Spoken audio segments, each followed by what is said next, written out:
My bad. I pulled the cord out, but you should be able to hear me now.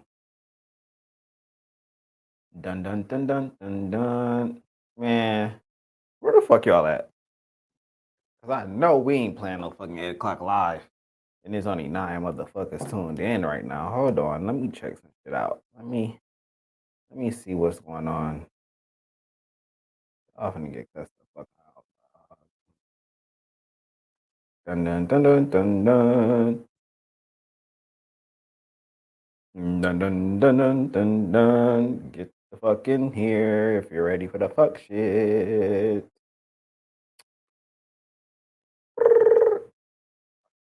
Oh yeah, we finna be on YouTube. Facebook is we're not about to be live on Facebook because for some reason I'm not sure if Facebook not getting their live notifications. I'm not sure if we're just a little too early. I'm not sure what's going on, but it says 6 people on here right now, and this is unacceptable. This is just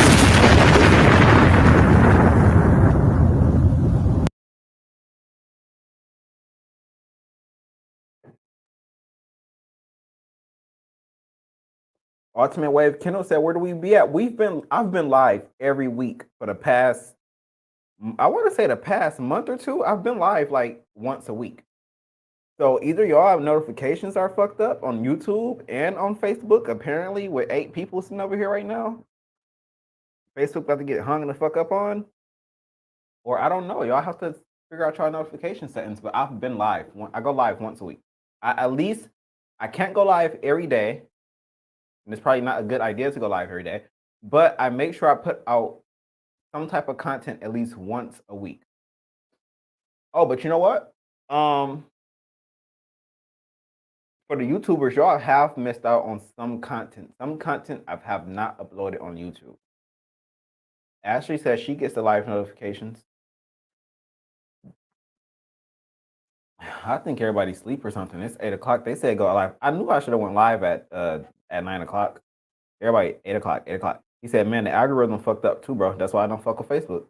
Y'all see why I be like, go support the YouTube channel, but no, y'all don't want to go and support the YouTube channel because y'all want to stay on Facebook. So, the note that Facebook is bitchy.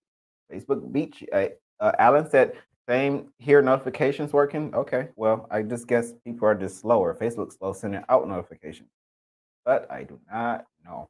Anyway, um, I still feel like there's not enough people.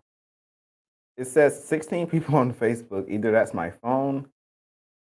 How many? How many people on YouTube?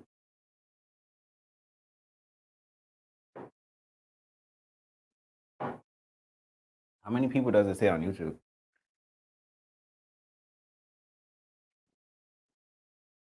Mm. I mean, y'all can help too by sharing out the live. I mean, that helps. But let me not tell y'all anything. Let me not tell you anything. What's going on, Vendetta Line? Kennels just got the FB notification. All right. It seems like some of y'all getting y'all notifications. What's up? Mm-hmm. You need something? You want to go live? Oh, come on. Mm-mm. Well, we got to get people to join first to talk shit. I'm not sure where everybody is, but I don't know. I feel like it's the weekend. But it's not the weekend.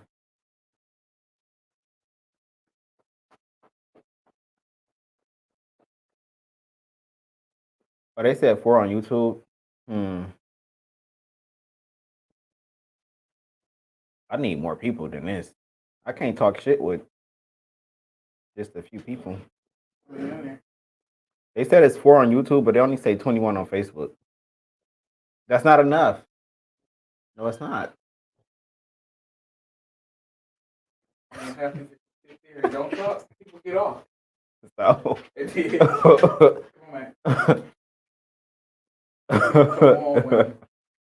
it pop. But I'm ready to talk the shit, but I need everybody here for me to talk shit. That's not how it works. Talk shit.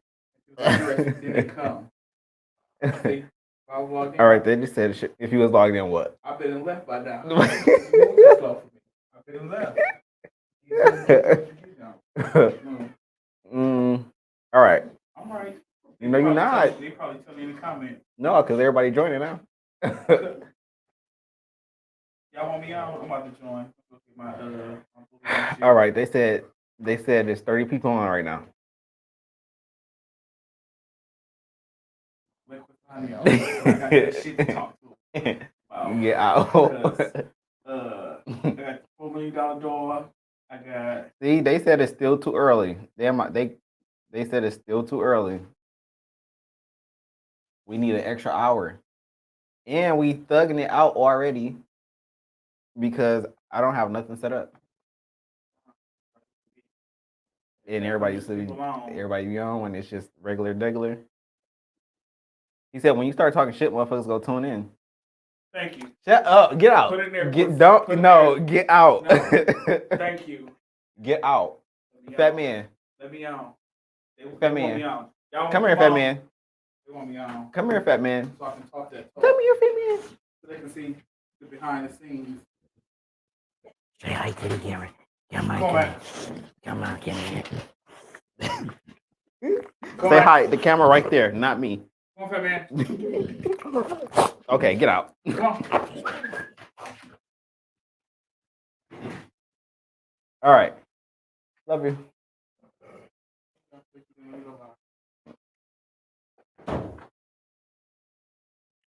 Okay, damn. About time. Left me fucking hanging. So what? How many? We 18 minutes. No, I'm just playing because we definitely didn't start at 9 o'clock. Well, we're about a few minutes in, 5-10 minutes. Who knows? I don't know. We're almost 10 minutes. All right, we're almost 10 minutes on. Thank you. That's the old English bulldog. Well, disclaimer. If you're not for the fuck shit and you're not for the drama, you're not for the bullshit, let me save you some time right now and tell you to go ahead and click the fuck out, okay? Because this live isn't for you. You probably want to go watch your favorite fur mom. You probably want to go watch your favorite show on TV, whatever you watch, because obviously the bully view isn't for you. So I'm going to save you the stress and I'm going to save you the energy for your fingers instead of writing, let's talk about this, let's talk about that, let's not talk about drama, let's talk about that. No, we're going to talk about the fuck shit tonight, right? We're going to talk about what people want to talk about. We're going to talk about the real shit. You know, the shit that people want to talk about, discuss. Shit that just kind of gets looked overboard and people are just too afraid to touch on, or I don't know, maybe it's just not many platforms out there that's going to touch on the shit that we're going to touch on over here on the Bully View. But here on the Bully View, we just go touch. We're going to talk about the shit of the shit, the bullshit. He said, point them out, bro. But I'm not attacking anyone. I'm not going after anyone. We've done a live earlier this morning, and some of the Bully viewers that was on that live earlier this morning said, hey, we should talk about this tonight. And I agree because I feel like, you know what? This is a great conversation. So these conversations we'll be talking about overhyped studs. If you know an overhyped stud, put it in the comments. And by the way, I did decide to go ahead and put 2 shots of Crown Royal in here with some cherry Coke. So I did decide to go ahead and get a little lit for y'all. I'm not going to overdo it, but we are going to get a little lit. Now, I see the comments aren't coming through. Okay, that's Tony. Tony's on YouTube. What's going on? I think we're good. All right. Let me know. Shoot me a call or anything. Whoever's watching, let me know if shit goes wrong. So yeah, we got the Crown. We got a cup of Crown, and we're going to talk. Now, also, why I just thought of it, I went and paid the subscription fee, the $20 a month for StreamYard, so we can get rid of that bullshit ass logo that'd be right there in the corner. And we can only have this logo. All right. So we did that. And then also, because more people are used to, more people are just, they know how to get on StreamYard because StreamYard is becoming pretty common.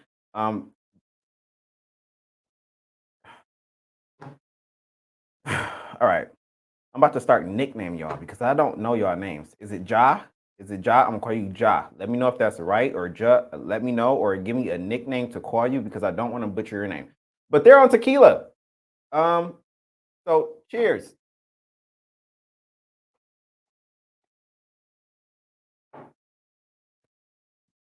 Heaven, are you fucking with me? Heaven said I'm froze. Are you fucking with me, Heaven?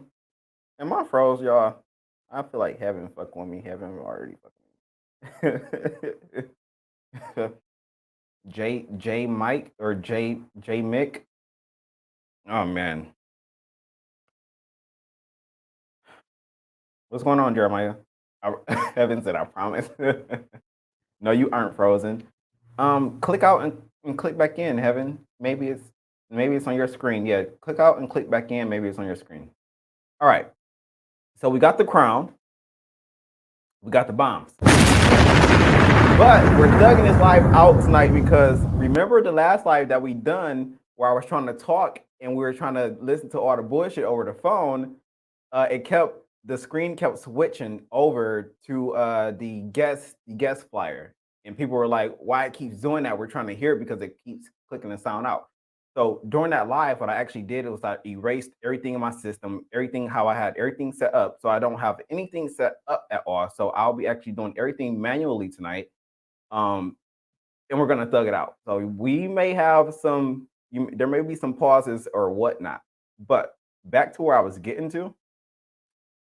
I need to share this link for y'all because I did say earlier on a live, tonight's live, I'll do this live if we have people that's going to join us and that's going to have a conversation and talk. All right. So we do need people that's going to be tuning in and talking and joining. So that means for the people that watch, maybe if it's your first time, hit that link and join. Let's chat. All right. And then maybe we'll probably show some dogs too. I don't know. Depends on how this live goes. So let me go ahead and make sure I pin that comment for y'all.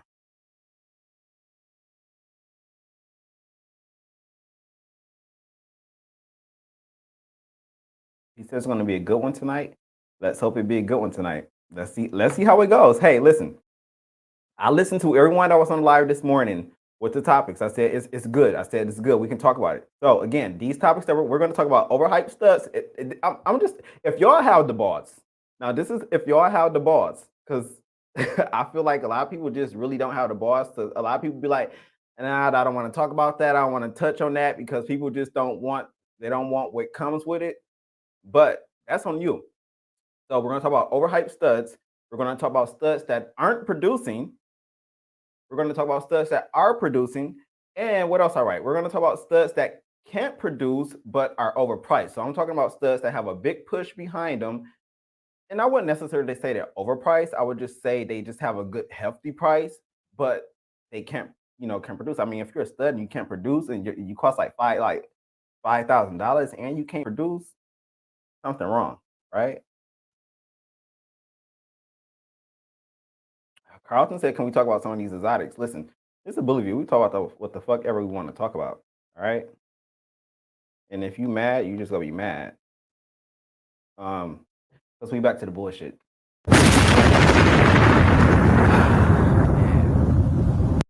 There's my guy Daniel.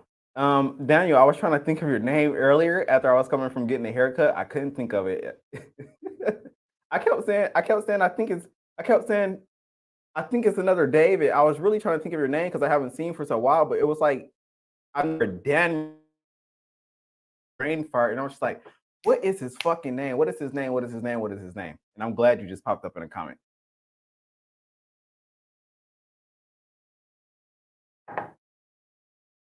All right.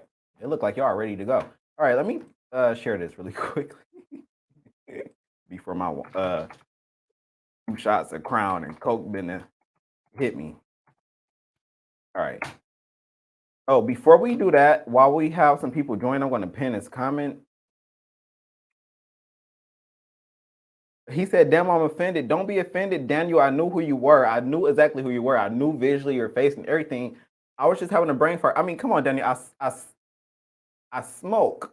I smoke marijuana and some of the, and sometimes not exactly the marijuana, but it be the oil and shit that the THC that come from the marijuana. So, this shit kind of fry your brain cells a little bit. So, and then I'm not getting younger, I'm getting a little older and shit. I mean, come on, y'all didn't even tell me this is what the fuck comes with men. You get older and shit, your fucking hairline start receding. You start to shit. I even got a fucking gray hair that popped up and I'm 26. Y'all ain't tell me this is the shit that happened to men. So, don't be offended. No, but for real though, I mean, memory loss, all this shit comes along with being a man. But I knew who you was, man. I knew who you was. I was like, damn. He said we could. Let me pin that comment.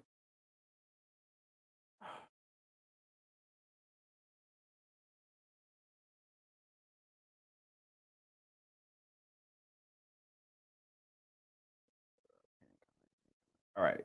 So that's pinned if anyone wants to join. All right. Um, where do we start? Let's go ahead and cover some promo. Um, let's cover some promo really quickly. And like I told y'all, I'm doing this everything manually. So give me a good minute. All right. Um, so we have this guy, this okay. We have this young male right here, and I'm pretty sure he's going to be a stud. I mean, he's owned by breeders, obviously. He's a grand champion in Rocco's son.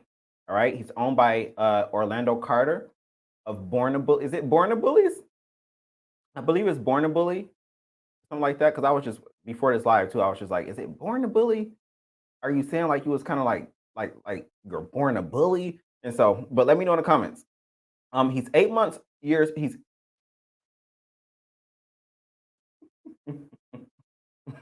8 months old, not 8 month years. He's 8 months old, and he's a lilac tri. He's lilac tri suited. Now, Orlando says he's the. Remember, I was on a live earlier, and I told you guys. I said, listen, I don't know what these dogs be. I'm just gonna go by what their owners tell me they are. But Orlando said he's one of Rocco's light smallest lilac tri suited sons. All right, and I'm pretty sure pretty soon he'll be open for stud services here on the market soon. I mean, they usually start them out at like 10 months, right? It's like 10 months. The crown's already kicking in, Heaven. The crown's already kicking in.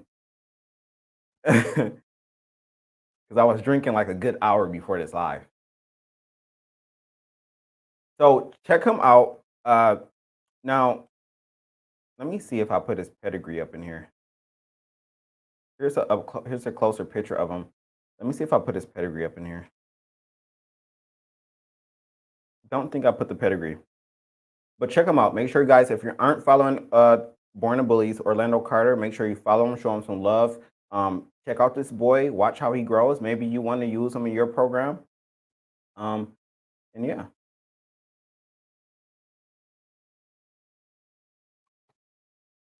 Yes, sir. All right.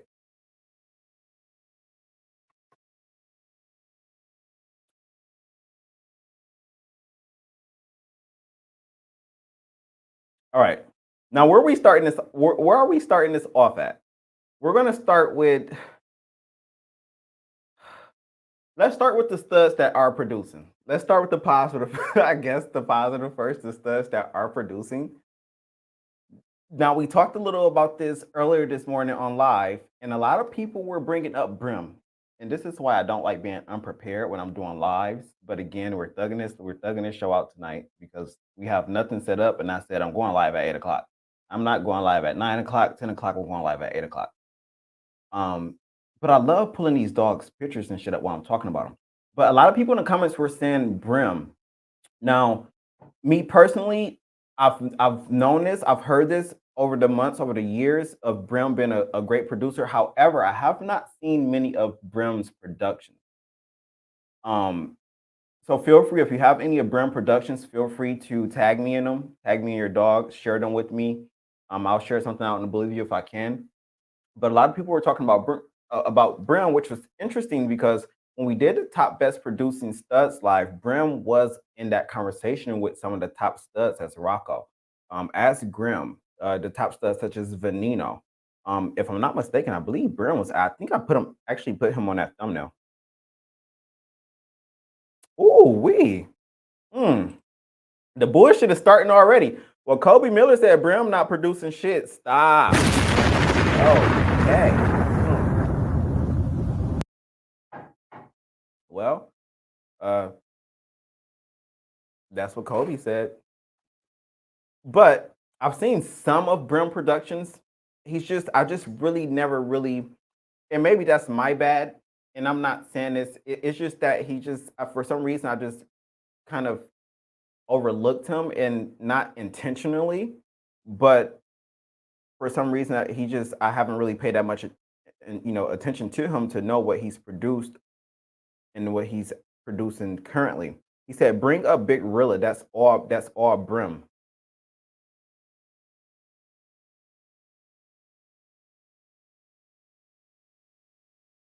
But here's the thing, Kobe. Here's the thing.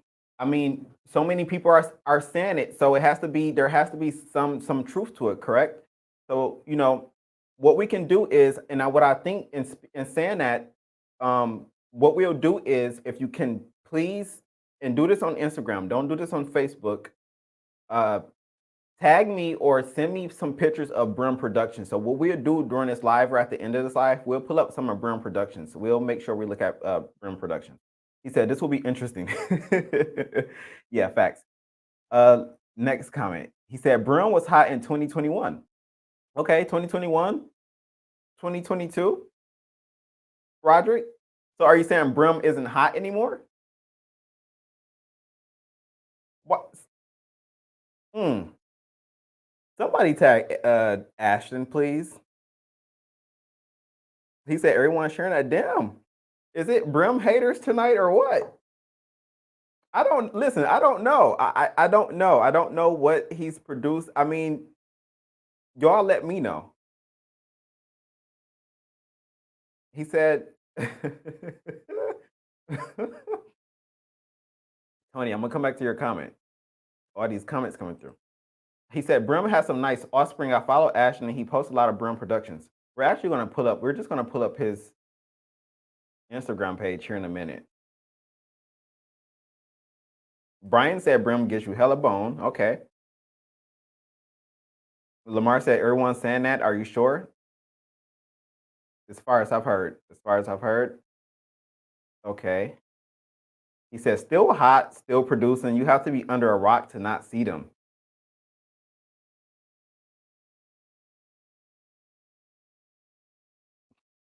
I feel like some of y'all are trolling though.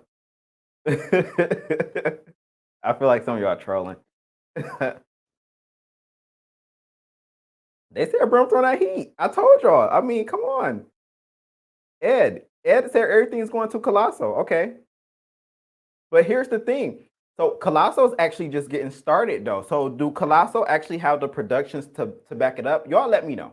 I'm just gonna throw out questions and throw out shit. But I feel like when we're talking about the top best producing studs, we have to have something to back it up. We have to have those productions to back it up. And I think even when it comes to productions, we have to have productions that are already mature to also back it up too. I don't think we can say a stud is a good producer or a great producer if all of his offspring that's on, and I'm not saying this is Colosso, because I don't know anything about Colosso and what Colosso's doing. I know some people that's bred to him, but I'm just saying in general, I think that we have to have some adult productions that even some adult productions that have even produced dogs themselves to be able to back up and say that dog is a producer. If we have only puppies that aren't even mature yet, aren't even 6 months old, in my opinion, I just don't think it's safe to say that, hey, this dog is a wonderful producer, great producer, right?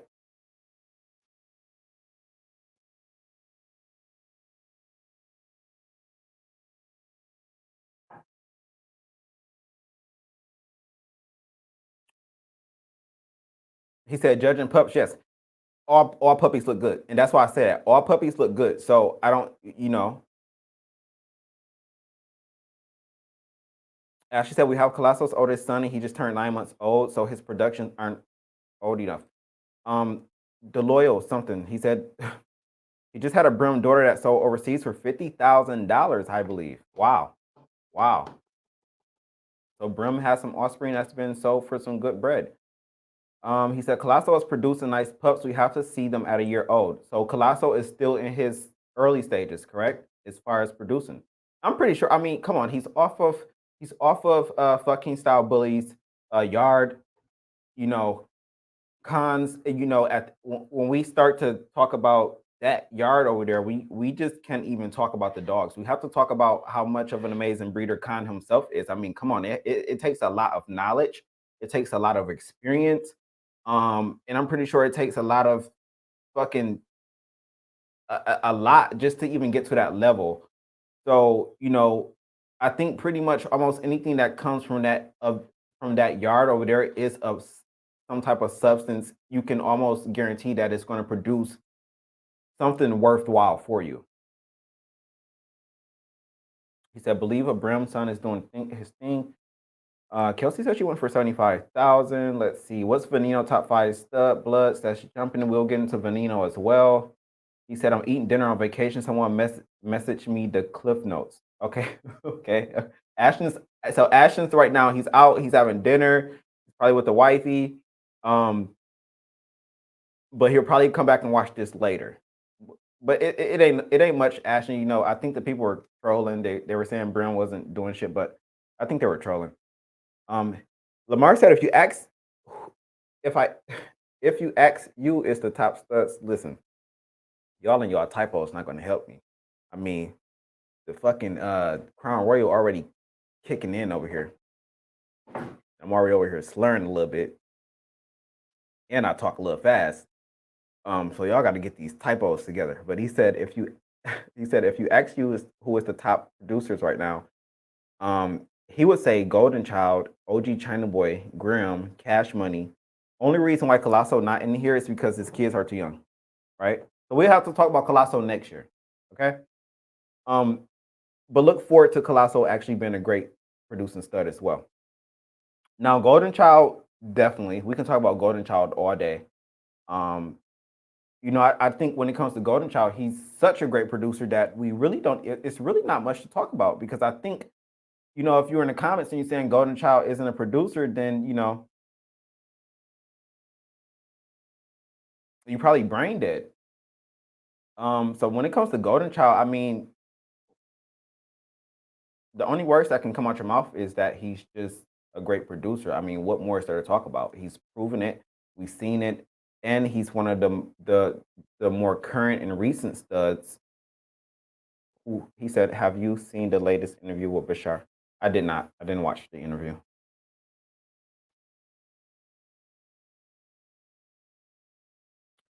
Ed said Heatline is slept on, in my opinion. Why do you think Heatline is slept on?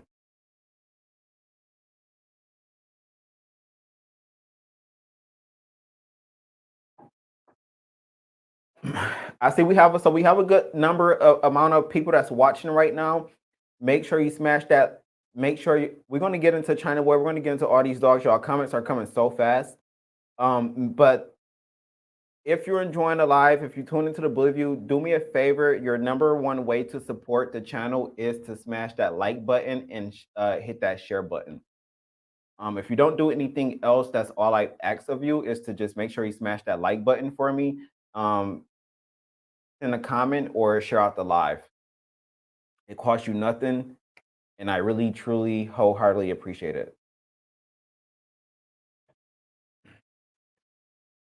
You typing too fast. I feel like I'm talking too fast, and I'm about to stop allowing y'all to influence me because they said have some crown, and then every time I have crown,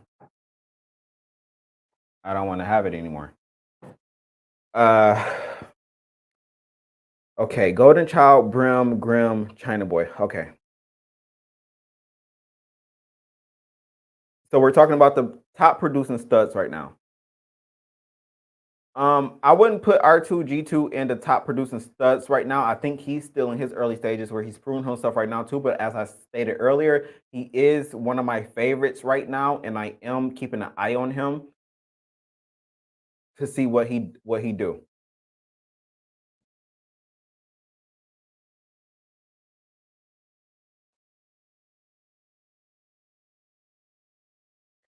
Yeah, Heaven. When it comes to Golden Child, I gotta catch up with y'all comments.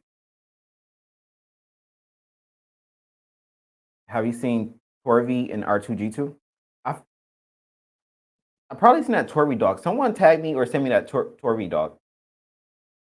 Sometimes I can't remember dogs by their names. Tag me. I want to see that dog. I've seen R2G2 already though. Okay, Jamil, why do you agree or disagree when it comes to China Boy as one of the top producers right now? So we're talking about China Boy right now. Someone said he's in their top. He's one of the top producers right now. But Jamil said he disagreed on China Boy being a top producer. What do you guys think in the comments? Do you feel like China Boy is up there with the top studs as far as when it comes to producing, or do you feel like nah, China Boy isn't a producer in your opinion?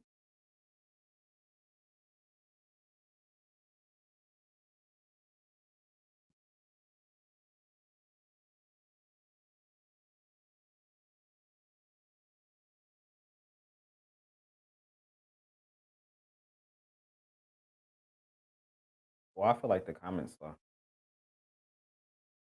Okay, there we go. Uh, Justice said I don't see many China Boy champions. Okay, so let's talk about that. Let's get into that as well. So while we're talking about China Boy right now, what in your words, what makes in your words, what defines a top producing stud? Let's start with that first, and then let's come back to these studs. Let's define what is a top producing stud, and then let's come back to the studs and see if they're top producing studs. I think we should start there first, and I'll tell you why. These comments are fast as hell on here, but they're like so slow on my phone.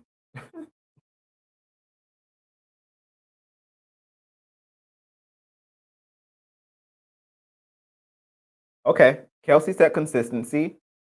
Tony said, "Are we going on some phenotype, or if they're just dropping champions?"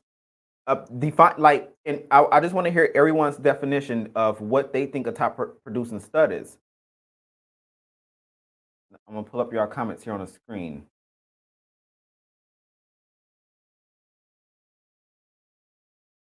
These comments are super fast. Okay, here we go. Okay, so Kelsey said consistency. Justice said one that outproduces himself. Um, Sean said China Boy and Earl throw very consistent litters. They definitely produce their look. Uh, okay. All right, got that. Okay, Ed said consistent throwing desirable traits. Ricky said outproducing himself and throwing his look with consistency. Okay, so it seems like a lot of people are saying just throwing that look, throwing that phenotype and that genotype, um, and doing it consistently, not just doing it with it like doing it consistently.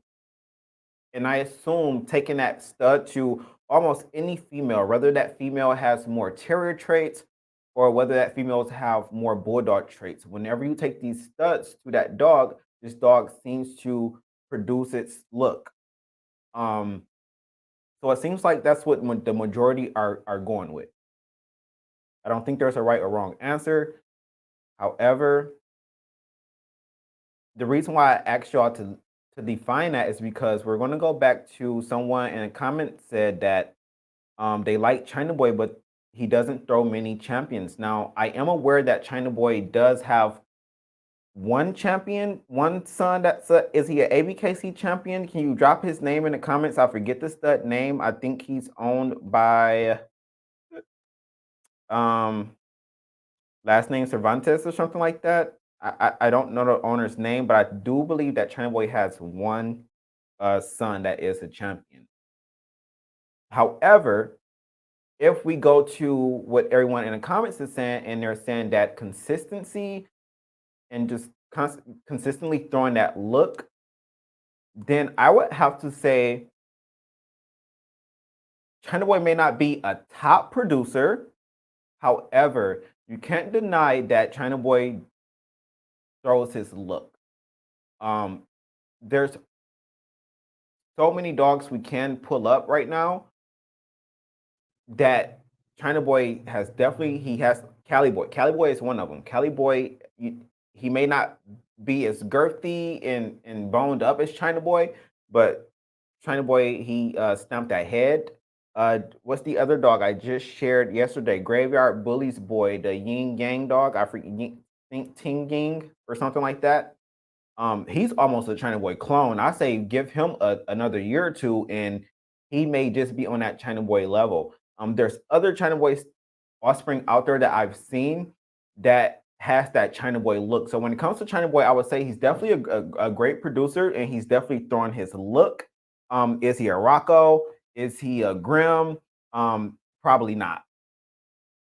But in my opinion, I would say China Boy is is a top producer, depending on what you want. All right, now let me catch up. Damn, I wish I can get. I think there's a way I can have these comments come on the screen.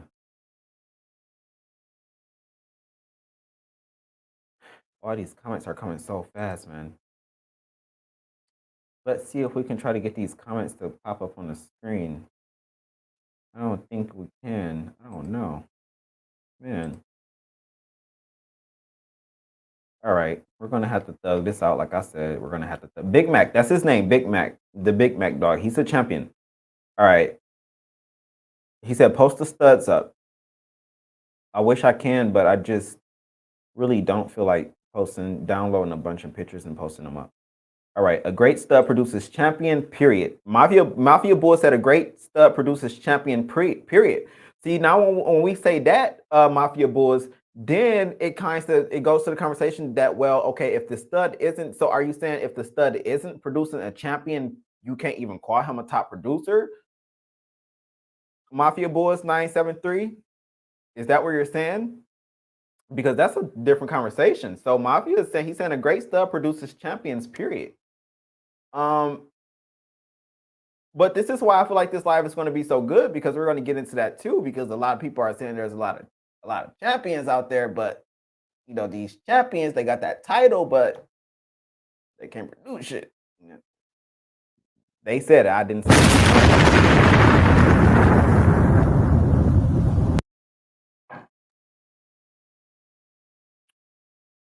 Lou Blood, he said, if you're stuck constantly outproduces himself, how long is he valuable? Now you get into some other shit.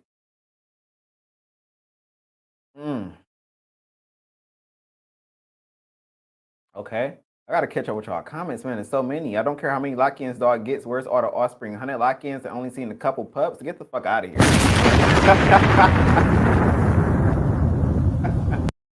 Y'all be going off in these comments. We can get into that too, Jeremy. We can get into that too. We can get into the bullshit. If you want to get into the real shit, this is the platform for you. I may not be able to get to all y'all comments, but we definitely get into the shit over here. We get into, y'all see all these comments. This is the shit people want to talk about. I'm gonna have to skip some of y'all comments just to catch up, but he said not all champions produce. That's what I'm saying. You know, name a champion. Okay, go. Let's put addresses on it. If you know a champion right now, if you know a stud that's a champion right now, but he can't produce shit, drop his name in the comments.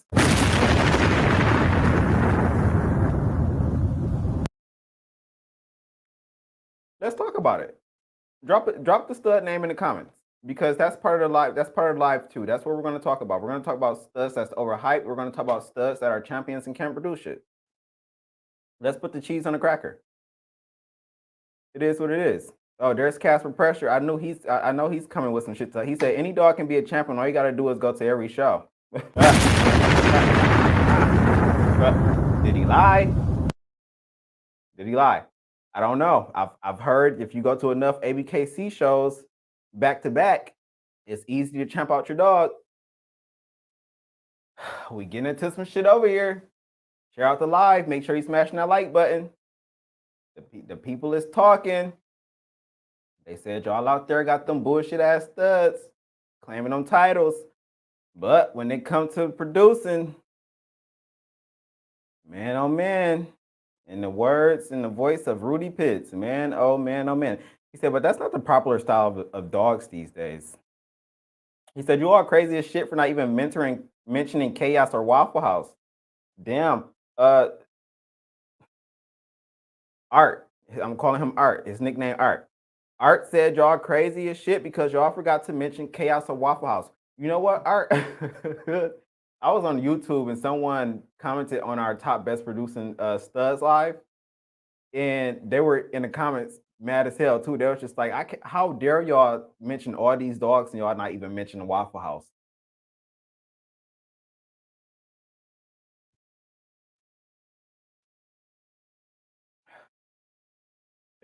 Carl said Waffle House, best one doing it. Ben said Chaos. We've been saying Waffle House. Okay, so why would we have to produce a champion to be a producer? LOL, makes no sense. Great question, Jaden. Let's talk about it. Jaden said, so why would we have to produce a champion to be a producer? LOL, makes no sense. Let's talk about it. Feel free to join the live. The comments pinned too, but I know y'all are too pussy to join the live.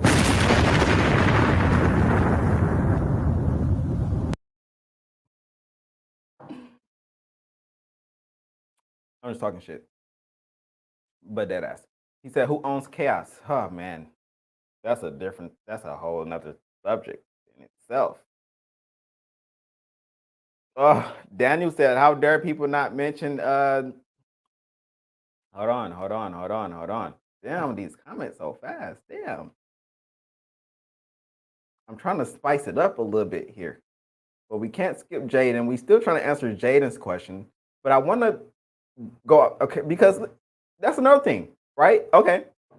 So I feel like also when it comes to a stud and being a top producing stud, that this blood, this look, all this shit has to be in demand. The people has to want this. I feel like it's all about the people and what the people want. And I think this is why the exotic has their whole side and why dogs that we on the American bully side feel like it's fucked up. It's because that's their market and that's what the people want.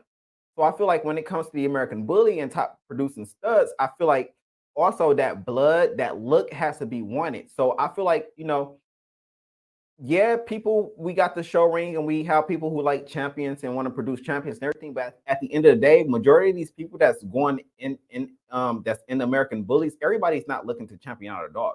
People are going, I can guarantee you that if you I can guarantee you that people are looking more for a dog that has a specific type of look or a class versus a dog that comes from a champion bloodline. Like people, everyone, majority of people don't care about the show ring. Let's go ahead and just make that clear right now. I love the show ring. I respect the people that's in the show ring and that push these dogs to be champions. But let's go ahead and be honest. The people don't really care about champion dogs. People care about what's in demand, what everybody's looking for, because at the end of the day, that's how you're going to keep your kennel and your shit afloat. It's by sticking with the times and what people want. I mean, come on, everyone going for these smaller dogs. No, I mean, there was a time for the classics and everyone was into the classics and this was the original American bully and this was that. Then we got the pockets and like times just fucking change. But I don't think people really you know I still feel like a stud can be a top producing stud even if he does not produce any champions. But you may feel differently, so let me know in the comments. Okay, Jamil, hold on, we got a guest. We have a guest, someone tuned in. Let's see if we can spark it up a little bit. Let's hear some other thoughts and opinions.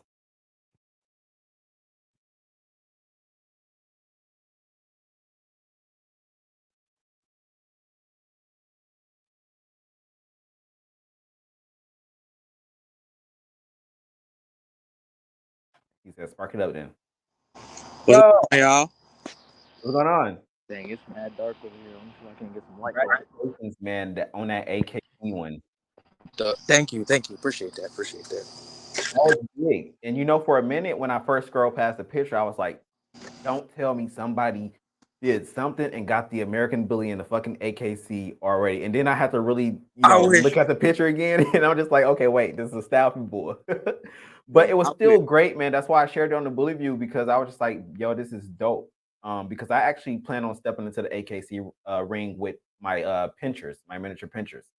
Okay. Yeah, them pins are dope. So congratulations again, man. That's great. Now, let's get into the bullshit. What you want to touch on? So I'll start with what he was talking about in regards to having champions in being a producer. That is true. You do not I'm have not sure to. if it's me or let me see. It may be my headphones. You were a little low. Oh wait, I think. All right, go ahead. Can you hear me now? Yeah, you good. Yeah. In order to be a producer, you don't have to necessarily be producing champions. Having a champion in a registry, it does hold weight, but it's not the end all be all. I feel like for a dog to be a producer, like a top producer, that is a dog that in its breed, whatever it is, will forever be cemented and iconic because it has left its legacy on that breed. Mm-hmm. Like when I think of a top producer, everybody's saying Waffle House, hands down. Yes, you have to give Waffle House credit. But if you want to go further back than that, Remy Martin, that is an iconic stud. Like he was, as far as I know, Remy was one of the first dogs to have his own line. I can agree with you there. And I'm young, and I think during those dogs' times, I was still pretty young, so I don't know much about them. But I do know that Remy is definitely a line. There was a point where we talked about someone mentioned that. Have you ever really sat down and noticed that when it comes to the American Bully, we don't have many bloodlines? Right. But the few bloodlines we do have like Remy line. Um, what is it? Razor's Edge, isn't that a line? So see, that's a common misconception. Razor's Edge is actually a brand, not a line. That's why I said, is that a line? Because I was going to say Razor's Edge sounded a little bit more like it's something a little different versus like a line. Because people can say, "Oh, this dog is Razor's Edge," but I feel like when it comes to lines like a Remy dog, you can look at a dog and be like, "Okay, that's a Remy line." Right.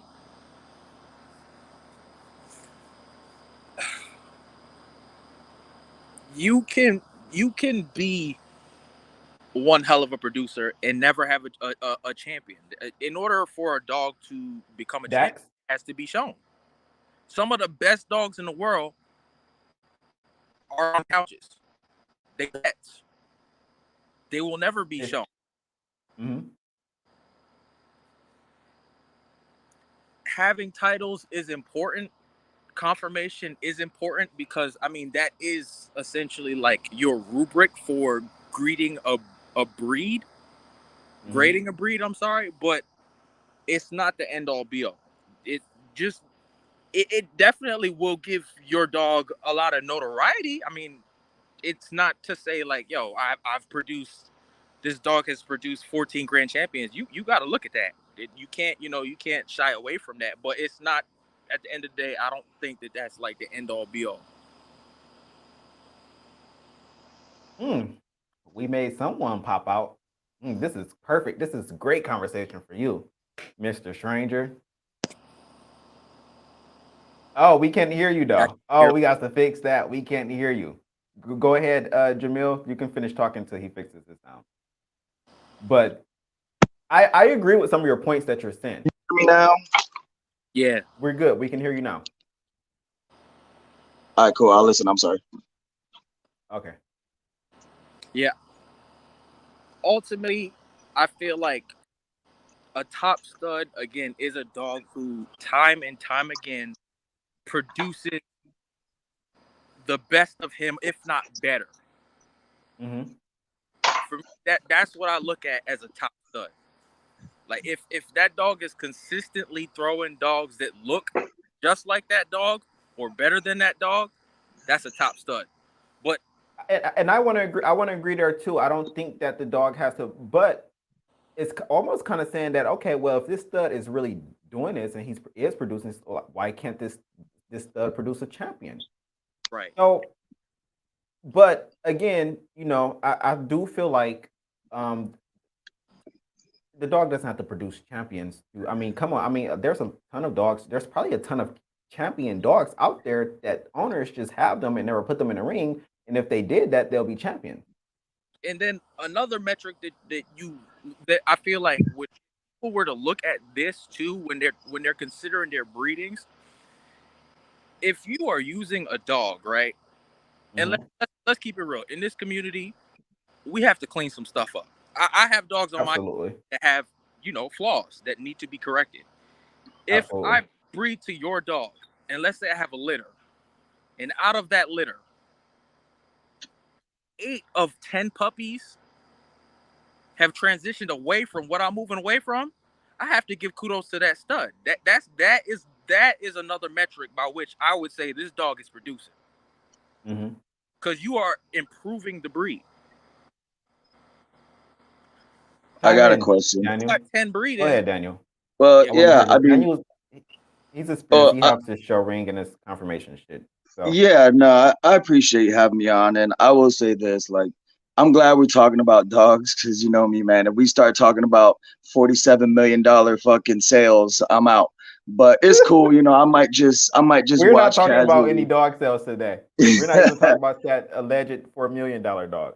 No, I'm not talking about anything in particular, but I do want to talk about dogs. And the reason I chimed in is because a couple things. So I don't know. I don't see dude's name up on the screen, so I apologize. But for one thing, you're talking about bloodlines, all right? And I heard you mention Remy, and I'm like, hell no, I got to say something about that. Because all right, if you're talking about a good producing stud dog, and especially for the time in which that dog was being bred, all right, I think that Remy Martin could be thrown in there. But you can't say that the dog is his own bloodline. And I'm going to be straight up and factual with you. No. He's not his own bloodline, but he's the first dog to have like a line. I won't say he's the first. One of. All right, so I'm gonna hold on. I don't mean to cut you off because I want to keep it. I want to reply to what you're saying in sequence so we don't get lost in the mix here. But how can you have a bloodline based off of only one dog? You see what I mean? A bloodline, by its very definition, you're talking about, okay, this dog bred to this bitch, and then the offspring from that, maybe line bred back into something else that was similar. It's literally a lineage. It has to be a lineage of dogs that are all related. And then you have a bloodline. And I will absolutely give credit to Razor's Edge for being, in my opinion, the first American Bully bloodline, if you will, even though those dogs were not polished. They were not refined. Those dogs were not what we're seeing today. And that's very apparent by when you look at what Dave is producing himself. His dogs today don't look nothing like what he was putting out 20 years ago. But, nobody ever said it was a finished product. But there was some consistency there. And he was breeding some dogs that, actually put together a relatively consistent look and gave you something to build off of. Now, going back to my original point and why I chimed in to begin with, Remy was a straight up edge dog. Okay. So you can't say that because the whole thing, I'm going to be honest, it was a great marketing strategy. One dog, one line. That is literally an oxymoron, bro. That's an oxymoron. You can't have one dog make up an entire bloodline. I do have to backtrack. What I wasn't when I mentioned Remy, I was talking about Remy in regards to him being a stud, not in regards to a bloodline. Because I mean, if we want to keep it 100, technically Remy's not even a Razor's Edge dog. Remy's a true tank dog. Well, I mean, you could say that about anything if you go back far enough. You know what I'm saying? If you go back far enough, you could say that, Gotti line, like all those are just straight up gray line dogs. You could say even looking at Dave, you could say, okay, well, he was doing a bunch of breedings with, Amstaffs from Pam Purdue and from, Sharon Stone. So you could really kind of go in any direction with it. But the difference is, all right, if I take a little bit of this and a little bit of that, regardless of who I bought it from, and I combine it to make it my own, and now move forward to produce a consistent look, now you're working on a bloodline. You see what I mean? Remy, and I'm not trying to be adversarial or, I'm not trying to chop down what you're saying. I mean, it's just a whole thing. And to me, like I said, it was one big marketing thing. One dog, one line. That don't even make sense, man. It just don't make sense. Yeah, I get it. One dog, one line. Yeah, now it makes sense.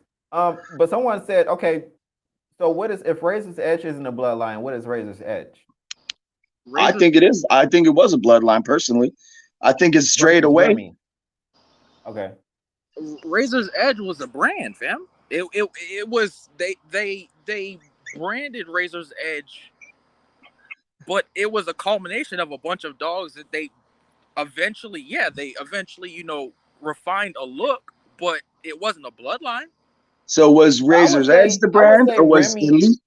Oh, I'm sorry. Go ahead. Go ahead. Because I was about to say No, I was something gonna that. say when he says brand, I would say I'm not sure if that's the proper term you wanting to use because I would say I mean Remy. You can say Remy line was a brand too. I mean because it's Right. one dog and it's Yeah, based it was one around just dog. that one dog. So that will kind of somewhat be of a brand. Yeah. But so going back to the Razor's Edge being a brand versus a bloodline, was Razor's Edge a brand? Or I mean, excuse me. Yeah, was Razor's Edge a brand or was the Elite Edge a brand? You see, because once you came They to the said Elite Dave Edge, Wilson was the brand. Was the Which brand. Dave Wilson was the Dave Elite Wilson Edge. was Razor's Edge long before the Elite Edge was ever anything. But then what he did, which I'm not gonna lie, man. I mean, I give the guy all the props in the world. He expanded his own breeding program, which is his own bloodline. Because if you look back historically on bloodlines, and let's just say, like going back to the American Pit Bull Terrier, because more people will be familiar, at least with the bully. A lot of people will be more familiar with some of these names. You can go with Earl Tudor. You can go with the Carvers. You can go with Bolio. These are all people's names, like literally their last names. That was their dogs. These are where they were producing on a consistent basis for an extended amount of time. Therefore, those are all bloodline dogs. So anytime you say, Jeep, Bolio, all these, names that come to mind when you're talking about a true American Pit Bull Terrier, like the real Pit Bulls, back in the day. Those are true bloodlines. And I feel like Dave was right there with it. But to his credit, maybe to his credit or demise, I don't know. The verdict is out. But he expanded that. He didn't just keep, his own shit. He expanded that into the Elite Edge. There's a whole group of people that are all doing breedings back and forth, boom, boom, boom. And then taking that a step further, then he's like, you know what? What we need is a registry, even though ABKC was not the first American Bully registry. Definitely. The BKC was. Yep. But he was the first, I would say, premier registry, mainstream registry for the American Bully. It needed a home. And even though there was a registry before him, he made a true home for the American Bully. And I'll tell you why. Because when we say grand champion, we're talking about ABKC dogs. If you got a UKC grand champion, you almost have to qualify it and say, well, this is UKC champion so-and-so. If you just say grand champion, it is automatically understood within the American Bully community that that's an ABKC dog. Right. So back to it. So back to the topic. Okay, then so with all that being said, what truly makes a top producing stud? What makes a dog a top producing stud? Who are you asking? Me? I am curious what they going to be, Daniel. What would you say would be what would you? I mean, well, everyone in the comments said that making a top producer is a dog that can consistently produce his look and better. Yeah, I would agree with that. A dog that can produce a champion, but then that's where I was saying, well, I don't think a dog that can go in the ring and title necessarily means that it's a producer. I would agree because you have a lot of broodstock dogs that are fantastic producers. But here's the thing. So if you want to talk about a true producing stud, like I agree, Joshua. You said it's subjective. It's definitely subjective. Well, I mean, it shouldn't be subjective. It might be to some people, but it shouldn't be. And here's why. If you want to talk about a true producing stud, okay, you should be able to name multiple of his offsprings. Okay. So one of the most controversial dogs is Dax. I mean, it's Dax. All right. How many offspring off of Dax can we name? A lot. How many of grandchildren off of Dax can we name? A lot. How many people have produced dogs that have Dax buried in the pedigree, but they're using that to advertise some shit that was, 6 generations back? A lot. That's a true producing stud. That's a good stud dog. But at the same time, I feel like we can name Dax because, I mean, look, Dax has come and gone. And this is where a lot of people started their programs and shit at. So I think, just with history himself is the reason why we definitely can name Dax. And some of the offspring off Dax. I mean, because he was the start of a lot of these programs. Oh Or yeah. Oh yeah, yeah. so um, I mean, he most of these said that dogs that you guys are talking about today that are producers, for one, and I'm not trying to bash, I'm just stating facts. And you know, if we're being fair, we a lot keeping it of real. these We dogs keeping are it raw. still young. Keeping it unfiltered. We don't care about Yeah, no but feelings. I'll just say this and then I'll listen for a minute. I'll just say this and then I'll shut up for a minute. Like a lot of these dogs that we're talking about, in fairness, they're still kind of young. But secondly, they wouldn't even exist if it wasn't for Dax. And then lastly, how many, like you said, China Boy and Veneno, They and said China Boy is granted, not a top producing stud. I don't think Comment said so that. either. Because put it this way, how many people can name three China Boy offspring, male or female, dog or bitch? It don't matter. Great Three. point. Now Just we name can me name three. one. We can't name one. I think we can name this one because he is a. Well, I can name more than one, obviously, because I've just literally shared some China Boy offspring. But All right. that's the only reason why. Before, if you ask me before that, I probably can only name one. But I think they're gonna name that Big Mac because he is one of China Boy's first, and I want to say only champion offspring that's champions. Look, I told you they already Big Mac, but that's because he's his owner pushed him, and he's a champion now. Okay, they said China Girl. I don't know that dog. I ain't never. Anthony said I don't none, know that, dog. And you know what? I may not but I know can because agree I there. don't pay Like attention. you can't like you can go to Rocco and say, hey, I can name this dog off Rocco. I can name this dog. You can even go to Brim. You can even go to more recent stuff like Golden Child. But that is true. When we talk about China Boy, you really can't go and just name a few wild factor dogs and say, oh, hey, I mean, you really have to either be close to this owner or know this dog or really follow. But that's a Exactly. yeah, It's you're just right like, about that. I just thought about that. how many people knew Ed? You know what I mean? But we all talking about Ed's dog. But Yeah. all that being said, you know, I do think you have a good valid point. I mean, like myself personally, you know, I lean towards the show ring because, in my opinion, a true great American bully is going to be able to do it all. He's going to be able to Mm. champion out. He's going to be able to drop your jaw when you see him. He's going to be able to move. He's not going to die at, you know, 3, 4 years old. You know what I mean? And listen, dogs die. Don't get me wrong. I had dogs die. Everybody that's been breeding long enough had a dog die unexpectedly. But you know what I mean? Like a true producing stud and a quality dog. And it doesn't even matter the breed. He's going to produce. He's going to be known for what he produces. And he's going to literally like lay his legacy down to where there's no questions asked. You know? And some of these dogs, like I said, they're And speaking younger. of China Boy, and speaking of dogs like Golden Child, I feel like Golden Child has literally came in and instantly made his mark. Like, I mean, come on, we have to back to China Boy. We can't act like China Boy just wasn't a stud that popped up on us and everybody started pushing this dog and talking about this dog. And let's go ahead and just be honest. China Boy was that number one dog for these past couple of years because he But was the why? most Why recent was he stud. that number one dog? Popularity. Because he was the most recent stud that was import. I mean, let's talk about the dogs during China Boy being imported. How many other dogs that were hot or people was just really talking about that was imported? I would say that's the reason why, because he was something new. He was something refreshing for the community. Well, then you could call him a trendsetter, but that don't make him Okay, a producer. that's fair. That's fair. A trendsetter, Now, and and that again, would be in true fairness, because I he don't. did come over here. He did Yeah, come over here, and he did set trends. He did go viral. yeah. He did get a lot of. He did get a lot of attention, and he did become a trendsetter.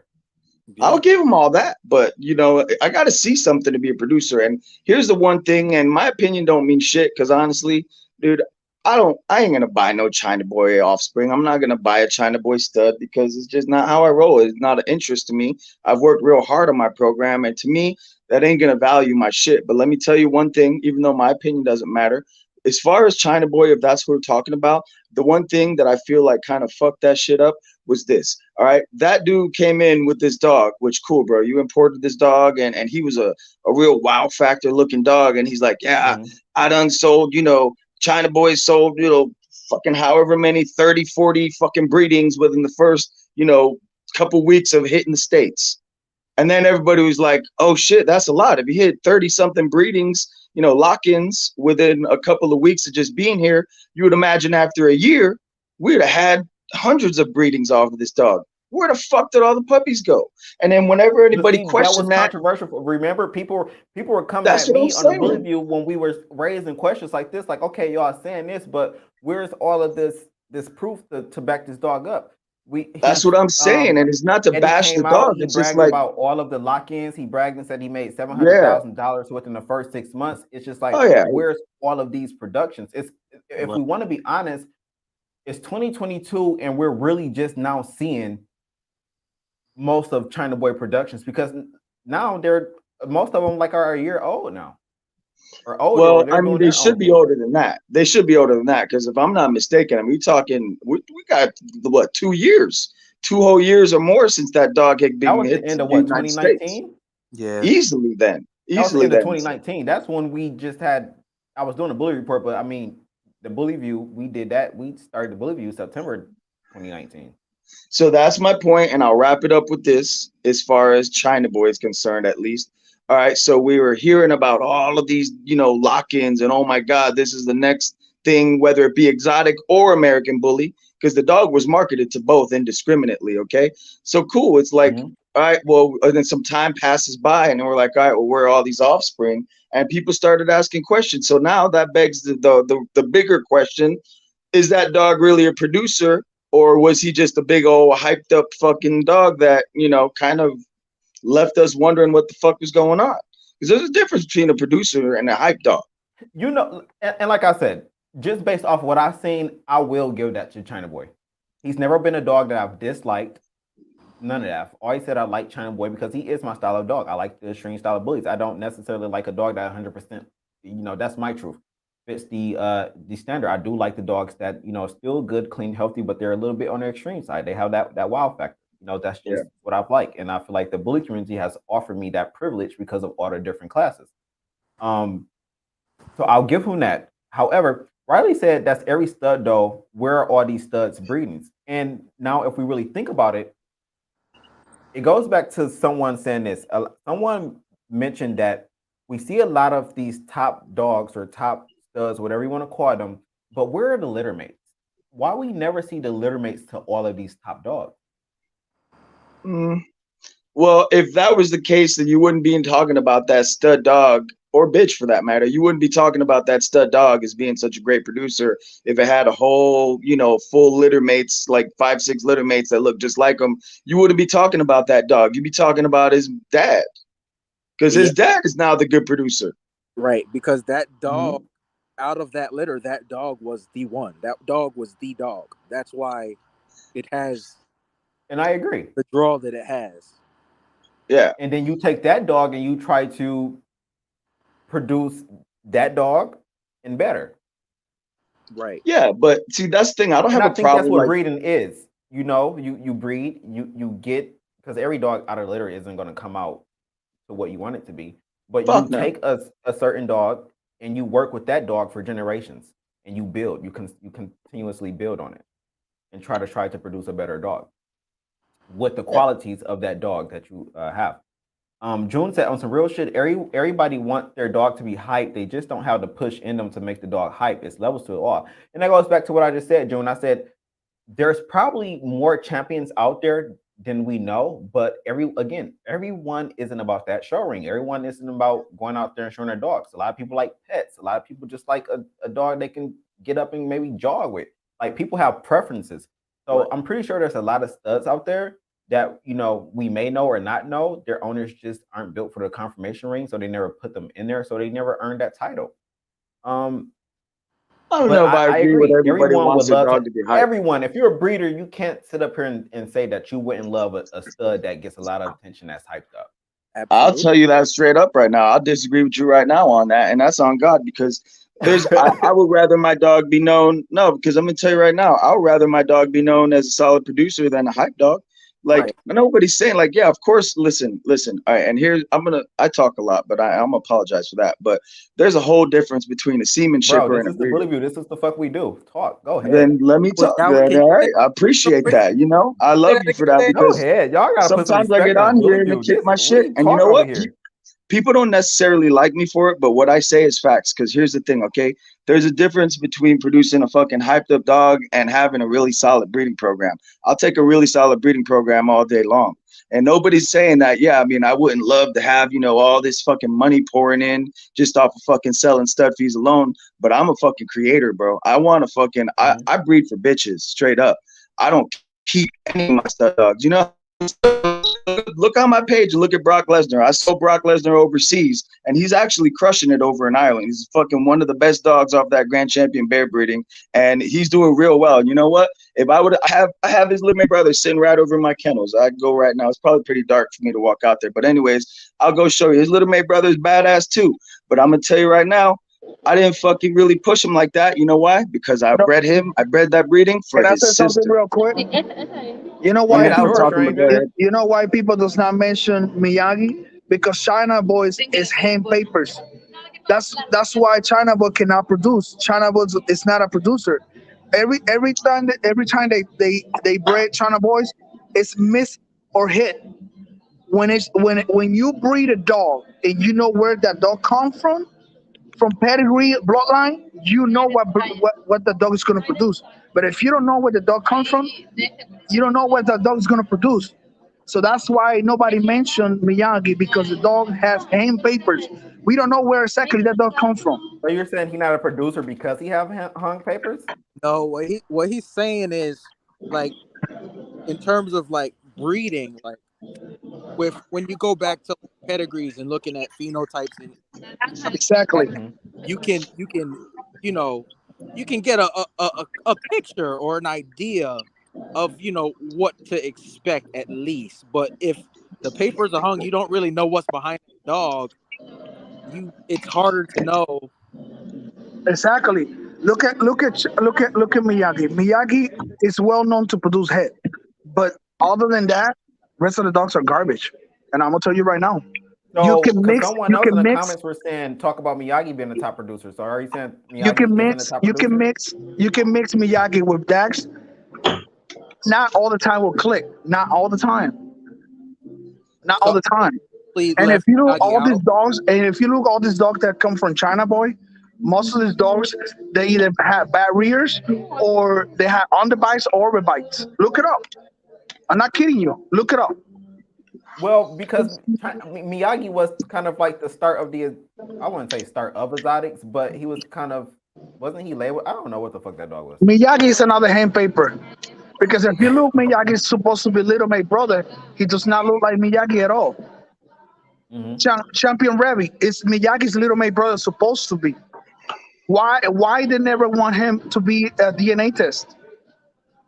I agree. People So like to when talk we're about talking about dogs, the but dogs that's top producers right they don't now, have like the facts Miyagi's about been, behind the dogs. okay, but what dogs are the top producing dogs right now To my or knowledge, today? To your knowledge, you said China Boy isn't. Okay. It's subjective. Because I would say because when we think about, when we define what's a top producing stud, I think it's subjective. Um, I'm but out. I'm out. It definitely is. It definitely is. It it, I, it, I, it I would say China Boy is the top. I mean, come on.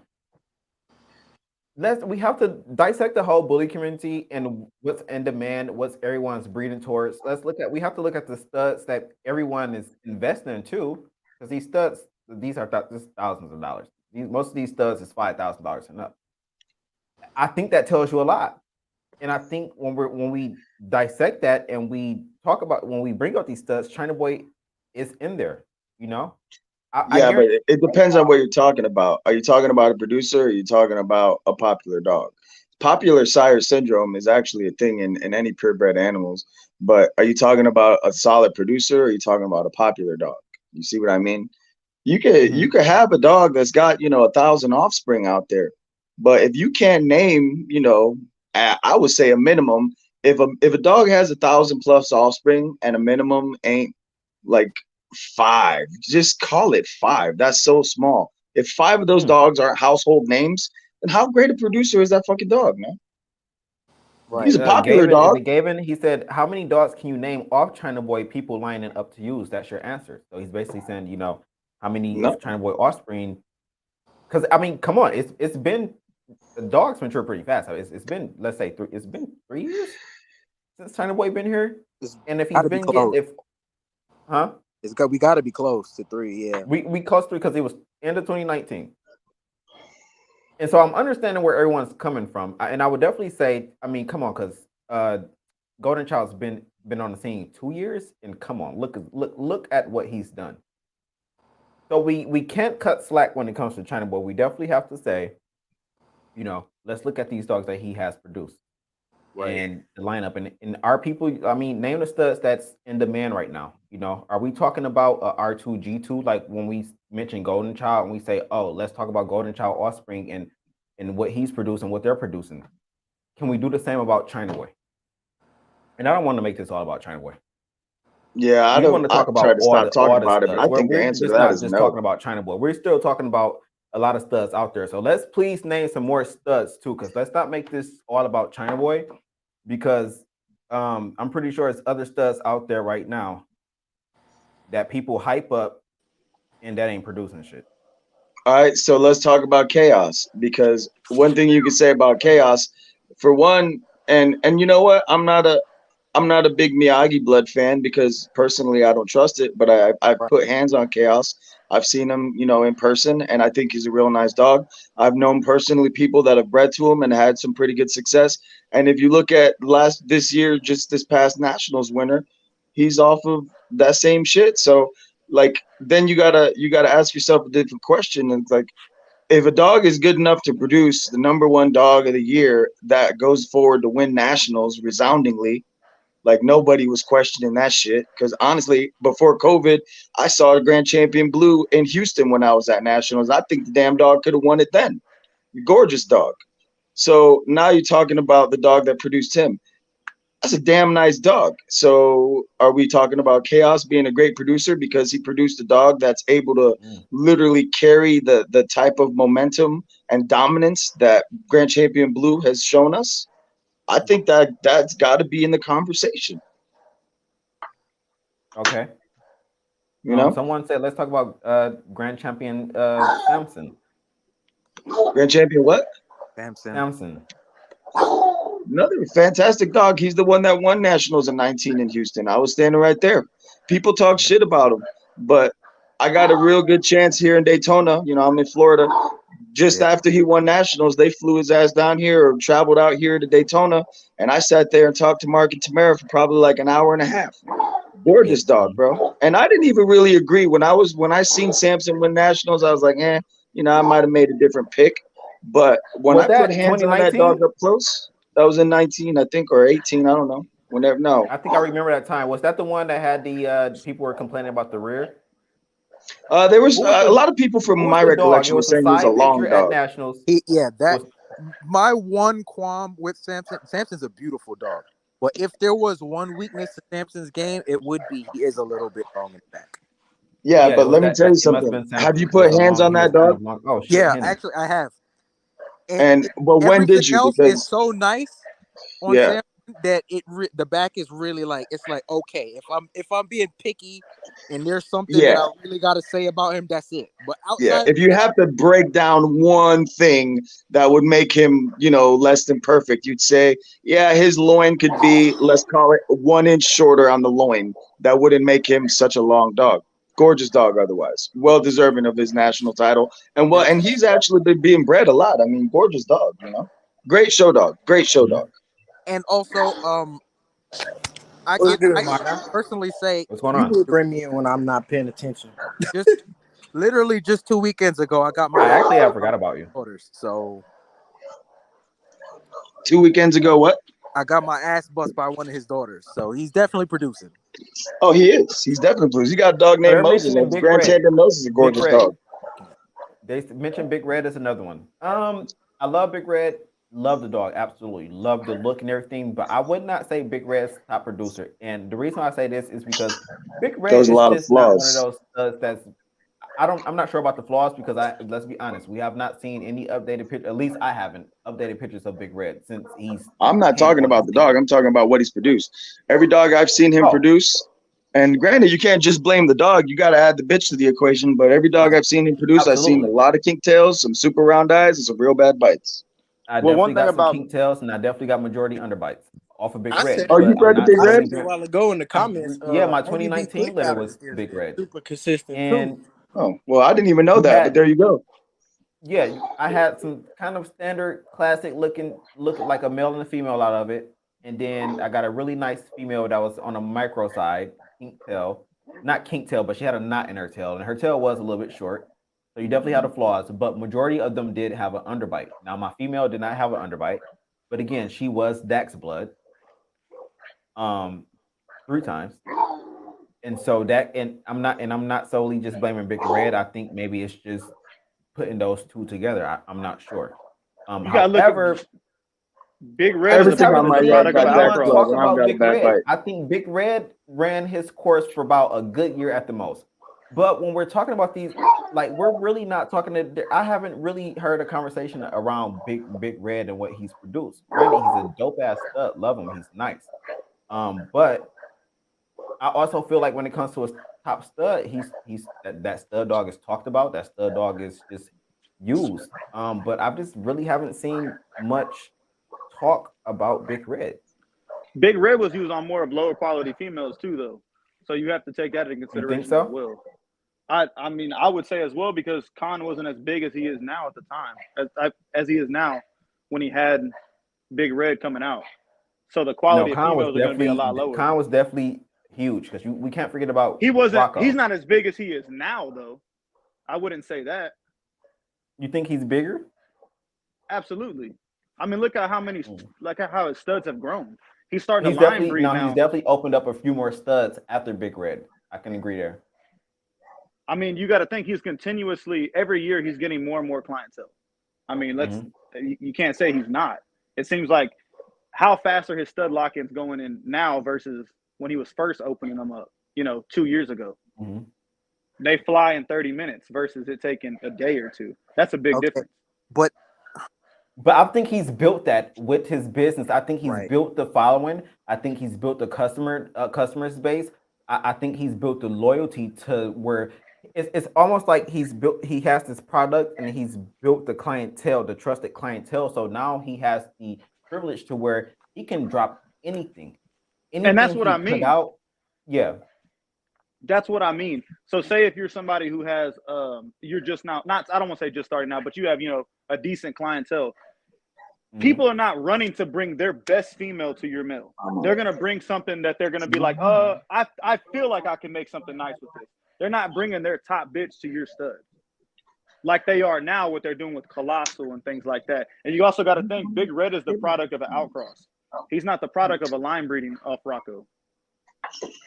So how can you expect Rocco traits to be so dominant when he is a Rocco son, but he's Rocco bred to more of an exotic style female. So you should expect those traits to come out as well. And that's on his mom's side, so that's going to be stronger. That's what I was saying there. Okay. Bro, And that's what I mean. I feel the same way about Big Red. I like Big Red as a dog, but I don't like any of his productions. Honestly, my favorite production off him is T'Challa, and that's I have to agree, and that's why I said I. I wouldn't consider him a top producing stud. It's the same thing, but I'm gonna be honest. It's the same way with Grimm as well. You got to breed Grimm to Rocco blood to get the best results. He's the product of an outcross. That's the facts. You breed Grimm to Rocco. Do you all blood, agree? You He said you have to breed Grimm. You don't have to, Rocco but blood to get the best results. But I get what you're saying. The I get best what you're results saying. But to get the best come from him results, bred back to Rocco blood. it's better to breed him back to Rocco blood. But it may make sense. I mean, we're talking about breeding here. What do you think, Daniel? I'll be honest with you. I feel like when it comes to like purebred animals, regardless, and we got a little bit more experience than just dogs. I mean, we have horses, we have cattle, and you actually break down the pedigrees. When you want any type of consistency, you have to go tight on the same bloodline. That's all there is to it. You have to go tight. When you start crisscrossing and scatter breeding everything, sometimes you'll end up okay. And I think like Waffle House, if I'm not mistaken, he's a pretty good example of that. I mean, anybody that's seen the dog in person, nobody's gonna go, ooh and ah about, what Waffle House is. But I feel like the combination of his blood really came together nicely, even though it wasn't very tightly bred. but it came together nicely, more so to produce on further in the next generation. That's why he's regarded as such a great producer. That's Now, what I was trying to get at earlier with Remy. Like Remy was like the first dog that kind of really like Fabian was able to establish Remy line off of what Remy was doing as a producer. yeah, but here's the thing, and let me reply to that real quick. Yes, he was a good producer, but going back to how dogs are bred and the consistency that you're gonna achieve.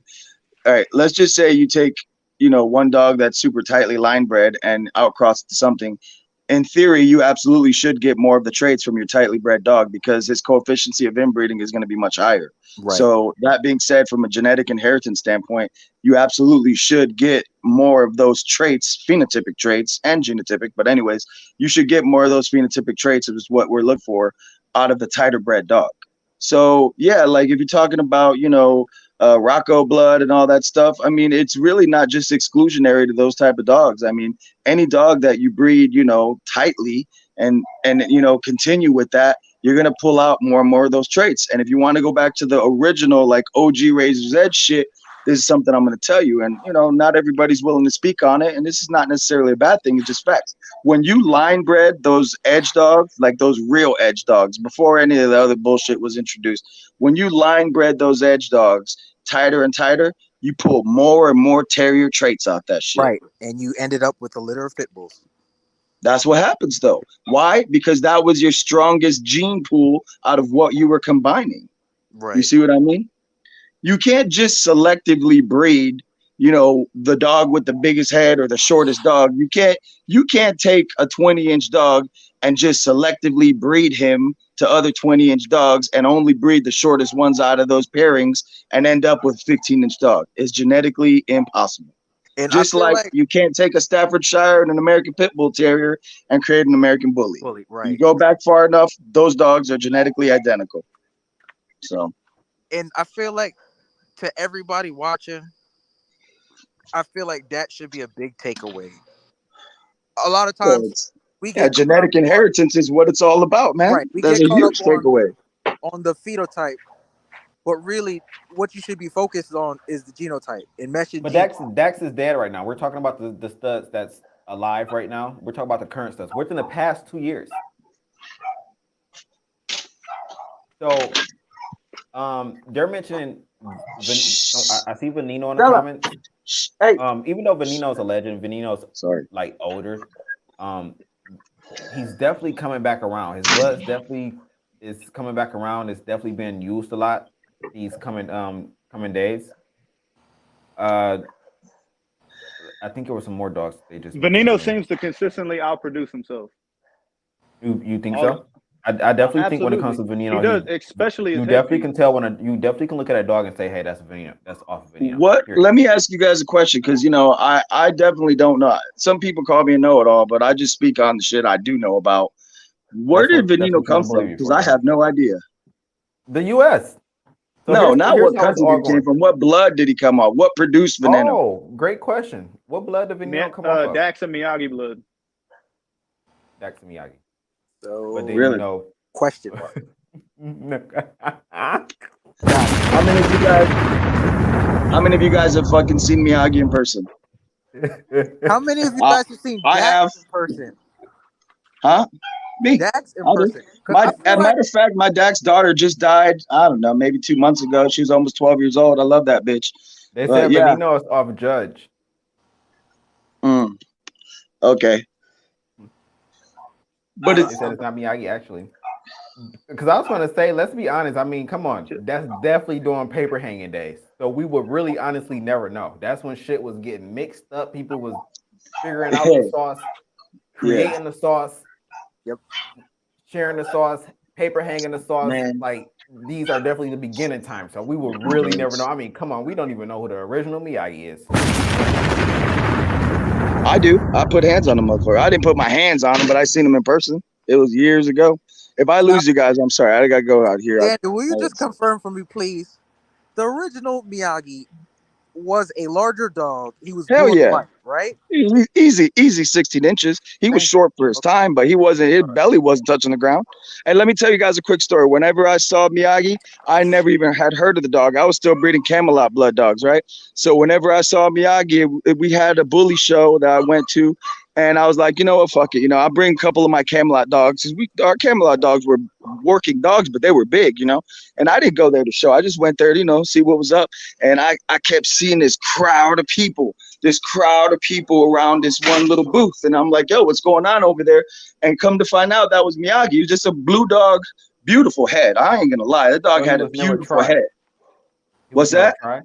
He Nah, was it was never just a blue tried. dog, bro. I mean, we're talking years ago, and I drink a lot, so I might be missing something. But I'm gonna tell you right now, them pictures that you see with the dog's belly on the ground, all that shit, it wasn't the same dog.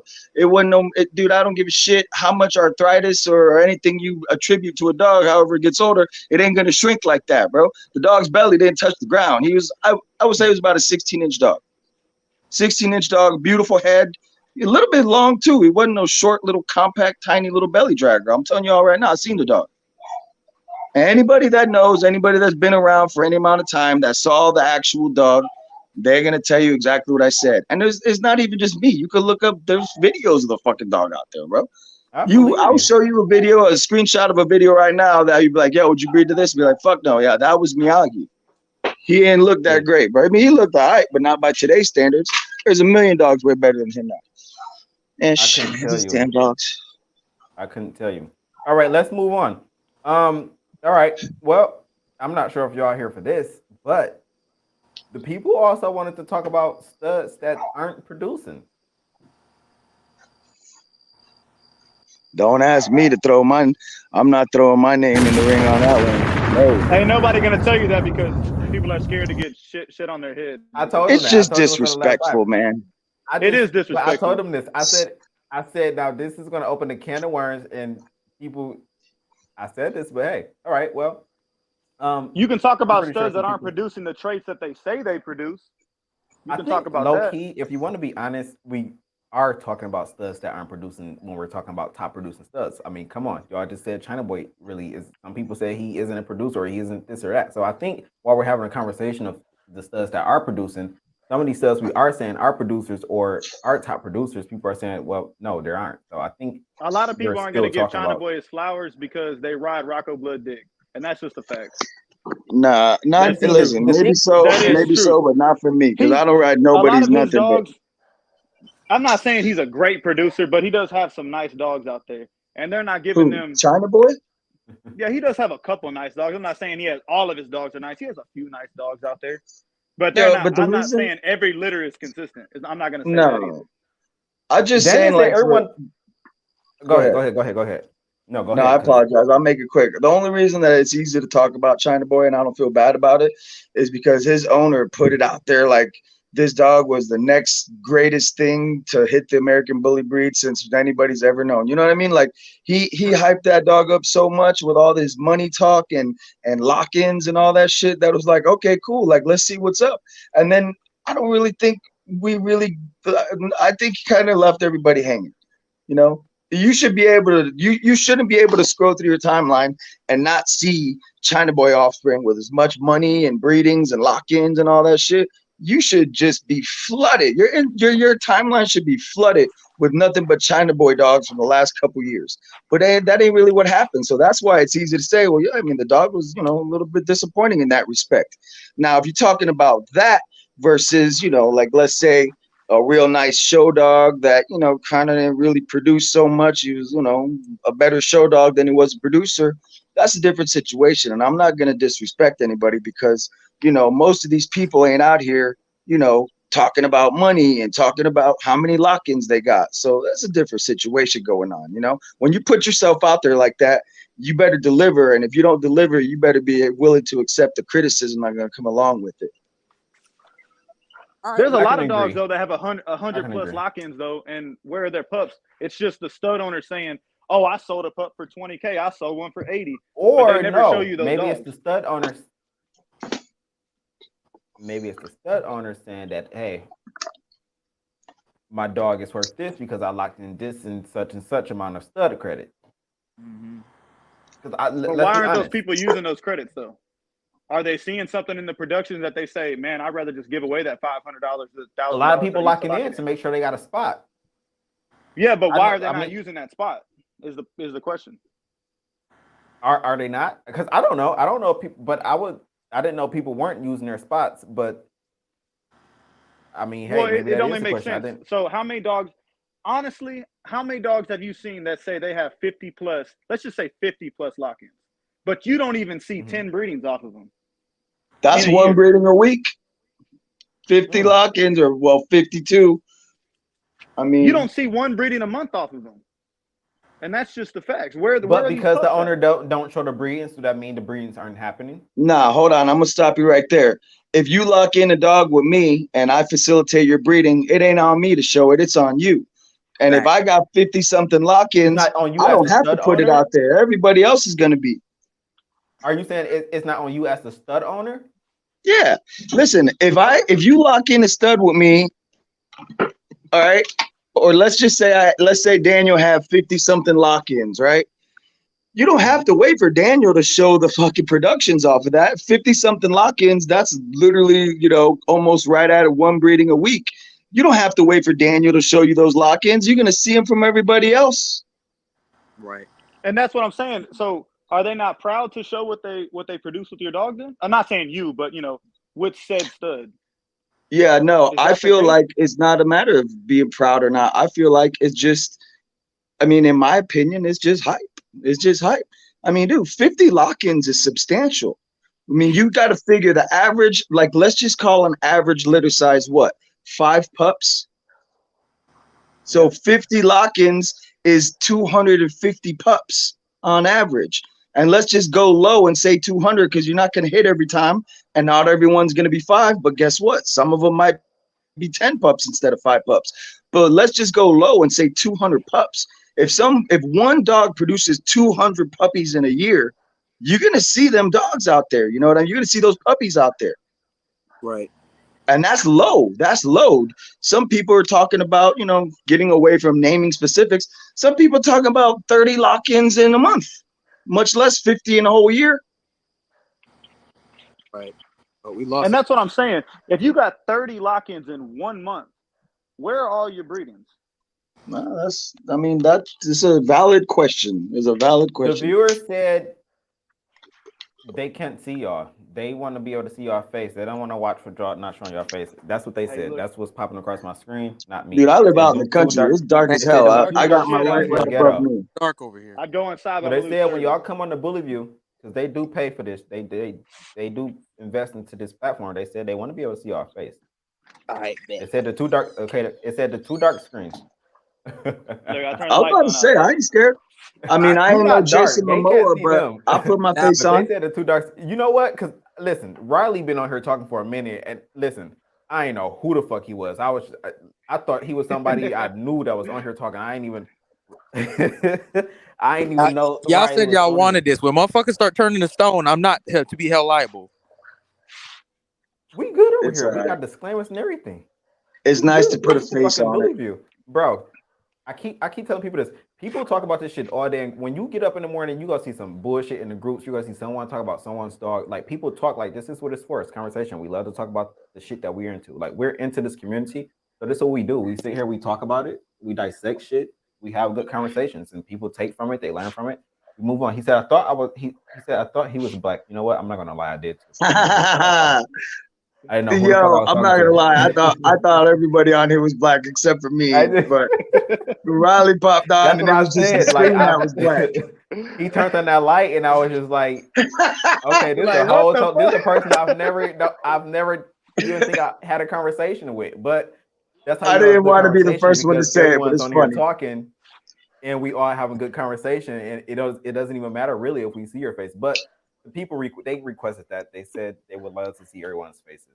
Like, What's up, y'all? Shit, y'all making me want to turn my lights off. I look all freaking right. hideous. No, My anyways. people that's on right now, they said that's a little too much, a little too kind of disrespectful to talk about the studs that aren't producing, but we know they out there, so we're gonna kind of lay a little low on the studs that aren't producing. But how do y'all feel about studs that have a hefty stud fee But really, in all actuality, these studs really just aren't really producing. But they stud fee may be a little pricey, like 5,000 and up. But the productions aren't backing up that stud.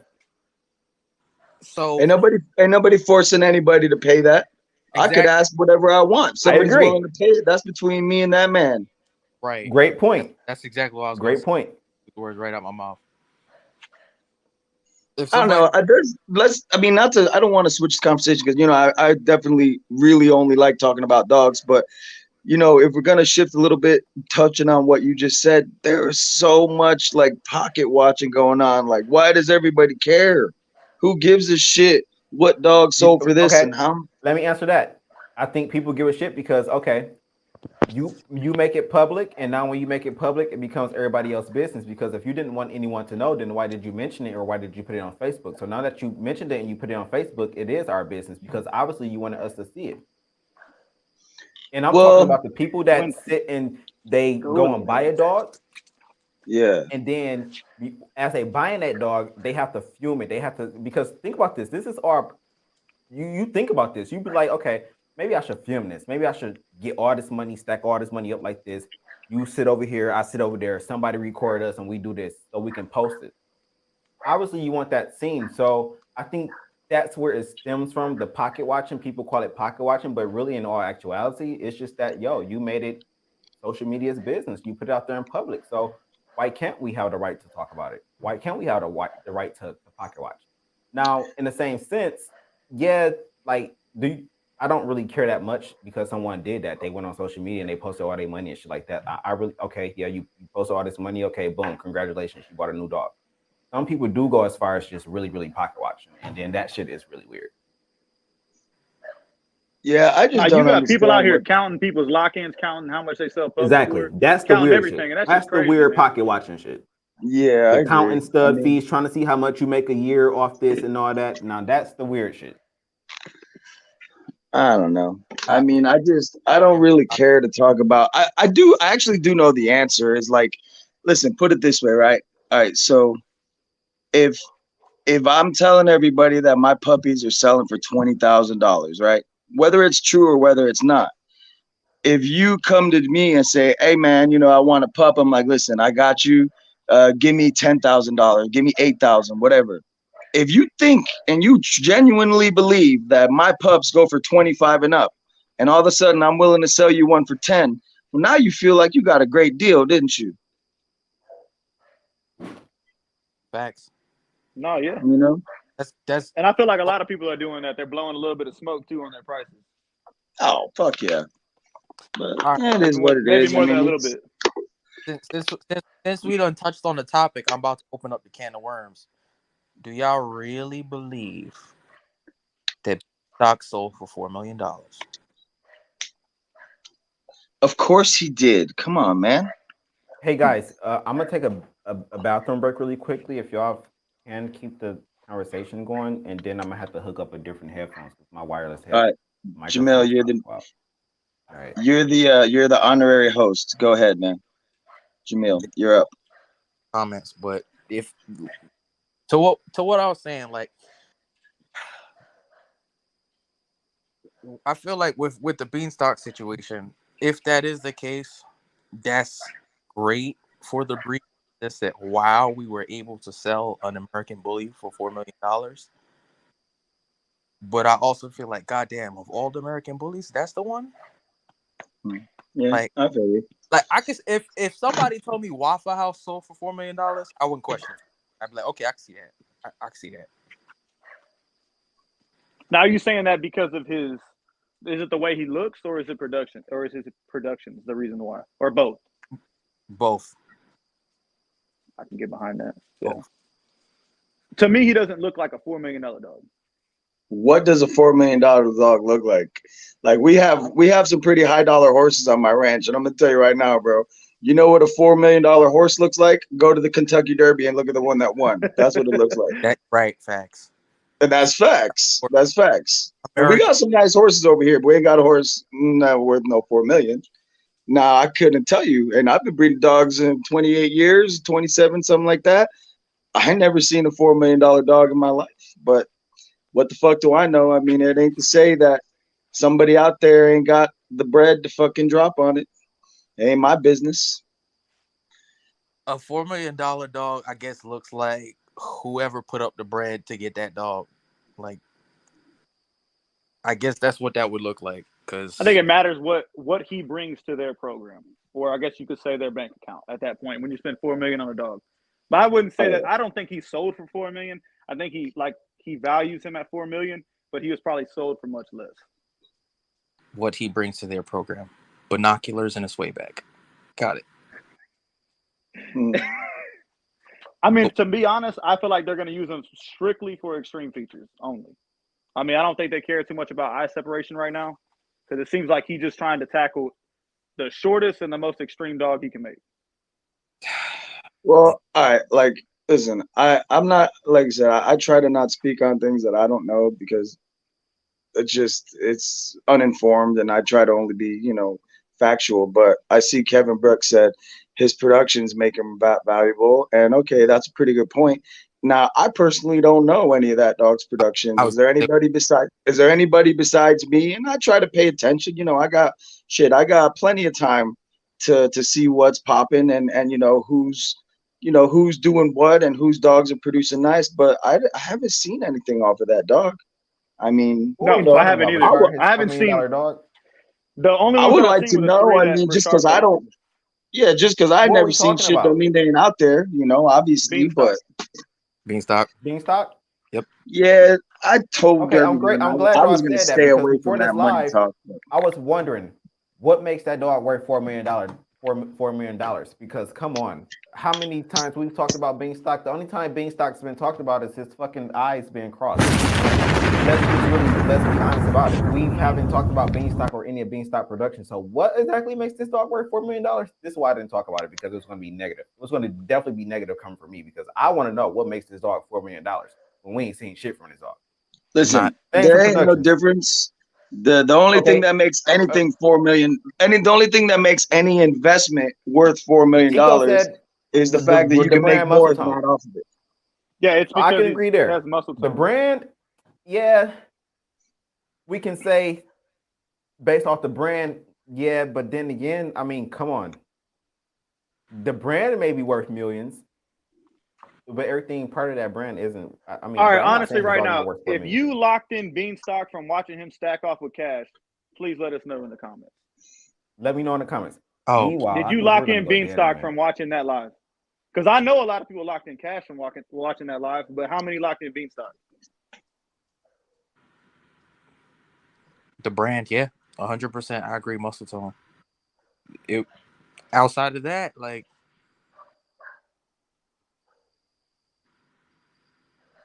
I don't know. oh, Bobby Stone ruthless. He said, "Let's Crafters promoted him." Weak. That's greasy right there, man. I don't even know. Oh, Lens crab, that's fucked up, man. Come on. That's fucked up. oh, I'm dead. I'm absolutely dead right now. Yeah. I think it is. Yeah, I'm reading the comments too.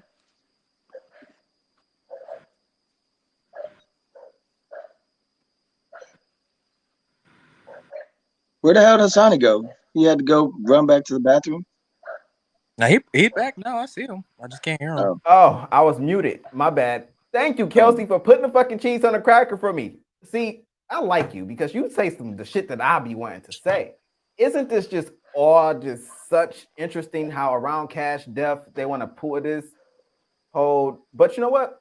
I'll say this. He did mention on the live with Tyler, and I'm not sure if Tyler live was before Cash died, but he did mention on Tyler's live that he did have something coming.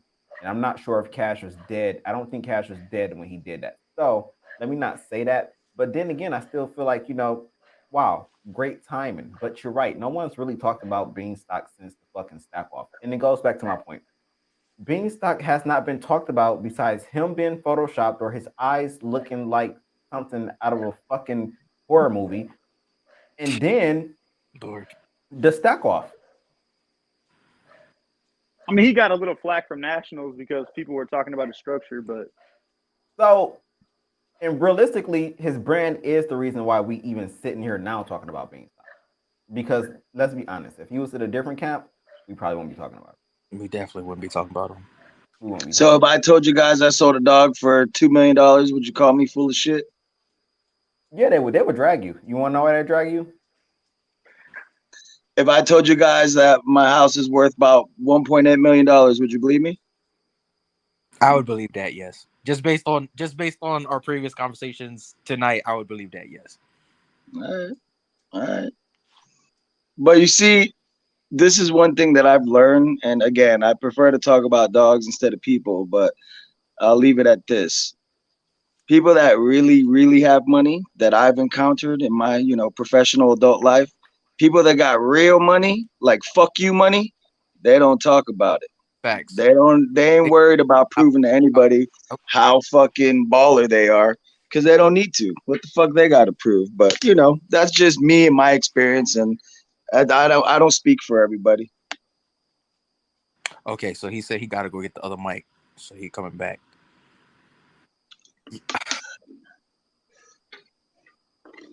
All right, another thing I want to talk to y'all about, I mean, or just talk about in general, is like another huge thing that we see in our community: smoke and mirrors, man.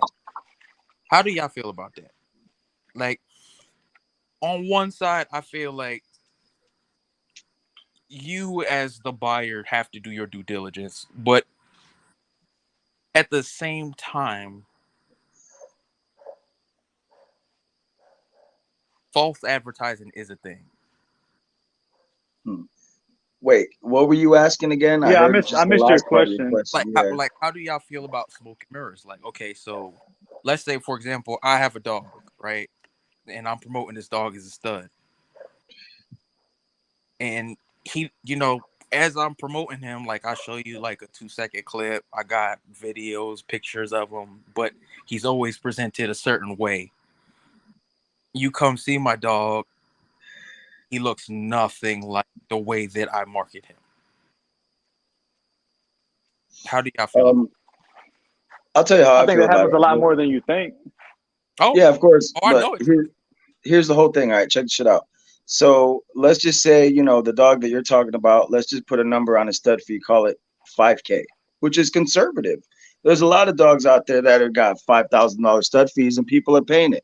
But here's the question. If you got $5,000 to pay for a stud fee, you don't have $700-800 to fly out and put hands on that dog. Thank you. So if you pay $5,000, that's a low, conservative $5,000. $5,000 on semen, Well, if you didn't do your diligence as a purchaser to say, hey, I'm gonna go out and put hands on this dog, or what show are you gonna be at? I'm gonna fly out to, because some people are real weird, like I don't want nobody coming to my house. And if you got a real popular stud dog, I could understand the fact you can't have, 5 motherfuckers a day showing up to your crib to put hands on your dog. But Right. you should, if your dog is that popular, I think it's like almost like you kind of owe it to the community to say, listen, if you want to put hands on the dog, here's a chance. I'm gonna be at this show, and that show. Put like, four shows a year. Every 3 months, I'm gonna take, my studs, I'm gonna take them out, and this is where we're gonna be. If you want to put hands on them, here's your chance. That's fair. Because I don't, like I said, I don't think that, like, let's talk about some of these super popular dogs we've been talking about, like, Golden Child. That dog's got a lot of lock-ins. He's doing a lot of breeding. Can you imagine, like I said, everybody that's considering breeding to that dog, like, hey, I want to come over and put hands on the dog. You would never be able to get shit done. You'd have, 3, 4, 5 dudes showing up to your house every day. And that don't necessarily mean they're going to spend money with you. So I could understand that. But, you know, you should, and kind of props to Jeremiah Fry, to be honest, because the dude ain't shy about bringing his dogs At anyway. all. At So I'll give him props. Now, some of these motherfuckers that just like, listen, here's a picture on Instagram, here's a picture on the book. If you want some of his semen, send the money and I'll send you it when your bitch is in heat, but that's all you're going to get. I'm not fucking with nobody like that. I'm not fucking with nobody like that personally. And that's just how I do business. Because now there's, you know what I mean? Like, then there's no gray area when you do it like that. You know, shit, I've traveled every stud dog that I've used outside of my program. I have traveled to see them, even though I had already seen them personally, in my face, and that's why I decided to breed to him. When I'd make the decision to breed to the dog, I said, I called the dude up, a couple dudes. I said, hey, I want to breed to your dog. Like, where can we meet up? Boom, I'm going to be here on this day, or come over and we'll do it. That's what I did. Even having seen the dog, which is what made me want to breed to them, I traveled my ass, pulled the money out of my pocket, went, go put hands on the dog, and I tell him, listen, I'm gonna go through the dog. Is that cool? I'm touching his balls to make sure he's not crypt orchid. I'm freaking going on the top line, getting a little stack going on, and then I'm like, yeah, I like this dog, or no.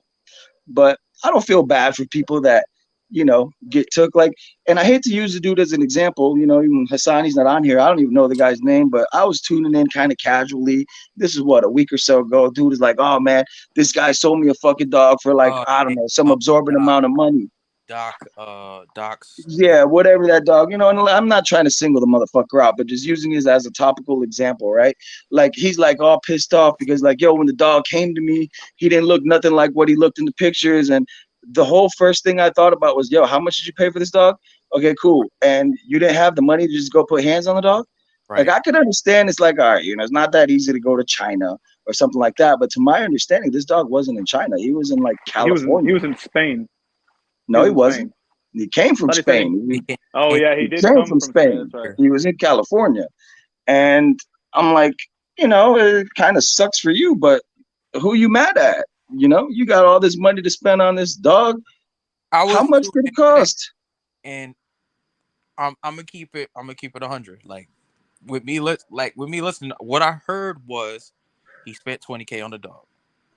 He made $90K on the litter. Fam, I ain't worried about it. Ain't nobody's talking about that shit. 9 to 5. I'm not making $90K a year, so I'm not crying. I would not. I'm not. I could see where he's coming from, but at the same time, like, bro, you did eat. You did eat off that.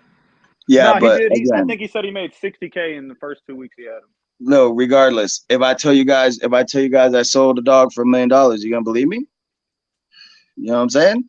Right. Just because I say something don't make it so. You know what I mean? You got to pick and choose what you believe and pick and choose who you believe, because all of that is of no consequence to me personally. All of that is of no consequence. I don't give a shit if you made whatever off the dog. At the end of the day, why are you complaining about the dog not looking a certain way, but you didn't do your diligence? And this is not even singling that dude out. This is in response to what you said, as far as like, dogs looking a certain way and they're not really turning out the same way. There's really no excuse for it. There's no excuse for it, because if you don't have the money to fucking go and hop on a plane, dude, I could fly to fucking Hawaii and back. From Florida to Hawaii, I could fly. Like, dude, whenever I went overseas, like, my plane tickets wasn't but $1,200 round trip to go overseas to Ireland. And when I went to Edinburgh, my plane tickets wasn't but like $1,200-$1,500. Another, $200-$300 a night for hotel stays. So what? I came out of pocket a couple G's. You got $20K for anything. You better have a couple G's to put out and fucking go see that dog. That's the way I see it. Can y'all hear me? No, that's true. You should be able to do that. If you could spend $20K on a dog, you should be able to pay $1,200, $1,500 for a round trip. Even $2K for a round trip. You should be able to pay that. That's what I'm talking about. And what round trip in the United States is going to cost $2,000? That's with the hotel stay and everything. You know what I mean? You can probably get a rental and everything included in that. Shit, less, bro. I can go to Cancun. What are we talking about? Can y'all hear me though? Am I too low? We were talking about smoke and mirrors. Like, so essentially, like, I was talking, like, for example, if I'm marketing a dog, and the way that I'm marketing that dog, when you actually see the dog looks nothing like the way that I'm marketing it. That goes to one of our most recent lives. Right. That's literally. Yeah, that's kind of what it went back to. Yeah. Okay. Well, I think we've kind of talked about some of the main topics, so we definitely can talk about something else, but let's talk about it. Yeah, let's talk about it. But there's one more thing that I did want to mention, and it was something that Daniel said earlier. He said there's a difference, and I need you to drop a bomb for this one, because he said there's a difference between a semen shipper and a breeder.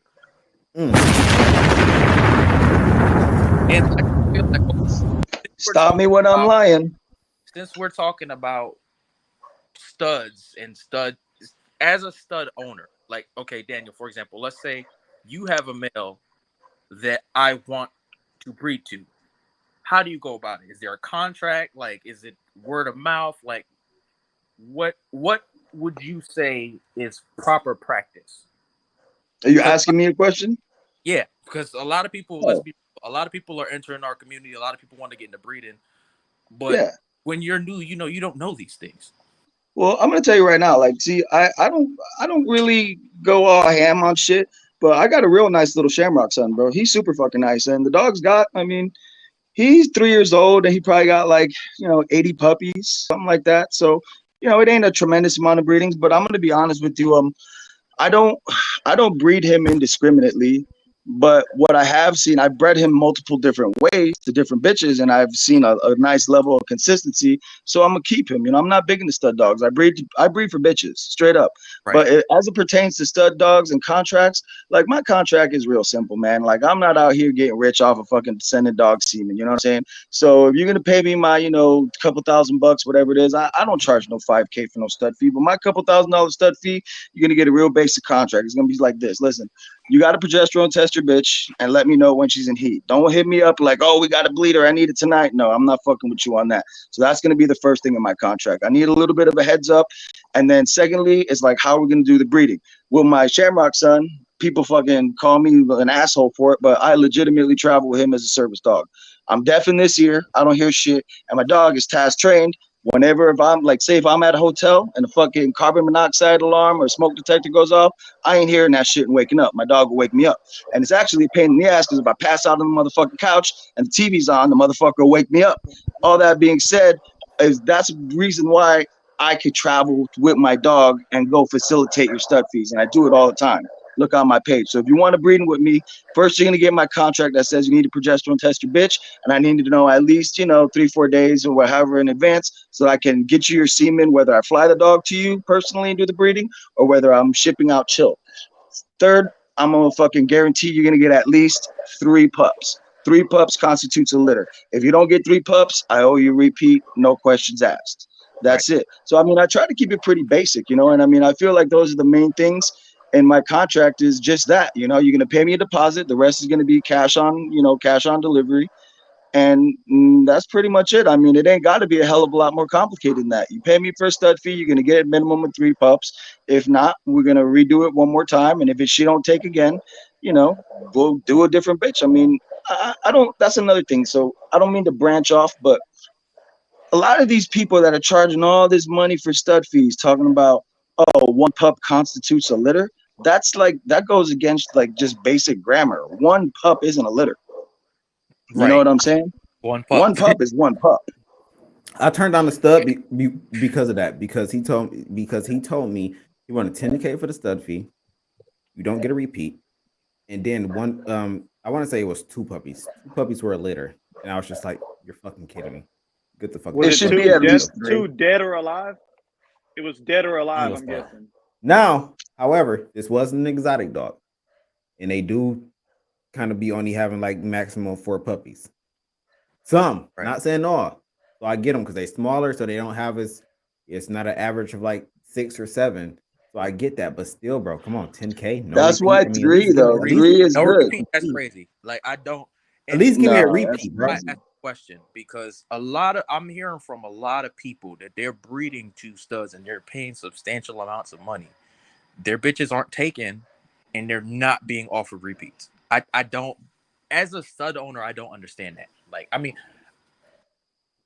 it realistically, the number one thing it'd be costing you is time. Yeah. I don't feel like a stud owner should And I feel incur any like costs because you're the right. bitch missed. Time. And I feel like if you got a high price stud, and when I say high price, I'm talking about every bit of $2,500 now. Because come on, let's be honest. A lot of motherfuckers just ain't got $25 to just go and waste and spend. Shit. And people take the fucking risk of spending $2,500 and they know that it's a possibility I won't even get a litter. My dog may not take all this shit. But $2,500 and up. I lost my train of thought. 1 second. He said I give a repeat for sure.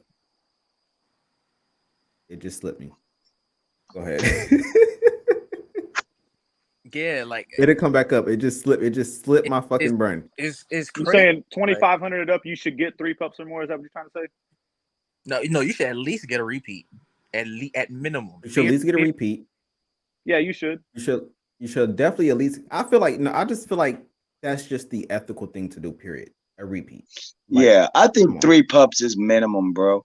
And I'm not even gonna lie, like I've had breedings that we've done with, a couple of our dogs that they only got 3 pups. And I still throw them and they're like, all right, check the shit out. I'm not gonna name no names, but a dude, he produced a litter of pups off of me. And I told him, I said, bro, I said, Sumo is throwing real big heads. And he's like, no, my bitch is whelp natural before, and she's a lot bigger than him. I said, all right, well, don't take my advice. He didn't want to get a C-section. So she had 6 in there. Okay.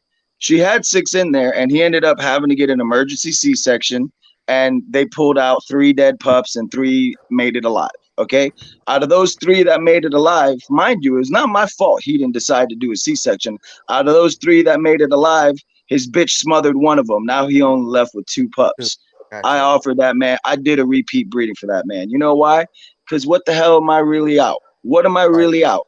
We're talking about semen. If I don't have to come out of Mhm. pocket, what the fuck do I really care, bro? I'm gonna make sure you get a litter.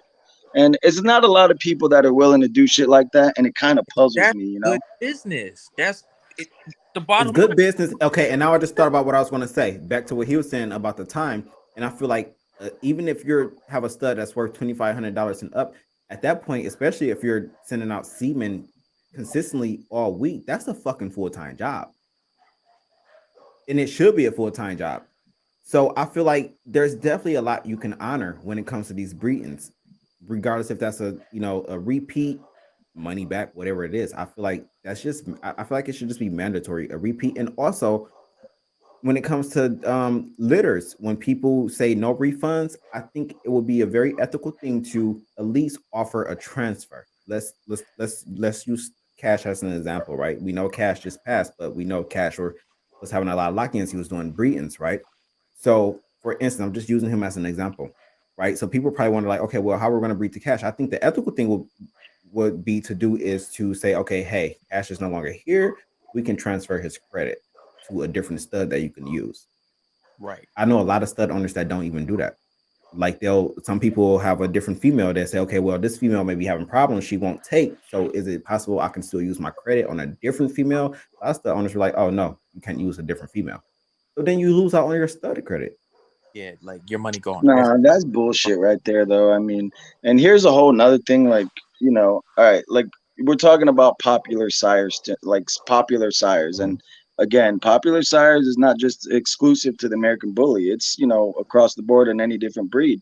There's a But yeah, I whole learned thing about it called in a different popular breed. sire syndrome. Mhm. Popular sire syndrome is, it could be a real bad thing for a breed. But here's the thing. All right, let's say, we know a lot of these dogs have a whole bunch of lock-ins and shit. What do you do on a day when you got 4 motherfuckers that had locked in 2-3 months ago, however long ago? You got 4 breedings that need to go out in the same day. How do you facilitate that? Well, I'll tell you how you facilitate that is with frozen semen, right? Because put it this way, Mhm. like this is something that a lot of people may know, but some may not. All right, if you collect a dog, all right, and you want to have them frozen, so my dog, he's gonna put a solid 6 to almost 7 milliliters or cc's, the same shit, six cc's of pure second fraction semen. So that's no Mhm. prostatic fluid. That's all second fraction. Out of those 6 cc's, we could pretty much spin that down and separate it into approximately 5 straws. So one collection could be 5 straws, 2 straws per breeding. So if you have a real popular stud, why would you not have that stud stocked up and collected with frozen semen? Because in my opinion, how else are That's a you great really point. going to make that happen? How are you going to make that happen when 4 dudes hit you up like, hey, our bitches are progesteroned up, they're ready to go, their numbers are right, they're going to ovulate, and we need the semen all on the same day. 4 different breedings. How do you make that happen without frozen? I'm You glad you it's mentioned that. That's possible. a great point. Obviously, these stud owners are making it happen because I think I've mentioned this pretty recently, previously on the live. Like, do people even do frozen semen anymore? You don't really hear about it. You should. Shit. Even now, AIs you're hearing about nowadays, it's just surgical, surgical, surgical. Surgical. But it makes sense. I agree. I'm glad Jeremiah hopped on here. I've been waiting on you all night. Perfect. What's Hey, going there he on? goes. There he goes. What up, guys? How are you, man? Uh, Been rough over Doing here. good? Not really. You rough? Yeah. Yeah. Yeah, I trying to definitely fig- understand. trying to figure shit out. But yeah, now I want to jump on the topic a little bit about like you know with these stud owners and stuff like with like Cash dying. Basically I'm glad I got other studs. You know what I'm saying? So I Hmm. just try to transfer all my credits to other studs, or I just refund back the money. Plain and simple. You know what I Exactly. mean? Yeah, You know, that's the that's the only right right thing thing. to do, though. That's the only right thing you can do, bro. You know what I mean? Exactly. It ain't I their agree. fault. They spent their money. You know, a lot of people like been going to Boss. Um, some been going to pimping. Some been going to other studs I got too that nobody don't know about. But yeah, Golden Child. But yeah, but like trying to get these like having studs, man, like it's a nightmare. Everybody says that, why you have like I heard some people say like you don't have Frozen or this or that. Well, when we first brought Golden Child up, Hmm. we didn't realize he was gonna blow up the fuck way he did. So, when it comes to Golden Child, there ain't a lot out there because we can't stop breeding. Everybody's hitting us every week on him, bro. Every week. So it's hard to get anything off Golden Child because everybody's wanting their semen, everybody's wanting their semen. But it's getting to the point now after losing Cash, it opened our eyes up to say, look, it's time for us to shut him down for a little bit and get us situated for the long haul of Golden Child. You know what I mean? So this Yeah, Yeah, I shit. didn't want to but to what interrupt Daniel you when you said, were like, talking, but I was how are just you about to able to say. manage it? Go ahead, Yeah, Yeah. Daniel. I was just about to say that. Like, there's a difference between not being able to and not being willing to. You know what I mean? If you're making that Mhm. money, it's all good when you're making it. But if you want to use an example, and this is another dog that passed before his time, which would be World Star. Dude, World Star passed way before his time. He was a real young dog, just died unexpectedly. But one thing I will give credit to, that dog still to this day, if I'm not mistaken, I mean, they have frozen straws off that dog. Hey, They have frozen straws off that dog, and they might still. I don't know their business, but I know for a fact that a couple years after the dog probably been dead 4 years at least. They've done breedings, shit, very recently, as far as I can recall. You know, yeah, I want to read this so comment. Brooke said, "Not everyone wants to use frozen semen though, but if they true. know That's what they're true. doing, it will be done. I done a breed and used frozen semen, done a surgical and got 10 pumps." I agree. But again, back to what Daniel said, I think when frozen semen is more convenient for the stud owner and a stud. it's the Um, only way. You can't facilitate four yeah. or five breedings in a day without it. And here's the thing, like if this dude says not everyone wants to use frozen semen, that's cool. You don't have to use my dog. If I had a super popular dog, like we already know, what's his name? I'm sorry, the Jeremiah. He got Golden real Child. popular stud dogs. Well, guess what? If you don't want to use frozen semen, then maybe you can't use my dog, because here's the end of the situation. For one, a fucking Therio vet is not gonna fucking spin down and fucking freeze semen that isn't viable. Okay, so that's one thing. You already know that whatever's going in them straws is quality. And yeah, you get some die off whenever they thaw it out, but it don't matter. They put enough in there.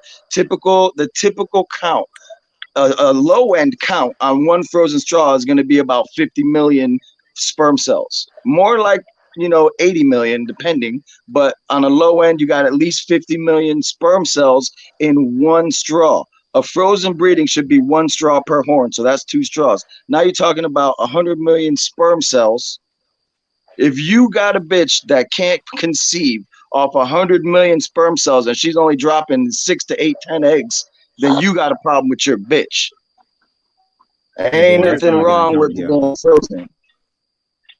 Yeah. I use Frozen. I've al- Everybody I've should use. worn Ain't on nothing wrong Frozen. with frozen. Mm. So Fucking Marco what? Suarez. Marco Suarez had frozen off of Paco. Paco probably died 15 years ago, 10, 15 years ago, I mean, if and you he want to did a preserve breeding. your stud, because I believe that, and that's why I say it's very convenient for the stud owner because if I have a high value stud and he's making me tons of money and he's been used, um, I would do my best to try to preserve him as much as I can, whether that's giving him a break for a couple of months and only using him in house, or whether that's uh, freezing semen and then allowing him a break because we have stored up frozen semen. I would do my best to do that. I know Jeremiah mentioned they'll be actually closing Golden Child pretty soon, and then with Cash Nine, like you said, that just Well, made them realize we're a lot. gonna actually close Golden Child down because for one breeding unit here in the U.S., if we can get 3 breeding units overseas, it's 30K, right? One here is Mhm. 10,000. You see what I'm saying? So we rather just shut them down, try to take care of people here, and start breeding the ship overseas. Try to save some for ourselves and for the long haul because you know not everybody golden child's not going to be alive forever. You know what I mean? So we got to prepare for it now. You know, so Yeah. and like I said, we trust me. We like me and Sam never knew. We never knew Golden Child would blow up the way he did. Never knew it. A million. Mhm. You know. You know, like one thing about that Grim blood, it's hot, man. Like a lot of dogs, a lot of people sleep like on a lot of these Grim kids over here. Um, like Luca Brasi, Grand Champ. You guys talk about that. Luca Brasi is probably one of the baddest studs outside of like Ash and the Golden Child. Luca Brasi, Grand Champ, Is he a Travis. top producing stud? Because that was the original topic of the live. Me and Bernard Tony travel the world with these dogs, putting them in people's faces and going state to state. I mean, Luca's a bad boy. He's inbred too, on top of it. You know what I mean? I'm surprised a lot of people don't use that dog more often. He's one that you don't hear about a lot, but he should be. And I'm gonna start standing on his name. So Luca Brasi, you guys check him out, man, for real. Inbred, Glenn son. Hey, I wanted Jared, to if I read can. Tyler. Go ahead, Daniel.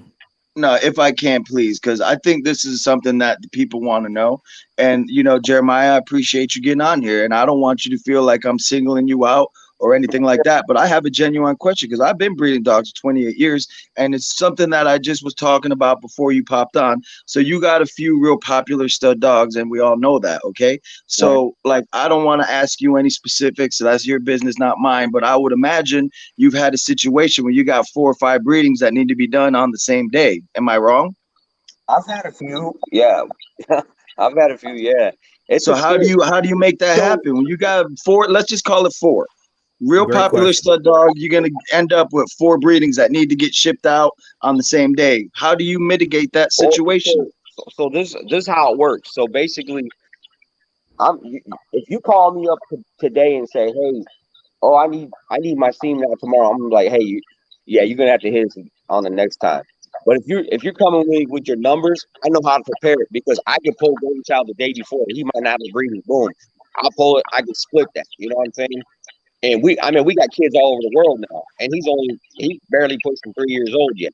So I'm saying whatever we're doing is correctly working because he's got kids dropping everywhere. So if you call me up and say, hey, on Tuesday, I'm gonna need a ship. So on Monday, I might have I might pull on Monday and then turn around and pull on Tuesday for somebody else. If I'm splitting semen, you have to, or you use a little bit of frozen. We do have, you know what I mean. It just depends on how it is, or you just go to another stud. So that's the good thing about it. Like we got dogs over here. Like Pimpin is bigger than Golden Child. You know what I'm saying? So we got other studs now to where, hey, bro, G's locked up. But here's Pimpin. He's 3-time Grim. We got the boss. He's 3-time Grim. So now it's going to get a little easier for us because Golden Child was carrying the weight for so long. It was a roller coaster ride, bro. Seriously, it was a crazy roller coaster ride with him. And once you breathe every day, it's like a man having sex with his wife every day. Eventually, it's going to get old, right? You need a little break. And that's how it was dealing with him. He needed a little break, so we had to shut him down. Just calling me. Let his nuts recruit and come back strong again. And every time we did that, we kept coming back stronger and stronger. So it's a rough one. There's times you might have to say, hey, bro, we just can't get it done. It's sad to say, but it is what it is. But Mm-hmm. motherfuckers, an animal, you ain't a machine. So. Well, that's why I asked the question because, like I said, I mean, I'm not even here trying to lie. I mean, I've never had a dog that had that type of demand where I have 4 people, like, and I'm just using 4 to throw it out there. I get it. I get it. I know Because what you're saying.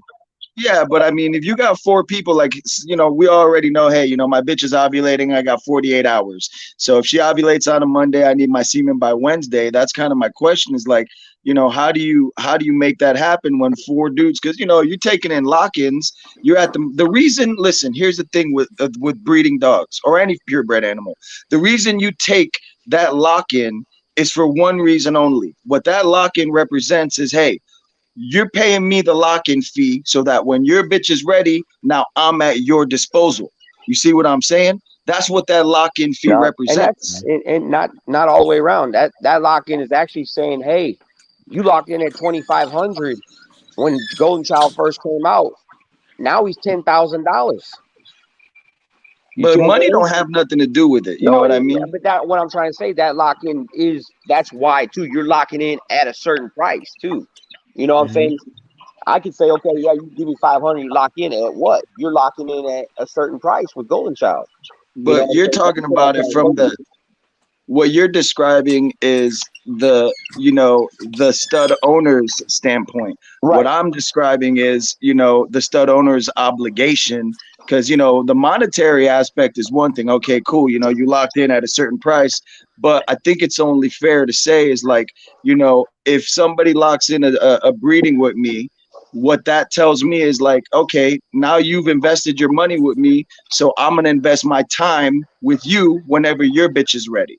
Right. You see what I mean? Because to Right. me, that's good business. And I'm not talking about No, you. no, I'm not no. singling you out. I see what I'm no, I just see what saying you're saying. across the No, board. and I'm just saying you're right about what you said, but on the other side of it, you're locking in at a price too. You know what I'm saying? So yeah, But I does agree that with you. price really have a difference to the person that paid you the money? Like if I locked in when he was 2,500, I mean, I don't care if he's 25,000. I mean, I paid you the lock in, and that's where we're at. It should be whenever All I'm I'm trying to ready. say, look, all I'm trying to say to you is like this. I'm not disagreeing with what you're saying, but Yeah, I'm agreeing with what you're saying, but I'm saying you're locking in at that price too. I'm just adding it into what yeah. you're saying. Is all I'm saying. All right, so let me ask you another question. And again, this is just for my own personal knowledge because I never had a dog. I never made 10K off no stud fee. I'm not over here trying to, lie on nothing. I never made 10 grand off Isn't it stud fee. interesting though? Like I'm glad you asking great questions because I be really wanting to get into Yeah, these stud owners' head and figure everything out and how they me operate. too. And I mean, we got a popular sire guy on here, so I mean that's why I'm asking it. So let me ask this. All right, let's say somebody locked in at 2,500. It's taken them a while, or maybe their bitch didn't take the first time. Now you got to do your dogs up to 10K. Do you prioritize the guy that paid you No, 10K no, above the guy that 2,500? no. Great Never question. do I that. And here's I another respect thing. that. Now here's Great another thing. question. No, before you say that, I'm gonna Jeremiah, jump on a topic that you guys jumped on go ahead. earlier. Go ahead. Like for instance, like you guys said, well, stud owner do his thing. We've had multiple breedings where might have had 8 puppies and the whole litter died.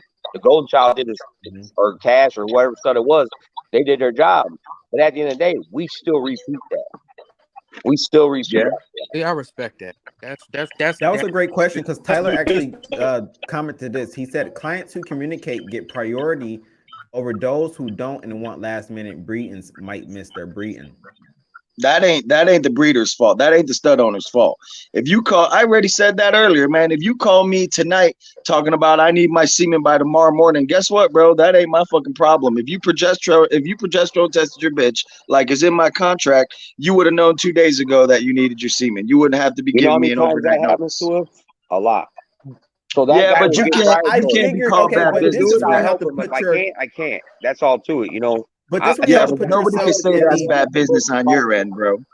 That the ain't damn bad business owner on your end. because I've been in a situation to where I can only get into the vet at a certain time, and then you do the progesterone test, then you go home, and then you have to wait a few hours for the test to come Mhm. back, and then you just realize, okay, damn, like, well, the other day she was at this number, but now she's ready to breed, so you have to hit up that stud owner and say, hey, she's ready now. Like you have to understand these females' numbers can change overnight, so sometimes it Yeah, may but be a that's not situation to that's not where a stud owner's fault, bro. You can't expect the stud and owner it's to, not the stud owner's fault, but I think the stud owner can still be considerate of the fact that, hey, you know, I have a female here and her numbers changed overnight. Every female Sonny, is I different. hear what you're Where's saying. that something here? 100%. I hear what you're saying, but Hmm. I also feel like as the owner of that dam, It's Hmm. behind. you It's about gotta it. like know progesterone, and you gotta know like yeah, changes you dealing with. Like so yeah. all right, Exactly. if I That hit too. a girl I today and agree. yes, and she's at a 1-3, I know I'm probably gonna have time. But if I go in today and I do progesterone tests and she's at a 3, then I know, all right, I need to I do need the my gift. semen in 3 days. Yep. Yeah, Boom. right. Hmm. So I see what you're saying, but at the same time, like you as the person I guess it's trying to an do it, experience type of factor because some people may still be kind of new to it. So I guess it all depends on experience. You know, if you're just Yeah. really experienced and you exactly, you know, to hit up that stud owner and say, hey, she's at this number, I'm gonna need semen in 3 days. But if you Yep. got someone that's pretty new, he's probably gonna kind of be, you know, all over the place. right. Well, I mean, and that kind of goes down to who you approve to do your breedings with. A part of it is going to be the bitch. You know, I'm not breeding to no deformed ass I got bitch. You know what I mean? But another part of that is like, That's listen, another if I conversation. took your Go ahead. money, knowing you're inexperienced, you know, I take a little bit of the responsibility on myself. But you know, I could only do what the fuck I could do. You know what I mean? I can't work a miracle if your bitch all of a sudden, you know, you had her progesterone ran today and she's at a fucking 10, which means you need to breed, you know, today Right. or tomorrow. You know what I mean? Mhm. Like that ain't, there's nothing anybody could do in that situation. And, you know, all you could say is, listen, man, you know, if you want to pay and have her be late, you know, pay for shipping, pay for a surgical, you're probably going to miss it. But hey, I'll send it to you. And on the Mhm. repeat, you're going to have to pay for shipping and surgical again if I was right and you missed it. So. Yeah, I agree. I Yeah. agree with that. Here's a great question though. Let me get to it. Devontae, he said, how do you determine the growth of the stud cost and how quick it rises? I believe that's a great question because we have these situations to where we have a new stud on the market. He'll come out, let's say he start at $1,000, $1,500. Instantly, before you even see any puppies off him, it instantly. It went up. A lot of these stud owners, Mhm. for some reason, I feel like they go by the number of litters before they go about what the dog can actually produce before they start to raise that stud price. Yeah. So you see a lot of situations to where a stud open at like 1,500, and just because he dropped 3 litters and they came out with color, the stud owners will instantly raise that price and say, "Oh, he's produced this, he's produced that. We're going up on the stud." That's why I like this question. How So do you feel about it? Devontae, I'm gonna answer your question. The reality of the stud cost is we touched on it earlier. Somebody's willing to pay it. Straight up. It shouldn't be that, but that's what it is. Somebody's I willing mean, I could expand on that if you want me to, but I'll tell you straight up. As far as what you ask versus what somebody's willing to pay, yeah, you know, you could ask whatever the fuck you want.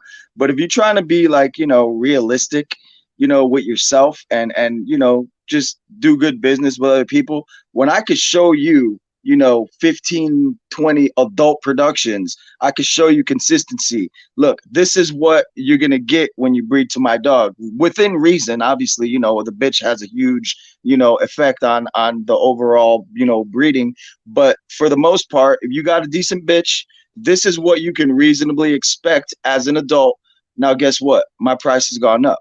See, because I'm not the one to say, look, I could show you a whole gang of puppies, and now my price has gone from, you know, $1,500 to $3,000. But all I can show you is puppies. I personally, I'm not saying that you can't do it. And if somebody wants to pay for it, good. But I'm not going to pay for that. I'm Right. not going to pay for shit unless I see adult productions. Because then at that point, it's on me. If I like your dog's adult productions, then now I have to come with the bitch that's able And to I make it agree. pairing. Now I that's agree. on me as a breeder. See, I breed for bitches. I said that so many times. I breed for bitches. Mhm. I know what my bitch can bring to the table. Now, like, let me see what your dog's produced, and let me see what he's produced when he's bred to similar blood, and then that's gonna make the decision on whether I'm gonna breed and how much I'm willing to pay. You see? That's how I look at it. And I look at it from a bitch owner standpoint as a breeder. I look at it the same way as a stud owner standpoint. We're like, look, I'm going to show you all my adult productions off of this dog. If you like them, cool. This is his price. And that to me is when his price goes up. When I start to see consistency, and I'm proud of, I could say, listen, I'm proud to say, ain't nobody gonna be like, yo, Daniel, you know, his dog bred to my bitch and it was all bullshit. You will never find one person to say that. You know why? Because if it's all bullshit, I will give you your fucking money back.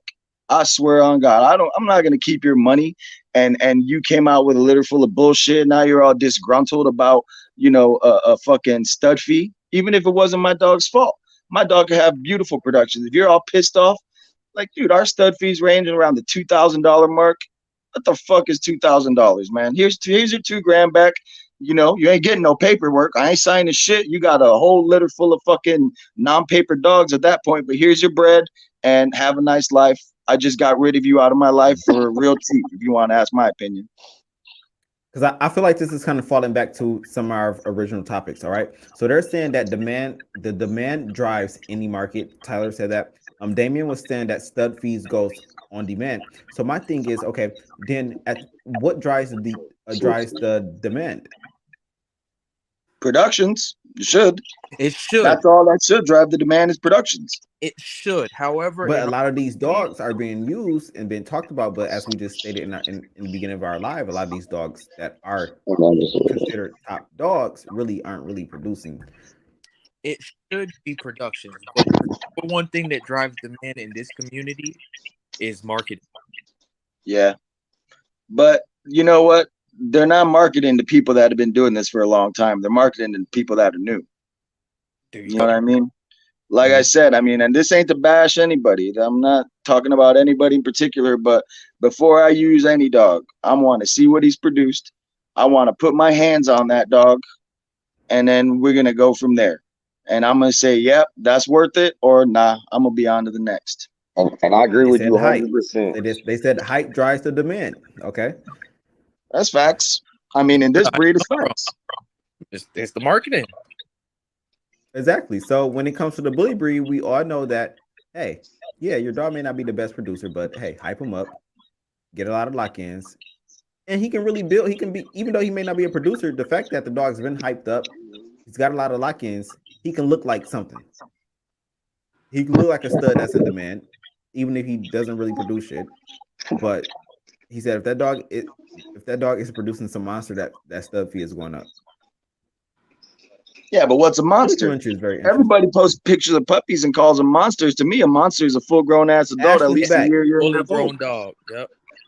That's so a monster. Ashley, right now we're just kind of still talking about like studs. And the original live was about top producing studs that can't produce.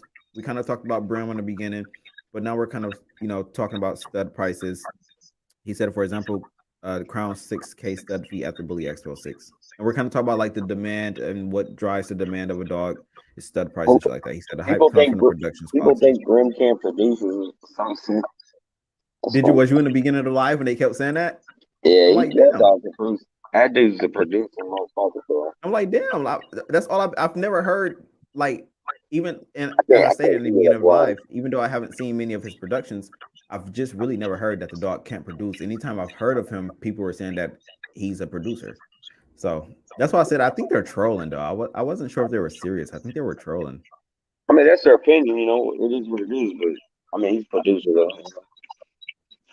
Jeremy, yo, shit always pop up as his Facebook user. He said someone said Grim can produce. Absolutely, they said that in the beginning of the live. It was right after you. That's why you got tagged, because we were talking about Brim, and people were saying that he's not really in the top producing studs, because that was the original topic of the live. We were kind of talking about the top producing studs within the past 2 years. We talk about you can't deny what Ashley's done with that dog, man. Plain and simple. Yeah. So someone also stated on live that he had his run in 2021. And I'm like, well, it's only 2022. We don't we're not even. Hey, I'm talking all good about Grim, but I'm gonna tell you right now, 2022, this is Golden Child's year, brother. Not Grim.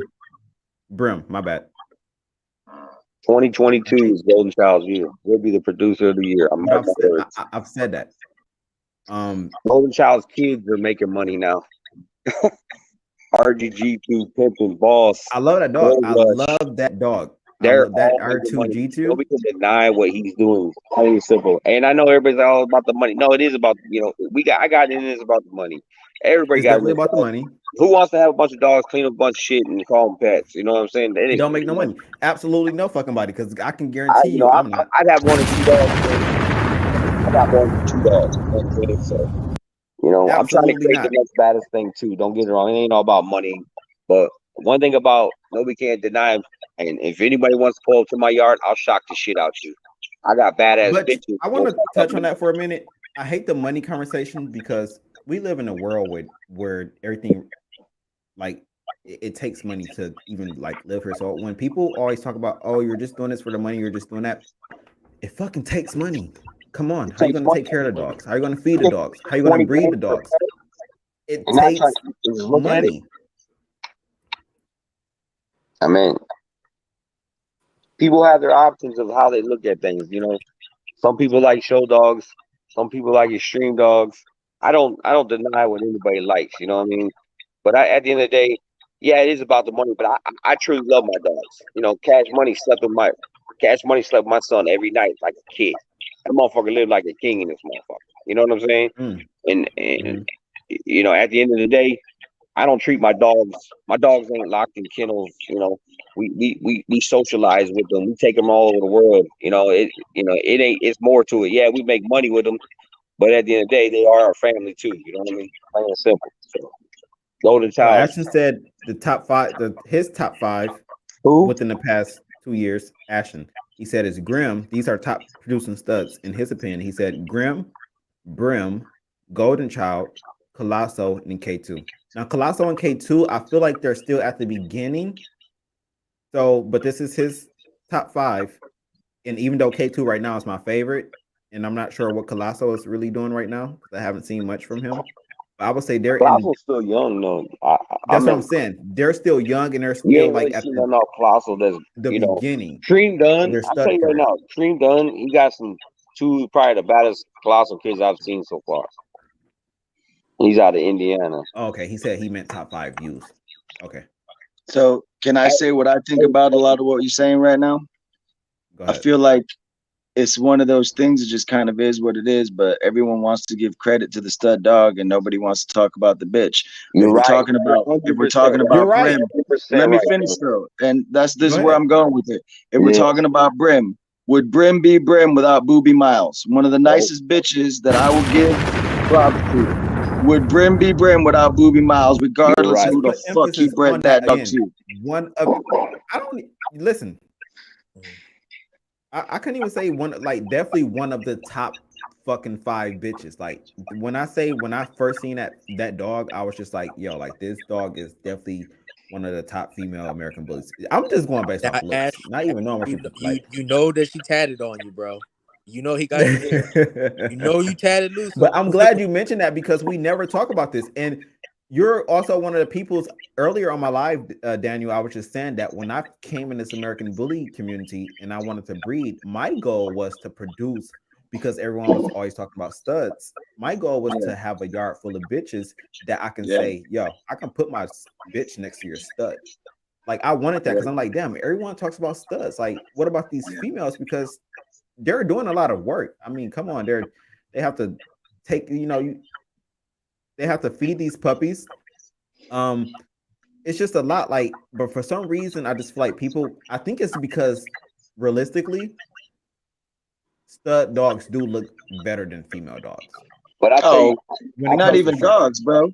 The male species and across the animal The kingdom male is the species, beautiful one. period. The You're fucking right because peacock is the most one with male, the nice, beautiful fucking feathers. The peahen and look that's like what shit. most birds. You think that The bitch was a females turkey? in most bird species be plain, they're like a brown color, and then the males all be all colorful and shit like that. And you're right, it's the Yeah, male species, period. that's across the animal kingdom. But it's kind of one of those things, man. The fucking stud But dog nowadays, I think gets all the females look better credit, than men. but Yeah, you know how what many kills times did I me? said on this live? I breed You for know what kills bitches. me is like how Cash put in the most work out there, traveling the world, and he never gets the credit for being one of them top fives. He was the you biggest don't baddest think dude Cash in get the the credit? motherfucking industry.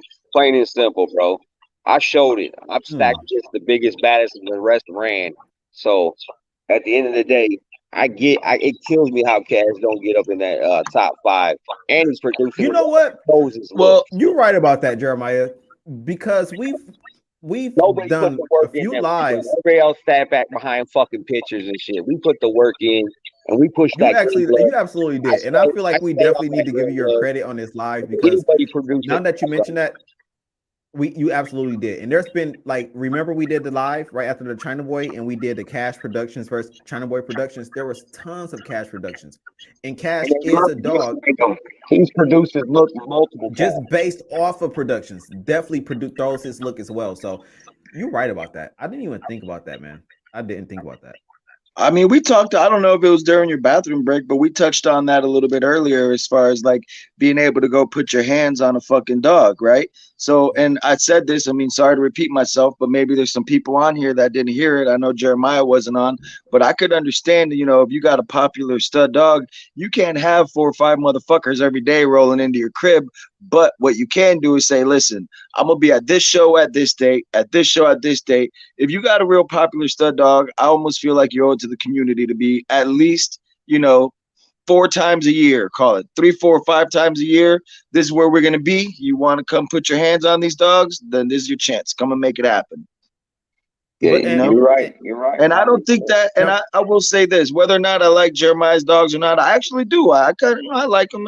There's some things I don't like about everybody's dogs. Let's put it that way. But I will say Average. this, different than a lot of people, I will say from what I've seen off of Jeremiah, he ain't scared to take his dogs out there. If you want to put hands on he the put in the dogs, work. he'll let you know where he's going to be with them. Exactly. Yeah. He put in the work, and you can't say that about a lot of stud But owners. I don't get why Cash he throws if you look at every majority of Cash's kids, he throws his look. So what Mhm. makes a badass producing dog? That's what I want to know. What makes hey, I give credit and there's nothing They towards said Ashley or any consistency, of these and they people with the said good kids, producing but better than what that stud looked like. I don't give a fuck. I say what the fuck I want to say. So look, but at the end of the day is hey, Ashley got some badass dogs. Grim, they say Brim's the number one producer. Okay, maybe he was. But Mhm. House Colossal in there, he ain't produced nothing. But You that's see what what I I'm saying? said. I Now, said, Cash, Colosso, I said he's Cash just in is his out there beginning stages. producing. We put in work with Cash, and it didn't come easy for us. You see Mhm. what I'm saying? Nah, he was earlier. He was saying the top 5 most used, not Ashton was production. Ashton, Yeah, yeah, yeah. What's that Ashton. say But again? I he can't made hear that. you. So Ashton earlier were saying the top 5 used, but what I was saying what You the don't think original live Cash was did? within the past 2 years. Within the past 2 years.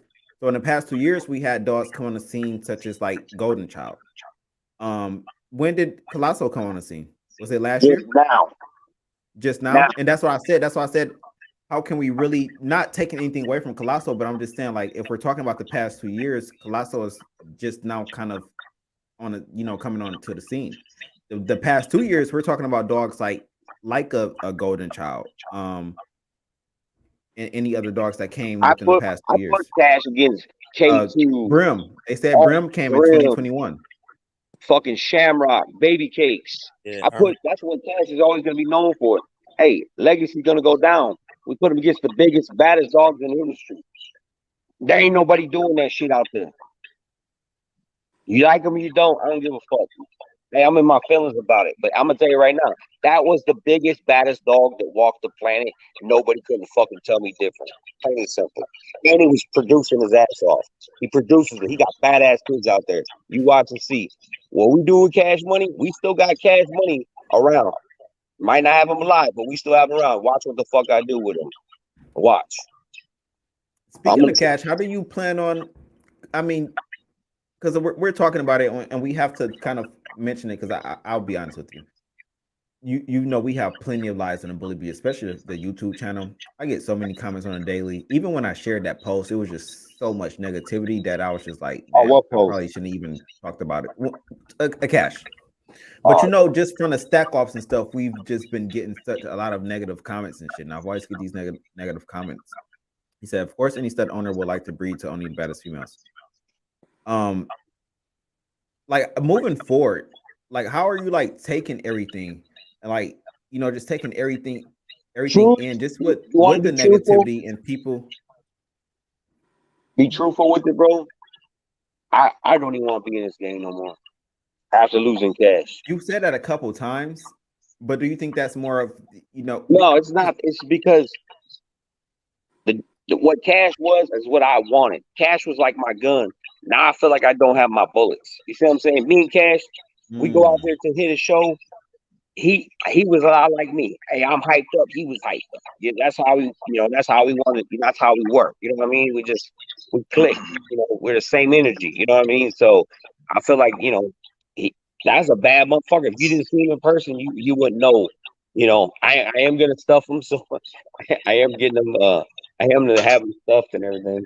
Actually, I gotta go to Ohio You probably should. You drop them off. should. There's nothing wrong with that. Huh? I said there's nothing wrong with that. You should. You know, that's your dog. You love him. You know. But like using cash though, it just took the wind out of me, bro. You know what I mean? And you got a dog like that, and he was just, like I said, Cash didn't He make was definitely your partner in crime. Huh? He was definitely your partner in crime.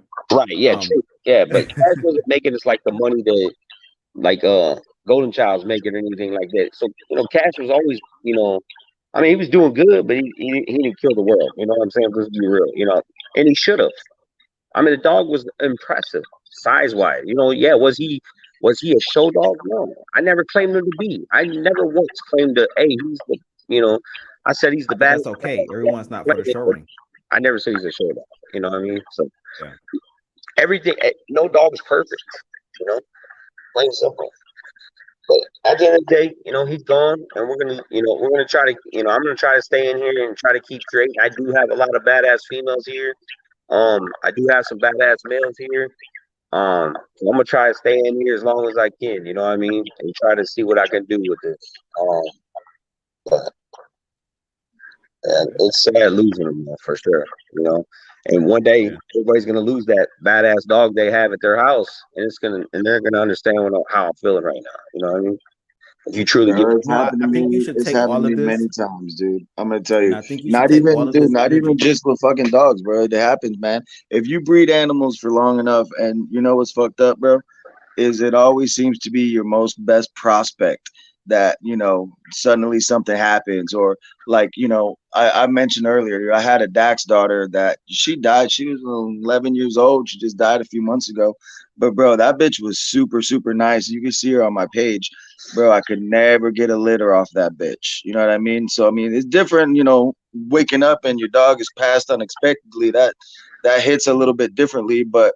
And anybody that gets involved in breeding animals, dude, you're gonna take those losses. Yeah, And it don't ever get any easier. I mean, I've been doing this shit for a minute, and it always sucks, and it's always your highest prospect, man. It ain't never the dog that you're like mad about.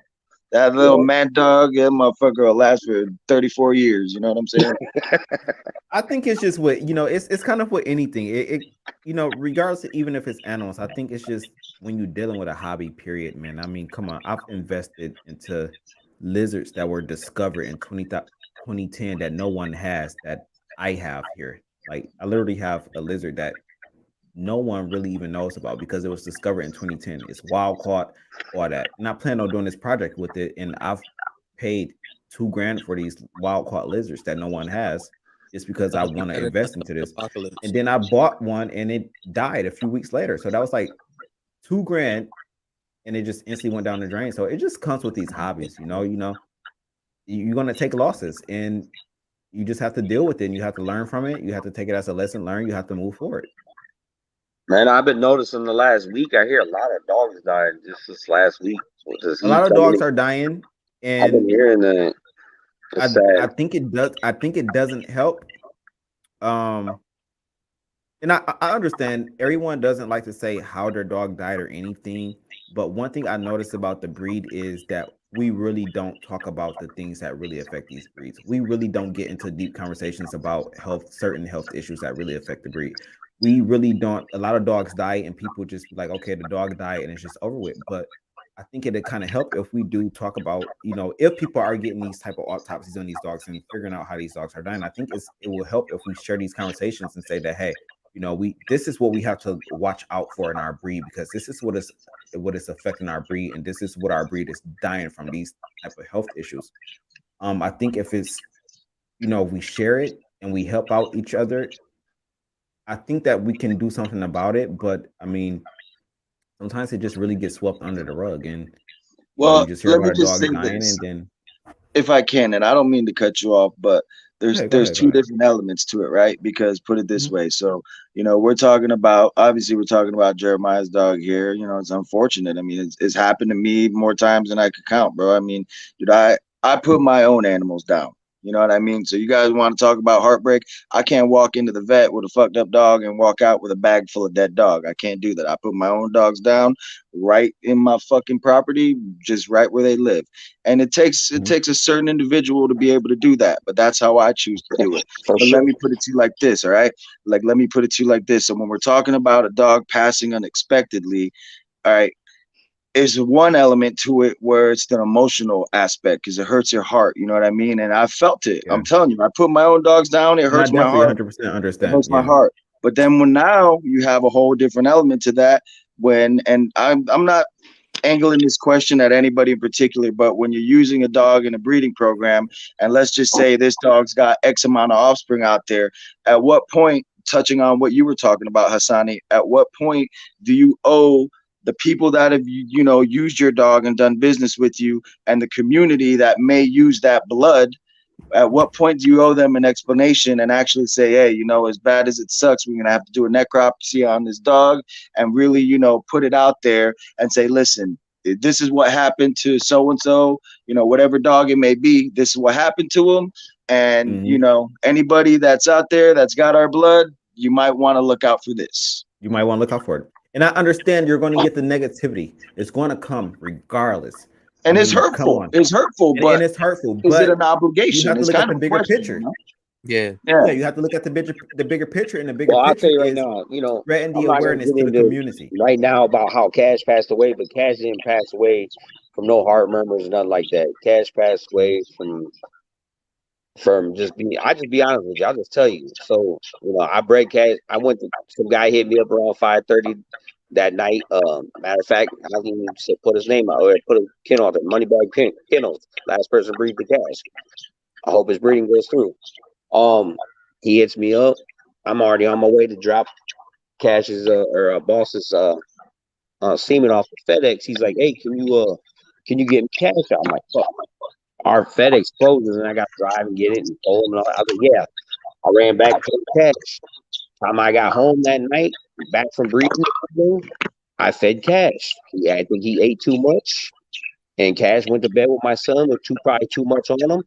And my son has a twin bed. I got pictures to even prove it. I don't care. I don't give a fuck what people say about me or what they say about my dog.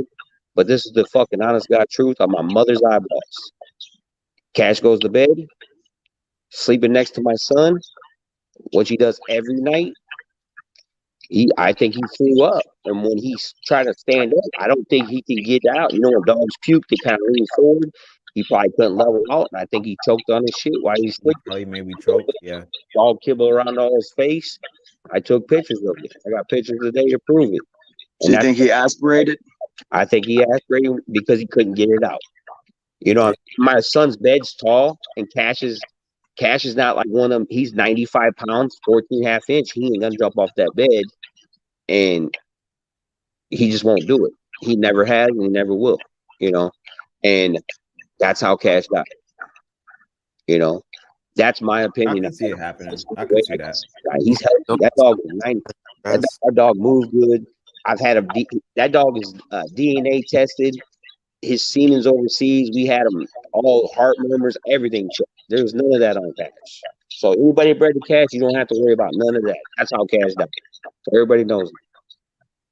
Well, I wasn't trying to single you out, but respectfully putting it out there. I hope you ain't taking it like you volunteered the information, and I respect it. I don't think Jeremiah is cool. He can handle a lot of conversations. No, I'm just saying, man. Like it ain't even just his dog. I mean, dude, out how of many respect dogs? though? I get it, Daniel. Out of respect, How about this though? Let's shift it real quick. Everybody talks about Louis V. How old was Louis V when he died? Was he 2 years old? I don't even know how. I was maybe. Nobody asked that. Nobody asked that. People fuck with that blood all day long. It's a hot commodity. How long did that dog live? A lot of studs died though too, young ages too. Off of Louis V. I didn't even know that. I didn't know Louis V was 2 years old when he died. I think so. I could be misspoken. Listen, don't quote me on it, but I'm pretty sure the dog's dead. And if I'm not mistaken, he died at a real young age, very premature. Yeah, Louis V passed away, and a lot of his offspring's studs that passed away too at young ages. So that just kind of goes back to my point. If, like, using a different dog. I wasn't trying to single you out, and I know you didn't take it that way. But again, these But are the conversations that need to be had. Like yeah, Tyler said, it he said a does. lot we see swept under the rug. Oh, it was a snake bite. Perfect excuse, a snake bite. We've Shit. seen this over the years, but Cash Money was a really functional dog for a big ass dog. Is like, Sonny. I was wanting to get to see him, man, at the Battle of the South. I really was too, man. Too, I really man. was too. That I was sucks, gonna man. take him to Khan's show, but Khan's like, bro, he's a little too hot for me. Let's talk about that. I heard about that, and I didn't say anything about it because I'm just like, I don't want this to be hearsay, but it did come across my desk. They were like, you couldn't Conway allow you at the show because of the liability of Cash. Yeah, but I didn't know if it was true because I didn't see you talk about it. But I think someone sent me your live and they said you kind of touched on it on your live. Yeah, I did make a post on it. I'm not mad at Khan for it or nothing. Like I said, it's nothing against Khan. I get he's trying to protect what he's trying to build. I get that, but I think Khan could have did it a different way. Like, I mean, he was respectable. He was respectable about how he delivered. Did he publicly come out and say that, or did he like come to you privately? Messaging me. But the reason I mentioned it because I had a lot of people come to see Cash. I got Cash kids, be there, and I got people from here wanting to, hey, we're gonna come down there, and then everybody can come but Cash. You know what I mean? And it pissed me off. I mean, I ain't gonna lie. I work off emotions like Con's kind probably a lot like me. We work off emotions and shit. I was pissed off. Yeah, who wouldn't be? I want to go there. I want to go there and prove. Not to be funny. Brim's a bad motherfucker. Kenny Burshaw's a bad motherfucker. But I had a chance to take Cash Money right into the den of let's see who really is the biggest, baddest motherfucking bull that day. And I'm honest about it, though. And I've never singled out Ashton. I've never singled out any of these our own blood ever. But this was my chance to see, hey, okay, you got Brim in the house. You got maybe Kenny Burnshaw. They say he's probably one of the most extremist dogs. Well, I'm that type of motherfucker. Like, let's see. You obviously know.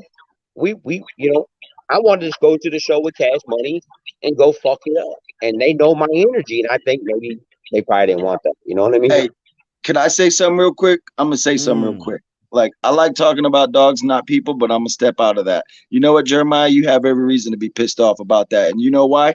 I'm going to tell you why. And I'm going to speak from firsthand experience. You got singled out. All right. If you have a fucking dog show, how the hell are you supposed to know how many motherfuckers come into your dog show? What, you're going to think that out of all the dogs that show up to your fucking place, there ain't going to be some aggressive dogs there? Because let me tell you how I know this firsthand. I've seen aggressive dogs. And there's not a dog show I've ever been to I ain't seen aggressive dogs. He got singled out because you got singled out. And I'm going to tell you right now. Like, he's not one of those people that's not afraid to stand 10 toes behind their dogs and talk shit. Because imagine listen real quick. Hold up. He showed out. I agree. Go ahead, Daniel. Dude, that's not going to be good. Dude, it's bullshit. And I'm going to tell you got singled out. And here's why. Because we had a fun show here on my ranch. Maybe, I think it was in in early March, right? It was 200 fucking people here at my crib. I swear on God. It was 200 people. We're on 15 acres, bro. This whole motherfucker was parked. I was going to have to start parking people at the far ass fucking pasture and riding them up on the side by side with their dogs if any more people showed up. This place was packed, bro. How the fuck am I supposed to know who shows up? You know what I mean? I can't say one way or another. And out of all everything was cool. We didn't have no incidents. But yo, I'm going to tell you right now, how the fuck am I supposed to know whose dog's aggressive and whose dogs is not? And I would imagine this was just a fun show. This is a fun show here in DeLand, Florida, at my house. If this motherfucker got a whole registry and trying to say, no, don't bring your dog because he's too aggressive. What the fuck? How's he supposed to mitigate and how's he supposed to know, like, oh, your dog's aggressive, your dog not? What is he checking motherfucking dogs at the gate? We can hear you, and I agree, Daniel. But at the end of the day, that's some bullshit. If you want my opinion, hear me out though. Hear me out though. Go ahead. My biggest achievement is that what everybody said. Now I look back as Cash was gone. My biggest achievement was I was building a legacy for Cash Money. Right now, that was my goal. However anybody else looks at it, I don't give a fuck. That's my goal. Well, I wanted to put Cash. I thought Cash was that dog that could stand against everything. I put him in XL classes, and he had bigger heads than XLs. and that's no exaggeration. I was in Ohio, and I was stacking against XLs with the biggest heads. He had the XL features on a 14.5-inch frame. That don't come around every day. Plain and simple. But what I'm trying to say is my legacy was going against the biggest, baddest dog. Just putting them against it doesn't mean I'm tearing them down. I've never tore no, like when I stacked K2, I never tore that man down one time. We left it as that. Me and Steven still cool today. You know, everybody gets butthurt about, hey man, let's put these dogs together. You know why? Because they're trying to, they don't want to, they know Cash Money was that real motherfucker. Like, look at China Boy. None of these about Eddie. But Eddie would not come out. He claimed this and claimed that, but he would not put that motherfucker against Cash. And I offered that motherfucker 30 fucking K to walk through a door, and he would not do it. So what's that tell you? Pussy. That's what that tells me. It's like, Well, yeah, and we talked about that. It was. That's cool, but I'm gonna tell you at the end of the day, that was some bullshit. You could have said, "Hey, Jeremiah, bring Cash, we'll put him in a corner, and just be careful. You know, hey, just center him out. You know, keep him in the truck. Keep him in the just truck. Knowing dog, I agree. Just knowing dog behavior, because come on. Let's not act like that's not normal dog behavior when other dogs get around other dogs. Yeah, you may have a dog that's calm, but have we ever really witnessed Cash outright attacking another dog or attacking a person at a show? Right. So what was the real liability, especially if, I mean, come on, let's follow leash laws. I mean, if the dog is on the leash and the owner has it and the owner is handling it, I mean, how much of a danger is the dog if you got a responsible owner? Jeremiah's a responsible owner. I get where he's coming from too. It's just the liability. It's the community, the general public talking. But what pissed me off is listen to me. Khan's supposed to be throwing his first show. Think about this. Grim is not going to be there. Rocco's not going to be there. Juggernaut's going to not be there. Colossal's not going to be there. Fucking Big Red's not going to be there. What? He didn't bring his dogs to his own show?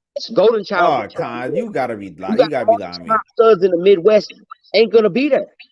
Khan's not bringing none of his top studs to his show. So I mean, think about it. You should never tell me this. That's the liability. The dog that's not my dog is at my show shining. I don't give a. You sure about this? Or you maybe we gotta wait till it's this weekend. We gotta wait because I'm not throwing no show. I'm sorry, Khan. I'm not throwing no show, and my dogs ain't being the top fucking showcase fucking dogs. Period. I don't know, man. Like, I could understand maybe not bringing all of them, but at least, 2 or 3, Two of the hitters, Hey, Colossus, how many motherfuckers would love or at least the dogs that he is currently pushing, right? Yeah, and getting a lot of stud fees. And Colossus looks like a badass dog. Wow. He said it. If anyone's going to the show and they want to go live on a Bully View, I mean, let's spark up something. I mean, you can become a moderator and go live. I would love to see it. I'm not going to be able to make it because I'll be in Miami, but come on. Hopefully Khan does a surprise, but damn. But I don't blame him, man. His studs are high value. I get it. He probably just doesn't have the handlers. Here's the thing. He probably has too much under his belt. Okay, we keep saying that. But why does Zero and all these top-notch studs go travel week to week all over the world competing in the show ring? If they're that they're valuable. That's a badass dog. Grim, he's a badass dog. People would love to see him. These dogs are getting older, man. Golden Child. Okay, Tyler said it. Tyler said that's why I just said.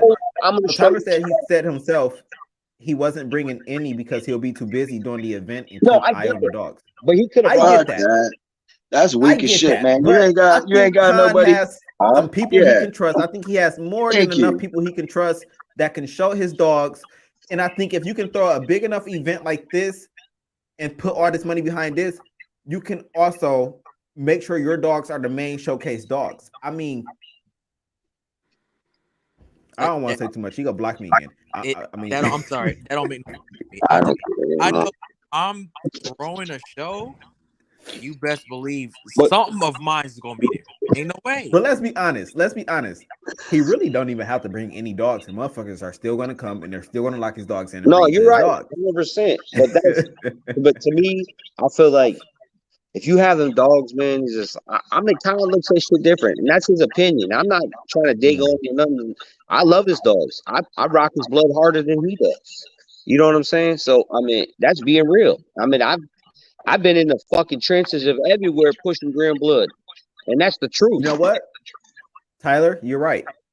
And I can remember a situation. So Tyler said people are spiteful, though it only takes a split second and one sucker MF. But that's why you make sure you have the right security. Fuck make that. sure everything's You know what it takes? set up right. It takes. saying Listen, in these show dogs, these badass dogs all over the world to these shows. If we're spiteful, what? nah. I think what he was saying is like, you know, somebody got poisoned his dog or something. Guess what it takes? It's your show. You got to pay somebody. Look, how much would it cost to say, hey, look, security, here's $500. You got your pistol on you. Here's my dogs in my booth. Keep an eye on my dogs. I don't want nobody touching them. I don't want nothing happening. That's why I give Bashard credit. Now listen though. Bashard, look at him, multi-millionaire. I've been to his house, beautiful home, Lamborghinis. The motherfucker lives a life. But one thing I want to give Bashard, he showed up with his dog. He went to the ABKC show. He put him in there. Regardless he didn't like it or not, he did it. You know what I'm saying? And his dog, you don't think his dogs ain't worth no money, regardless if we like them or not? I seen his dogs in National. That's a great point. I seen Bashard out there. I don't know. We got to maybe give Khan the benefit of the doubt. I don't know. You No, just I'm never not, know what he's I'm not thinking. digging on Khan, and that's what everybody's going to look at, and this is how it's all going to be taken. But I don't give a fuck. Okay, I don't care. I'll say it if you don't want to. I don't think ain't no excuse for it. Shit. I mean, I ain't gonna lie. About you throwing up. I said it. I mean, bro, like he said, they said Khan's probably looking at it from his client's point of view. The man clearly has nothing to hide. You can't compare June studs to Khan's. I'm not comparing studs. I'm comparing show to show. I'm saying when they said that Khan may not be able to manage his event, I'm saying that June Williams done it multiple times. And he brought his dog and had. But at the end of the day, it takes money. So that means that you have to invest the money to pay for the right security. You have to invest the money or whatever that's going on at your show. So I'm not comparing June studs or anything to Khan. But I'm just trying to, you know, if he don't want to bring his dog, that's his own opinion. What I'm trying to say to you is like this: I was trying to bring my dog, and I know, yeah, Cash gets a little hot, but when I went to Wild Factor, I pulled Cash out the cage, and I told everybody stand back and take pictures and look, and I let Cash do what he did, and Cash, I know how to control Cash. I've been around him. We've been all over. You know, people hit me up every day to use. Hey, bring Cash to my show. Bring Cash to my show. I get fucking banners every week. And we was actually going to be going to the Dirty South in Georgia on the 28th of this month. Me and Pippin and Cash were going. They want him here, and I shout out to them guys for wanting them there, man. You know, I feel like. I feel kind of like shitty, like the people that I'm standing on his blood for, like, and regardless you like it or not, I was pushing that blood, and for Cash Money not to be able to go to that show, that pissed me off, bro. For real, I don't give a fuck what anybody said. I get it.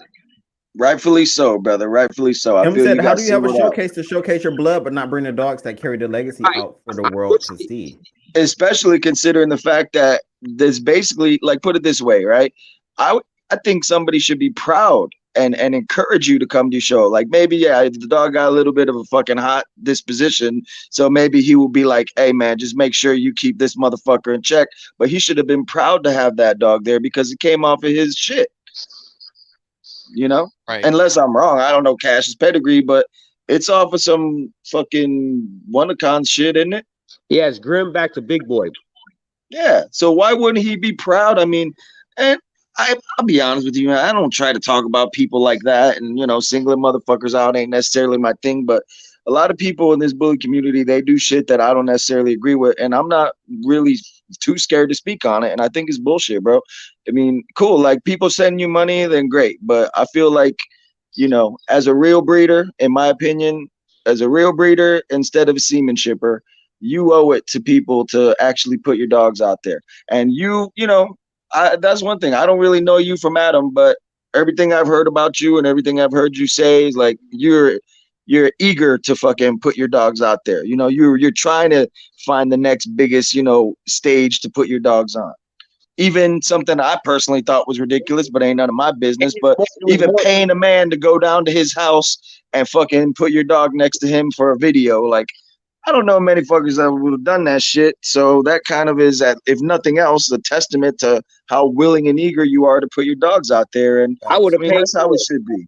I would have paid more. I think I got out cheap on that. To be honest with you. Yeah. The money aspect ain't none of my business. I just, And it I wasn't. don't know. That's A what I'm matter of principle to me is like, man, right. we just standing these dogs next to each other. But bro, that just goes to show. My point is, you know, you ain't hiding shit. You Let know, me ask you. you're Let even me ask going the you. exact Let me opposite. ask You're you something. paying to fucking bring your dogs out and putting money in another man's pocket to stack it off. Like, and then I would have done, but Let you me know, ask you a teach question. his own. Let me ask you a question. You're a show ring type guy, right?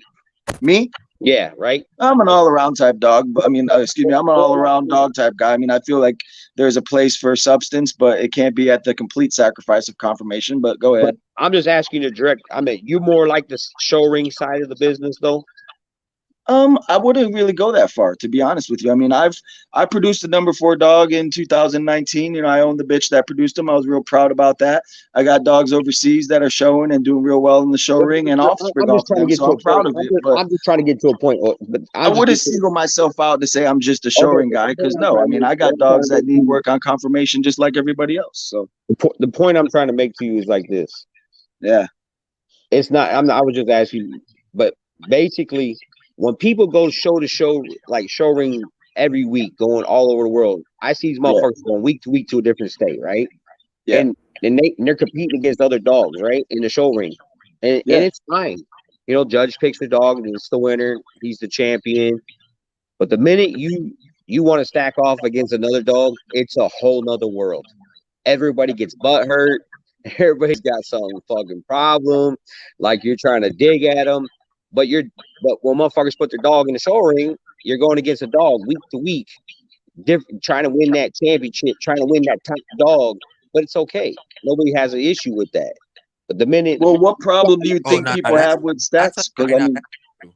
huh? And people in the show ring when they lose, they be butthurt for sure. the point I'm trying Most to make though is you do people go week to week and do it. Multiple people all over the world do shows, confirmation shows. How Yeah, many real stack offs like me and Bashard or me and hey, where like we went down to Jacksonville, Florida, we stacked shamrock and baby cakes and all that. How often do you see that? No, I made that shit happen. right. I put the dogs, you know, when we went to fucking Bashard shit, that was probably one of the biggest things this year or last year, to say, to hit the fucking internet. You know what Right. I'm saying? Oh yeah, most definitely. Trying to, well, I you know, mean, that's just been happening for a long time. I mean, you want to talk about Shamrock, dude? He stacked that dog up against damn near everything. I mean, shit. Even going back before that, I don't even know if I think he probably was alive, but maybe not such a big name. I mean, you saw Mr. Bean stack against Rocco. I mean, that video that just was got years put ago. out. That's All an that old said and video, but done. it just got re-put out there. Now try to do it again now. It's a whole different situation. So I'm trying to say everybody gets butthurt and everybody's got a problem or everybody's, you know, and I like that. And I was trying to kind of push that No, direction. I But don't like that shit. I get tired of people getting butt hurt. God fucking damn, grow some balls. I would say, like personally, I'm not big into like you say, I don't know the name. Like, what the hell is that one show where it's just two little like they're exotic shows where it's just nothing but a whole row of tables and every like. Wow, I fam. don't really get into that myself. Like, that's just not my atmosphere. So yeah, and if you that's have just to it. But if you show have to ring kind of like pigeonhole me into like a show dog person versus that, like, yeah, I ain't going to that. That's just not my atmosphere, man. But right. I don't see a problem with people stacking dogs off. They've been doing it for fuck, man, decades. But when you try to You know? stack them Oh, big yeah. name dogs off, it's like motherfuckers don't want to bring them out. They don't want to do it. But maybe Maybe that's not what anymore, but it's like shit, like I said, I mean, I've seen many stack offs. I mean, even if like even when, like you go to nationals, you bring your dog or any dog show for that matter. It's like, yo, let me get a picture next to you and your dog. It's like, I don't know, it's a stack off, but I don't know. I guess I see what you're saying. It's not as well received as it's not the received show like it ring is. Like proper. I can't just go pay an entry fee and jump on it and go against the back against Mr. Bean again. You know what I mean? Or fucking Shamrock. Shamrock. When I stacked uh, cash against Shamrock, that was a big ass dog. Shamrock was a good sized dog, bro. That was a good one. I like that one. I stacked Grim. What's boring about them, Tony? Tony said these shows be boring. What's boring about them? Is it the sanction shows that's boring, or is it the fun shows? No, fun shows ain't boring. It's fucking Fun shows isn't confirmation boring. It's the shows in sanctions. general are It's the boring, bro. confirmation songs. Yeah, confirmation shows in general are boring. Like most of the time, whenever we roll up to a confirmation show, I pull up in the RV, and I ain't gonna lie, bro. Half the time, my ass is fucking hammered before the fucking second show starts, and I'm just chilling in the RV with my friends and shit. So I'll admit it gets pretty fucking boring. You know, just sitting in take me there to a waiting for your show. class to be called. I can't even count how many times I paid for all 4 shows and only made the first one because I got fucking drunk and fucking ended up just kicking it, grilling, and shooting the shit. So Sounds it like is what it me. is, man. Get fucking drunk and go to the show. I want to touch on what Jeremiah was saying because this is personally what I feel. I feel like if it's two heavy hitters and they stacking off against one another, both parties being fairly compensated, you have no reason not to stack off. The only thing I can see is I don't want to shoot my dog because if I lose, my dog is going to be upstaged by this other dog. That's not true. That's not true. Because look, here's how it works. When I'm on a stack tape and I proved it all over the world, I stack K2 against Golden Child, right? 50% of the people like K2. 50% of the people like Golden Child. It's bringing business to you. To both. You know how many lock-ins we took after that shit? Cash or Golden Child went from, after them stack offs, he went from being $1 million dog to a $4 million dog. I mean, we really got these numbers. It's the truth. We don't have to lie about it. We're doing multiple breedings and people lock into them. But putting your dog in the right light it's definitely a win for people. People are afraid to do it though, and that, like, guys like Ashton, they don't need to do that shit. And this is nothing against Ashton. This ain't getting nothing to nobody. It just, to me, I'm always want to put my shit against the biggest, baddest. I thought I had the biggest, baddest, and I'm that type of guy. I just want to prove it. And Cash wasn't that dog. Cash was like, look, we'll just right here, plain and simple. Cash was not in that top 5 dog. But you don't think we didn't put in the work? You don't think he's producing? You don't think he's what he is? I proved it, and he still ain't in the top 5.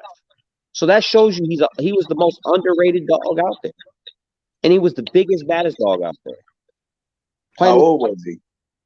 And nobody can prove me wrong. How old was he? 3 years old. Just turned. Okay. Yeah, I don't know. I thought he was a younger dog than that, but I feel you.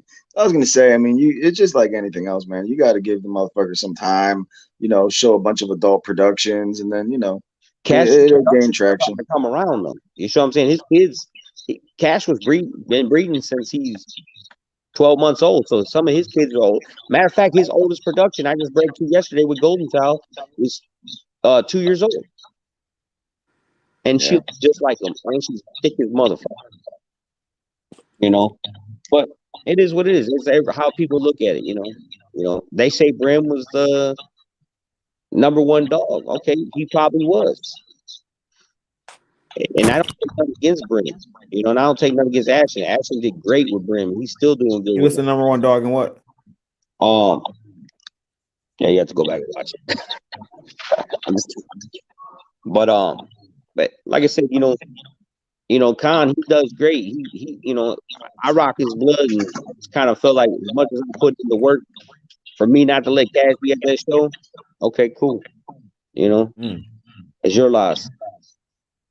Because we come there and we show up and show out and bring the crowd. Maybe he knew you was gonna get all the attention, and he didn't want all the attention been put on Jeremiah. He wanted all the attention get upstaged at his own show. Why wouldn't you want the attention at a show at your show? Never know. And you're trying to start a registry. You should want the biggest, baddest dogs in that motherfucker. Plain and simple.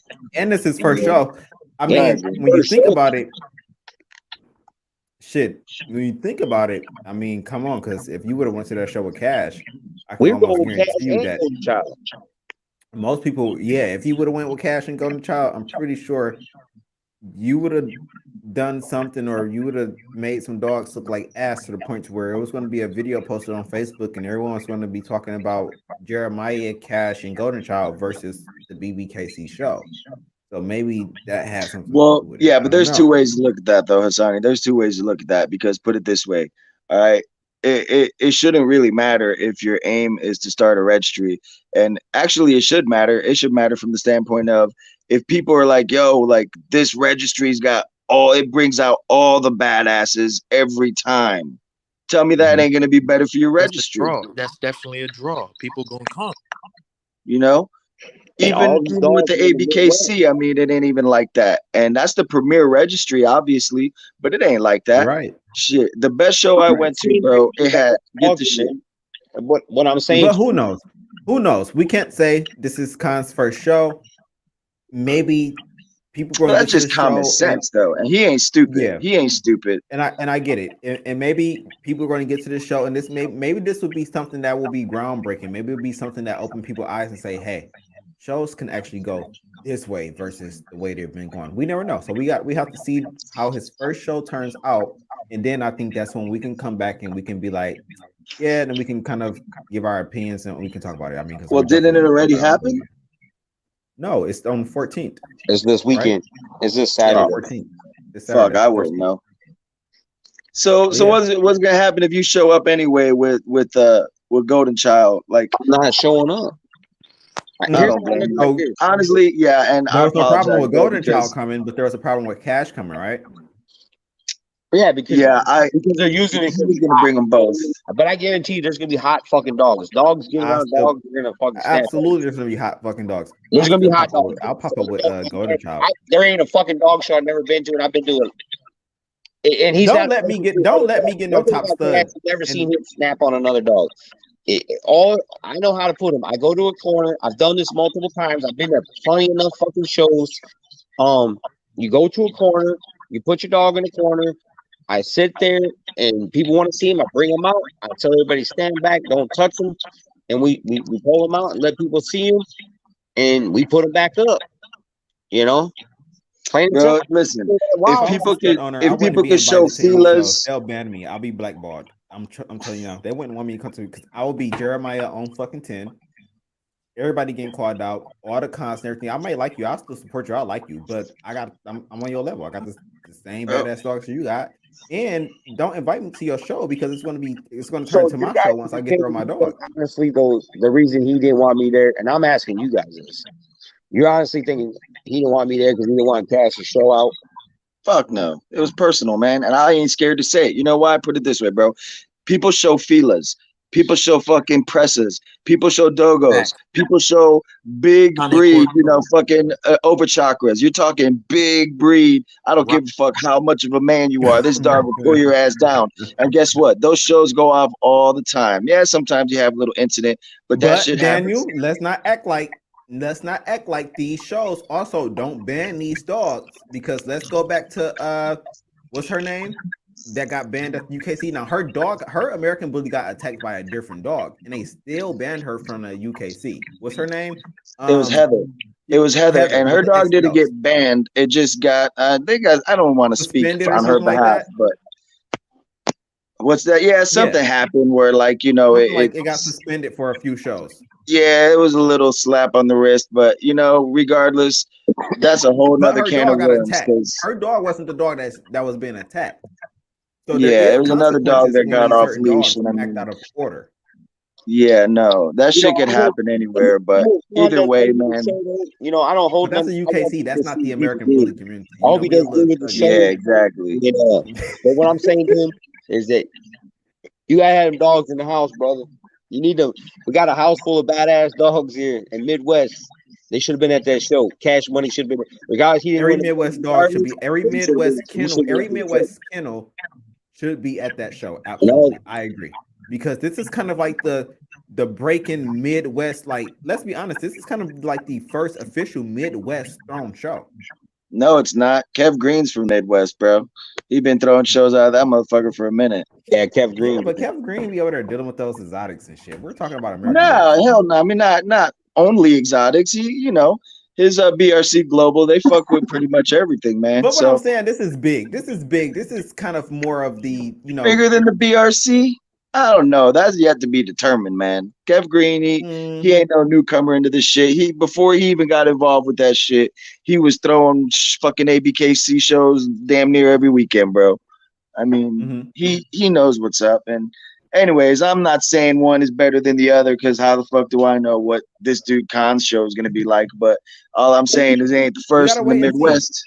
I hope the Huh? pressure isn't on Khan. Maybe the pressure is on him. We have to see because I It would would really have love been to if see. you. Hey, I guarantee you, if it would have been marketed right, I guarantee you, I've done it, I've showed it, and I proved it. Hey, we come up on that motherfucker. I'm going to work for you. I'm going to Yeah, fucking work for you. This is the biggest hype show in the past 2 years. I don't know. I think Rumble in the Jungle still is Rumble in the Jungle is always going to be probably one of the biggest shows for a long the time. biggest shows. I don't know. I would say, that Rumble in that Jungle, that's something different. That's something I definitely have to If give you see a June line Williams around his the props on fucking that. building and take 6 hours to get into the fucking show, some people couldn't get into the last show. Could you imagine fucking? And they were complaining. I was going to cover that too, but then I'm just like, I ain't got time for the comments because June, and that's one thing I appreciate about June is he don't give a fuck. He's gonna talk about it. He's gonna address it because people do come at him. I've seen where he's recently people were talking about he didn't do this, he didn't pay for this, he didn't, and it makes him have to come out and prove these things. And so, I know he deals with a lot doing that shit, man. And I appreciate June Williams because Cash Money was always allowed at his fucking show. And there's hundreds, there's thousands of people there. 12,000 people showed up at this recent Rumble in the Jungle. 12,000 people. And Cash Money was allowed there. 12,000 people. I've been. And that's why I go back to basketball games. They didn't have that many motherfuckers. Dude, I'm telling you right now, Rumble in the Jungle part, that first one, dude, I'm talking about there was probably over 4,000 plus people in the building, bro. No exaggeration. It gets bigger and bigger every time. The Jungle gets bigger and bigger. Walking that bitch. But I haven't even made it to the Jungle. I went all the way to, hear me out. I went all the way to the fucking corner of the fucking building, brought fucking Cash Money right up to the staff table with thousands of people there, stuck them on the table, and shutting the whole motherfucking Texas down with that big motherfucker. And nobody cannot deny that. Never. That's your type of show. Oh, that's like Rumble and Jungle is your type of show. You fit that show. I love the South. They want us there. But man, I definitely have to give it to June on that Rumble in the Jungle, man, because I just been watching it grow and grow and grow. I've been seeing him get the backlash. I've been seeing how he's been dealing with the pressure, and man, you have to give it to him because I know that's a lot of pressure. I've been to cut y'all ass out and told y'all motherfucking ass it ain't no show. Y'all I mean fucked 12,000 people. That shit is crazy to me. I can't even imagine. Props to June, because I would have cussed everybody out and told y'all, man. But I hope Khan the best. He's trying to do something different, and I hope he wins with it. He's a winner regardless. That dude, whatever he puts his mind to, he's gonna get it, bro. He's determined. He's like me. That's why I said, let's see how it goes. Because this first show, the first impression is everything. So we're going to look at this first show, and we're going to be able to determine from this first show if we're going to continue to go to the next. I'm pretty sure he has his fan base, his followers. They're going to always go to his shows and support him. But I think there may be a lot of pressure on him right now because this is his first show. Let's see how it goes. And like I said, I'm gonna say on this, he won't go on this. So this is no dig towards him. I'm not digging against him. I just feel like if it was me, motherfucking show, Tony, I would have had these dogs there. But that's his business. That's his shit. I'm throwing red carpets and shit. I don't want to throw no goddamn show. Y'all can clean up your own dog shit. I ain't got time for all that. I'm gonna leave that. Gonna throw a fucking gala. Exactly. Y'all gonna be coming. You can't even bring no motherfucking dogs. And it's Black only invites only.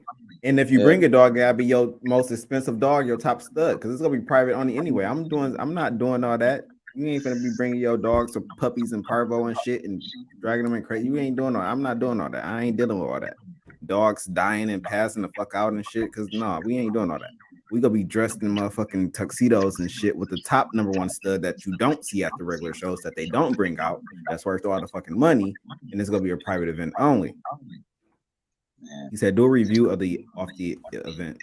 Nah, we'll definitely review the event, but let's see how it goes with Khan's show. Let's see how it goes. You know, I'm here for it. I'm here to support. Khan's been supporting and believe you lately. He's been over here. You will catch him every now and then under the comments. I'm pretty sure he'll probably come to this video whenever he's free or something. He'll probably make a comment or two. He'll, you know, go about his business. Let's see how it goes. You know. Yeah. Tony said, "I guess I can't go." Why you can't go? What's that? Tony was saying he said I didn't wear no tuxedo. Oh, guess you can't come to my show looking ghetto. No. You gotta be dressed up. No, you gotta be dressed up like you. When it comes to my show, hey, I'm gonna tell you right now, I'm coming in pants, a pair of shoes, and a t-shirt. Kick me to. Hey, and that's another thing. You got dress codes and shit to be up. Come on, bro. I ain't gonna Jeremiah always gotta be the black sheep. Jeremiah said, "Fuck the dress code. I'm coming like this." And this is why Jeremiah is always this is why he's always picked out of the bunch. This goes back to Khan show because somehow you always gotta set yourself apart to where you're known and where you stand out. So everybody gonna be dressed up in tuxedos and shit, and here Jeremiah go over here talking his shit. My golden child shirt. You gonna kick me out because I'm wearing my golden child shirt? No, but yeah, he said jeans and some Jordans, a white tee. Yeah, I'm not trying to look. I want y'all to look like money when y'all come to my shit, and I want y'all to feel like money. I want y'all to be able to get on the internet and post those pictures when I'm leaving. Like looking like money. I want my shit to be prestigious.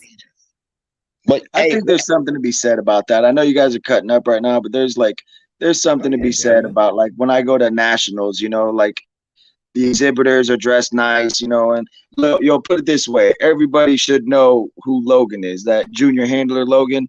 Yeah, man, that little young man, he's a cool ass kid. I love that kid. That boy shows up dapper, man. He got his fedora on with his vest. That he got a different outfit every fucking time, man.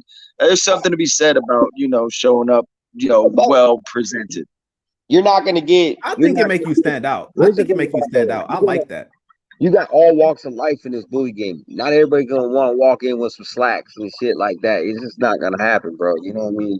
And guess what? That's why you got tons of different registries. And you got this big ass show. Now hear me out. You guys can talk all this shit now you want. You got this big ass show with this big $20,000 venue and you got fucking $10,000 in pipe and drapes and all this shit. And you're gonna try to tell me you're gonna turn people away at the door? I am. Oh, okay. Damn, you got like that, brother. Yeah, I don't think anybody should be turned away. Deboing in your shit. I'm gonna turn you away for the principle, for the simple fact that I planned this event out. I told you what the fuck the dress code was, and I told you how to come. And you should have made up your mind, okay, and you should have said, okay, well, I don't want to dress like this, so I'm not gonna go. So you show up at my door and you're not dressed the way I want you to dress at my event, you get turned away at the fucking door. I'm gonna tell you, hand me that money and bring your dog in, and let's get ready. It's gonna be fuck you and your money. Yeah, I think Crown O'Clock is passed. But anyways, man, I'm actually gonna check off, yo. Hassani, I appreciate it as always, man. Yeah, I was just gonna say, man, I appreciate you letting me jump on and talk my shit. Jeremiah, glad to have a conversation with you. I think we had a little bit of a, if I'm not mistaken, you offered everybody an exclusive that you didn't really have to do with the explanation on what happened to your dog. And, you know, I show you respect for that. Jamel, I ain't really never conversated with you, but it's been real, man. I appreciate you guys. My ass is up at 6 o'clock in the morning. We haven't seen you on dealing with for horses. a year now. What's that? So we haven't seen you on here for almost a year. My ass is busy, bro. Ranching ain't easy, man. Watch Yellowstone, and you'll get a little snippet of what we're doing. Yellowstone with 15 dogs. That's how we do this, motherfuckers. But anyways, all right, man. I'm out, man. I appreciate y'all. Have a good one. Night. Have a good night. All right, peace.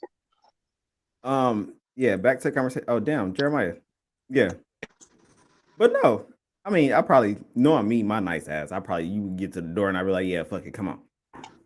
But damn, I would want you to be at my event the way I want my event set up because you want your event to look a certain way. Right. You want people dressed because if you got a dress code, you want your event to look a certain way.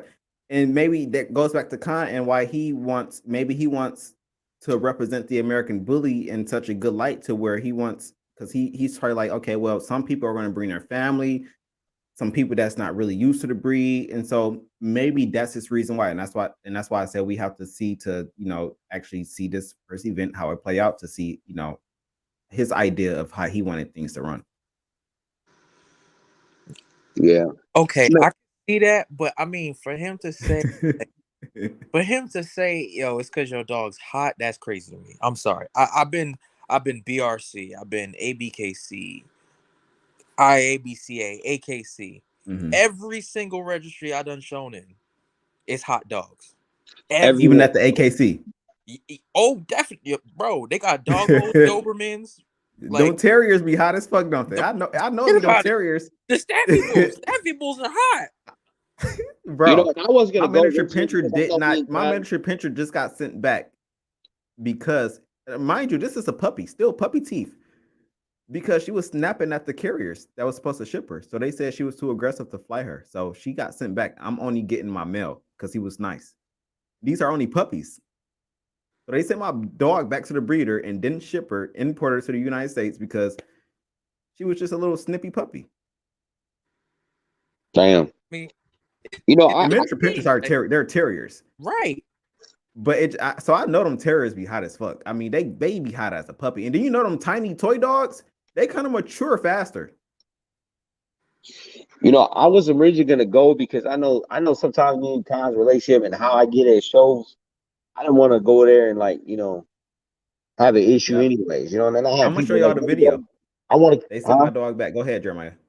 I said I wasn't originally gonna go to Khan's show in the first place because I didn't want to go there and cause any issues or if I did something out because I'll be getting out there and acting stupid and shit. You know what I mean? So I know. But you want to have fun though, bro. Like you want to be free and have fun. Right, I want to be free and do what I do, and that's what people, they give me the luxury that when I go to these shows, hey, come out here and do you, let's pump the crowd and let's do what we do. And like I said, I go in there and work for you.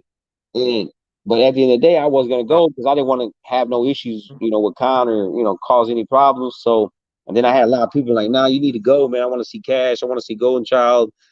They want to see him. Then I'm like, all right, maybe I should go. What's that? Your pincher? Yeah, so this is her at the trying to get shipped, but they sent her back. You get your ass the carrier sent the video because she was doing this. You can't have the fucking bully view and you don't have a goddamn bully, man. Straight up. Who said I don't have bullies? I was just fucking with you. I don't be letting y'all know what I be up to. Like but I'm just fucking with you. But I said when I get back to the Midwest, it's over. It's game over. Hey, y'all gotta let me down. Let me step back on my territory. Let me step back on my territory first. I'm you can't my Pinterest. I have my house dogs. My Pinterest is my house dogs. Those my little house dogs, right? Let me get back to the Midwest and then holla at me. Hey, but I'm gonna let you guys know something. I got a motherfucker over here. I'm gonna step on a lot of people's necks again with. That's pimping ain't easy. That boy's looking nuts, and he's still young. He is bigger than Golden Child right now. He's been bigger than Golden Child around 10 months old. So he next. Let's roll out some promo. Yeah, I'll do it for free. Hey, I don't expect you never do nothing for free, bro. It's been on my mind. I'm doing it for free because I already know I'm gonna get my blessing. Is that a light over you or a fan? What is that? What's that? Yeah, what is that? Is that a light? A light. It's a light. Yeah, hey, it's one of them LED ones. I'm not with you. I was just seeing a piece of it. Whole lot. Oh yeah, like that. There you go. But yeah, fucking yeah, like I said, it pissed me. Like I said, it pissed me off that I couldn't. I wanted to take Cash there and show the fuck out with him. A lot of people want to see him, and now he would have never made it there regardless. So at the end of the day, hope see what happens now. I'm gonna hit some shows that people want me there, man. Fuck it, that's why I'm gonna I'm not motherfucker don't fuck with me. I'm not fucking with him. That's how it is from here on out. I'm gonna be a cutthroat person. I don't fuck with you. Don't take it personal. You We can work definitely have to together. be like that in this bully community. You I have mean, to, bro. trust You me, have man. to, you know, I because wake up every day and I want to be nice to people, but you really have to really watch who you befriend, who you support, and who you let energy around you. Because a lot of these people, man, some people will use you just for your platform, or they'll use you for this or use you for that. You just really have to, take take it day by day with people, get to know people, and really see who you can trust, bro. Because that's one thing I've learned about this community. you know, I've watched people come and beg me to be a part of something that I've started and built for myself, and I let them in, and then they do some snake ass shit, and I don't even have to say any names, but I've experienced it, and it made me, block out certain relationships that may be good for me, that I can benefit from. But when you just experience shit like that, it's just be like, bro, like you just really have your radars up. yeah. It's true. Unfortunately, like you can't It's play very unfortunate because because I came in this thinking I'll build relationships. I came in this thinking I'll be able to network.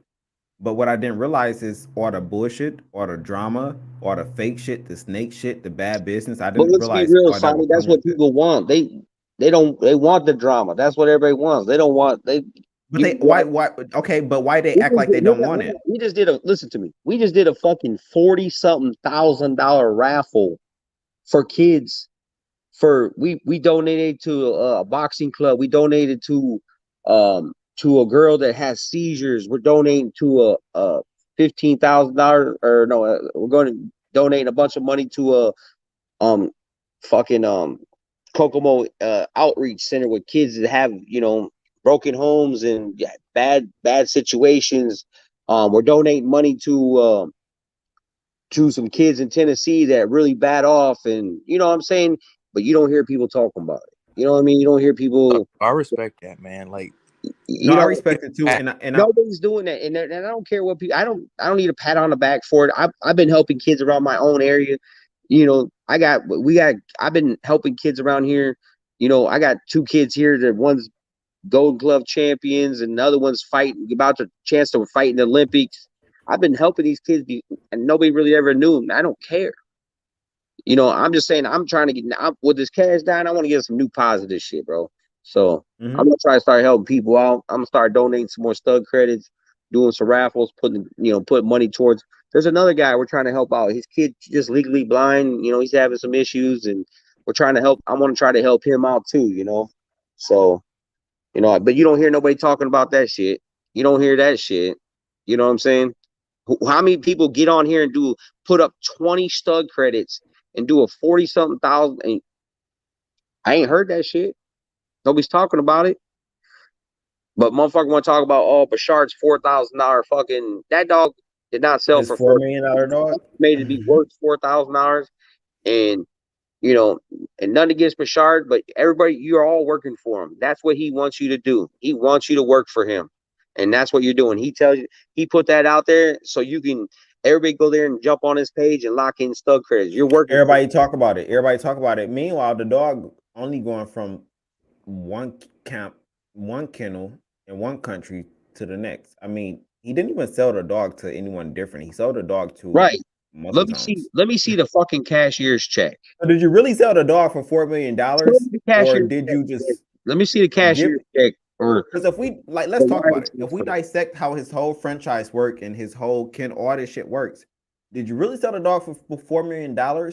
Hey, or if he did, kudos to him. I'm happy for him. I'm proud. Show me how to do it. Show me how to make $4 million off a dog. I'm trying to tell you, I don't give a fuck about the ethics or anything like that. At that point, all I care about is the money. I mean, come on. Let's be honest. Let's just be real here. You know, $4 million.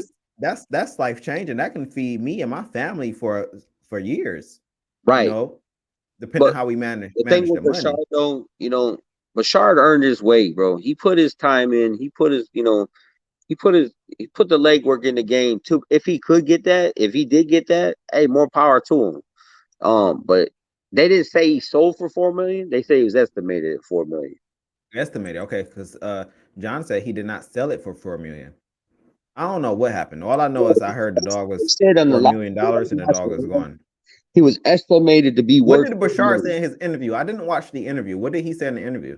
Did he say he sold it, or did he say? No, He say? is sold to he is sold to them guys over there, which they did buy him, but they said they're gonna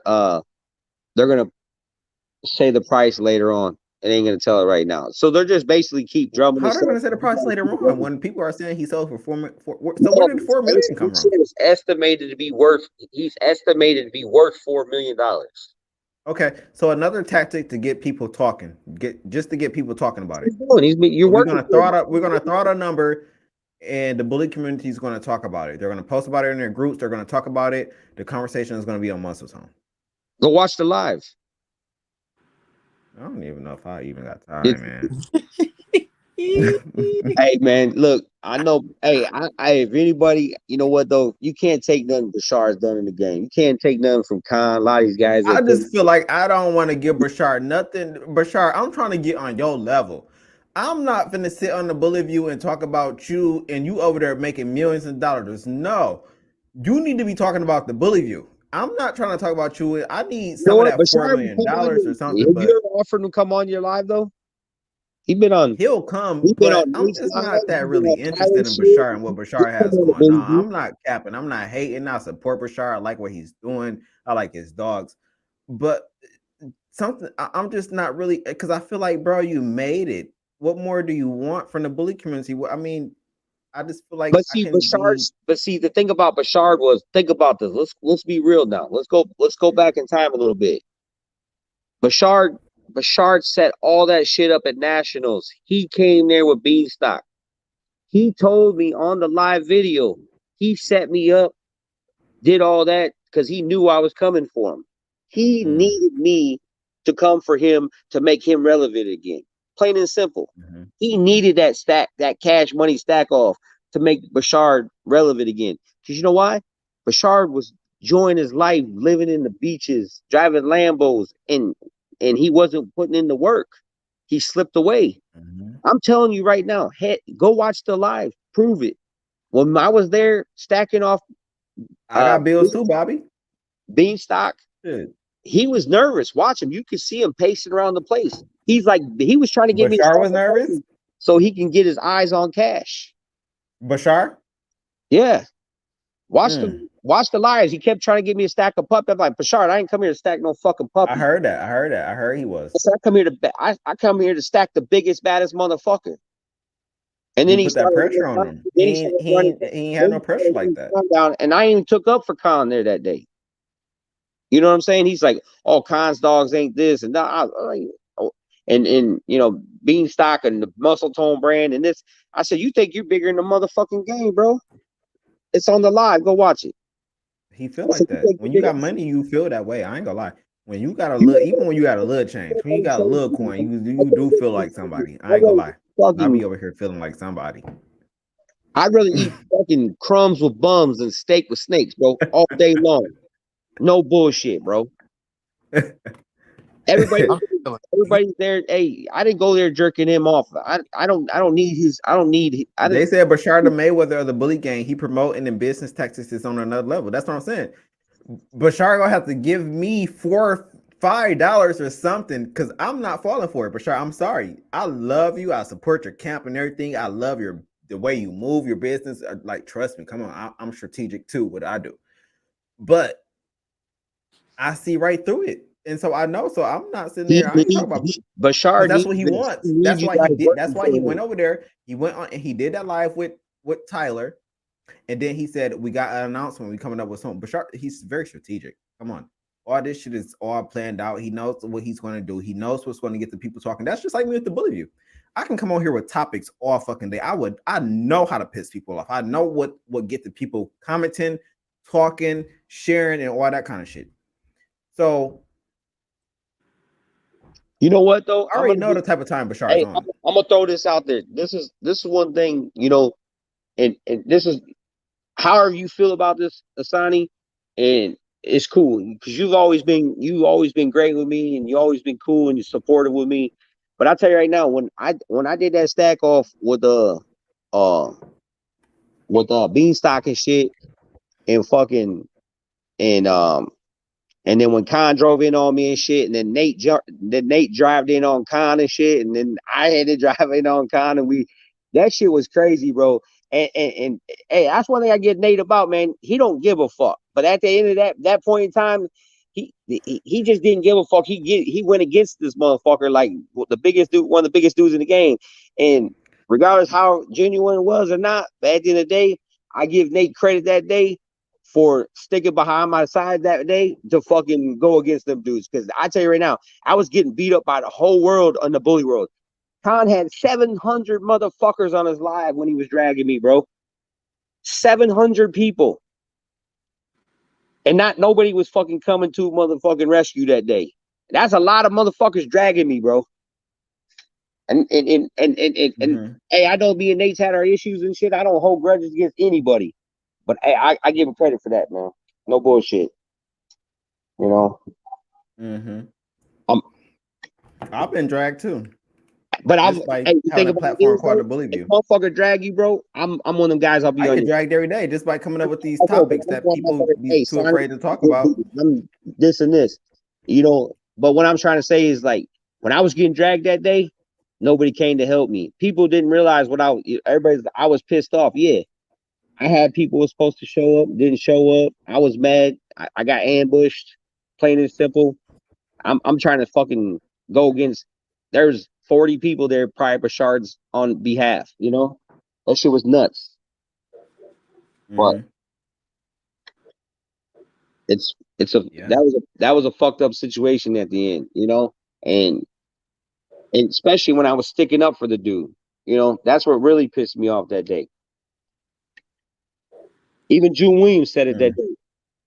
That motherfucker was sticking. I give credit to June because June came to bat for me on that shit too. June did. You know, Hassani just been trying to keep a filter because I'm just a different type of animal, you know? And that's the animal you need to be, though. That's who you are. No, I don't. No, I don't. Because I ain't trying to be in prison. I know. No, I don't. No, I don't. Don't influence me.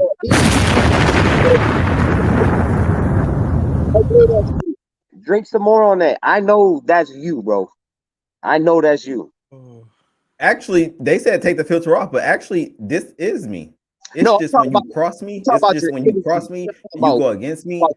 That's when you just bring up, because I just kind of feel like I'm just such a genuine person. I have a lot of respect for people. I do keep a filter because I know everyone isn't the same. I know people think differently, and I try to put myself in people's shoes, and just to make other people feel comfortable. See, I'm the type of person who's selfless. I'm not selfish. I'm selfless.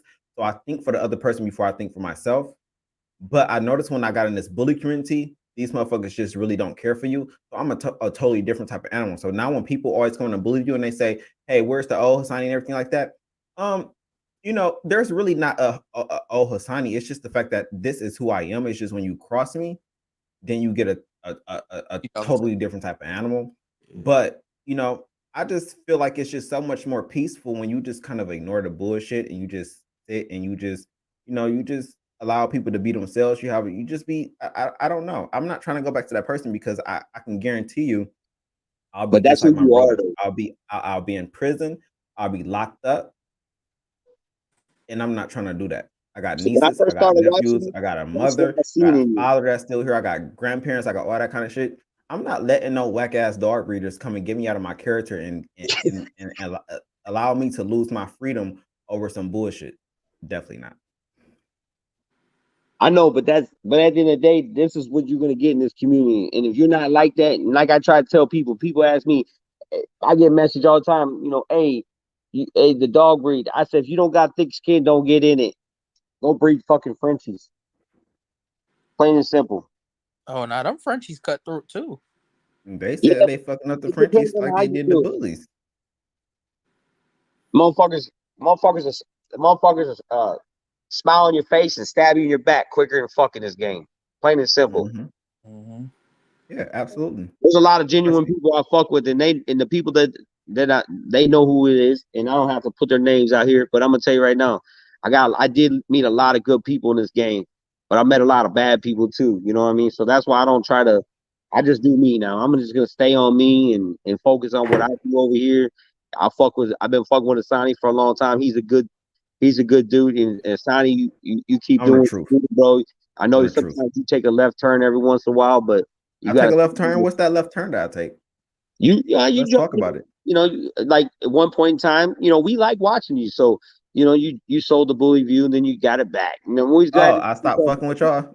Yeah. No, you definitely did take a I hiatus. did We gonna because call it goes back to what I was saying. No, but I you just don't kind of realize. felt like, and But listen, you I don't want people to understand this because some people feel like I gave up, but no, I didn't give up. I stepped away. I attempted to step away from a situation and something that didn't serve me. I felt like I had a bigger purpose, and I felt like that I can take what I do and I can do it bigger in a different. And I felt unappreciated. That's why I got frustrated and I originally sold the bully view, but then I came back because, and I'll be honest with you, don't play in my face.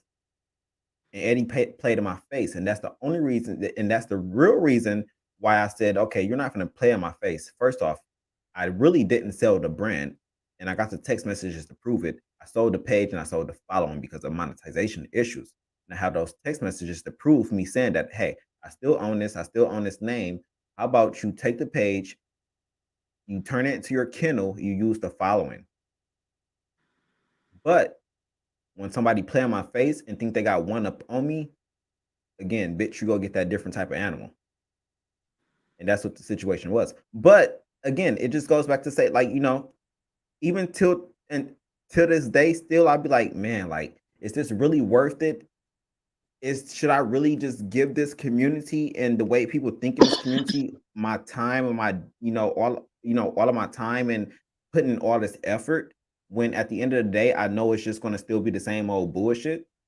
I still have those thoughts, but then I also sit and think, I say, well, hey, I really have people that's here that's for me, that supports me, that's willing to spend money and that see the growth and what this platform can be. And that's why I'm still here. And not only that, I still have a passion for the dogs and the breed. Yeah, I'm buying Pinterest now. I love miniature Pinterest, but when it comes to my top favorite breeds, it's the Pinscher and it's the bully breeds. Well, when you move back to Michigan, hit me up. I got you. We're gonna get a bully back. I don't think I can really I don't think I can really step away from the bullies. The bullies make me feel it makes me feel a little sophisticated. Like I kind of feel like, I don't know. I feel like a different kind of person just having a bully. Like they draw attention, and I'm not gonna lie, I like that attention that they draw.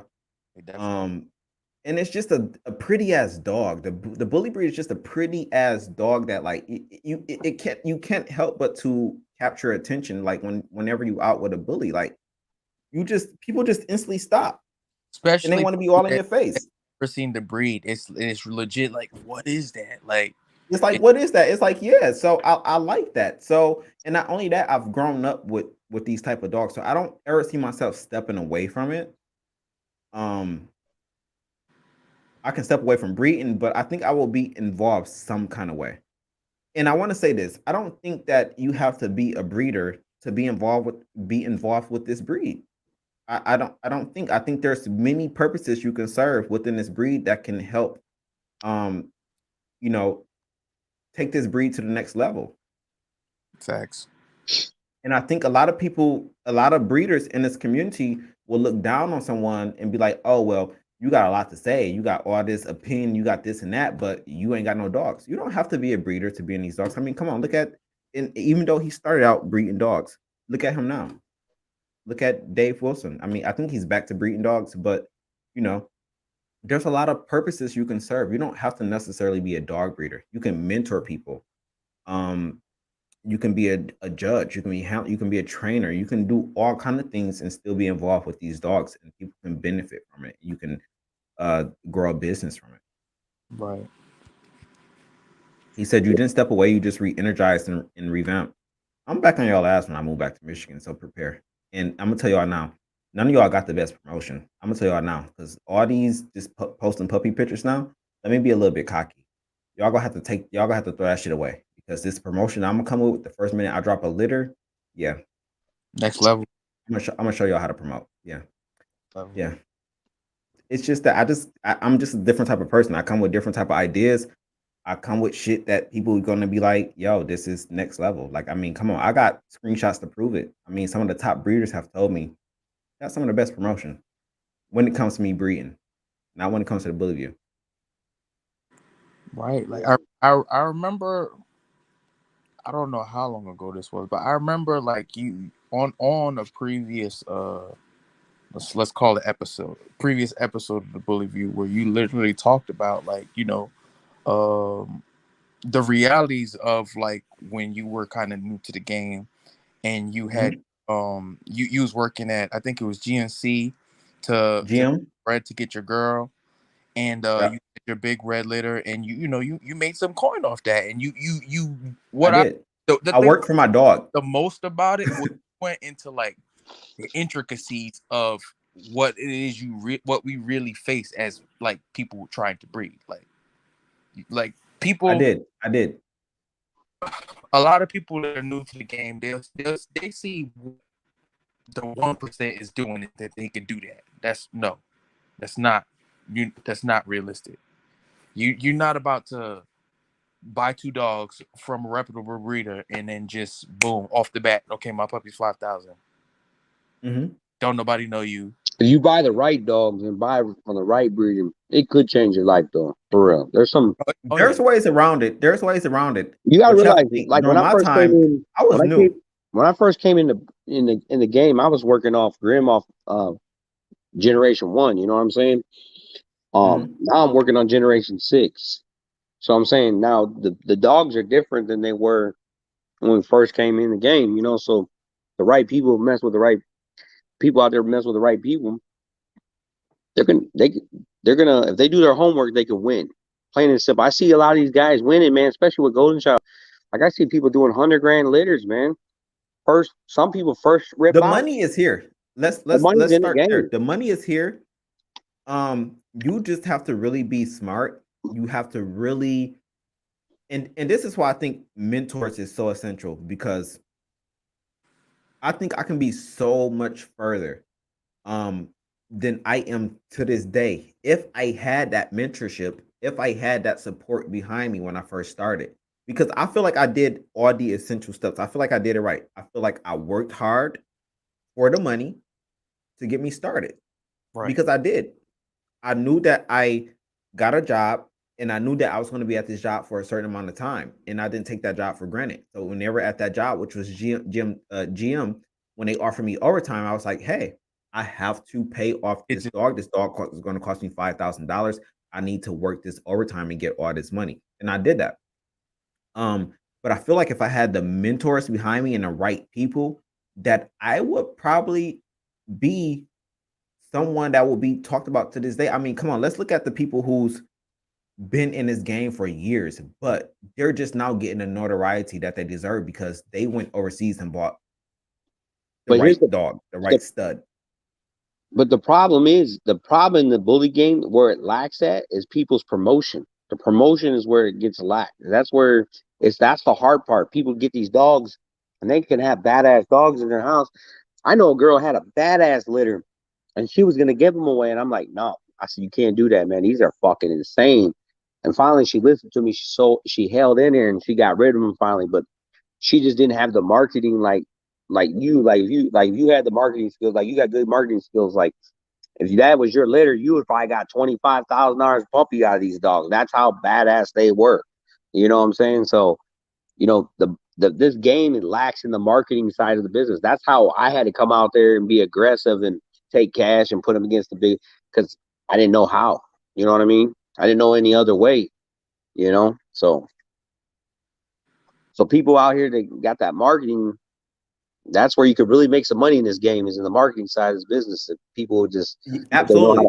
When it comes to this, definitely, I think marketing is the number. Like, I want to say it's just a priority. You definitely need to prioritize it, because I almost feel like without any type of marketing or skills, like you probably really would never make it anywhere in this bully community, because it's tough. It's oversaturated for one. And so I think what would have been oversaturated, it really is going to take that marketing because you need to be able to have the marketing skills that oversees a lot of other people marketing. Like you really have to put yourself out there and make sure like you're seen. And that's one thing I think that you do well, Jeremiah, just by who you are. Like you demand the attention He's a on you and personality. your dog. He's fun. Exactly, and you're fun, and you bring and you brought something that we haven't seen in the bully community. Yeah, we've seen people going to these shows and people getting behind these tables and putting their dogs on the tables, but we've seen this for many years. But you brought the energy to where, okay, yeah, I'm gonna get behind this table too, but I'm also want to talk this shit about my dog. And not only that, even after I leave y'all fucking show, I'm gonna get on live and I'm still gonna big up my dog and I'm gonna still call y'all out and I'm gonna put this money behind my dog and tell you, hey, I got $30,000. Come stack up your dog. I don't give a fuck if you respect it. I don't give a fuck if you've been breeding for 10 plus years. I don't care about none of this.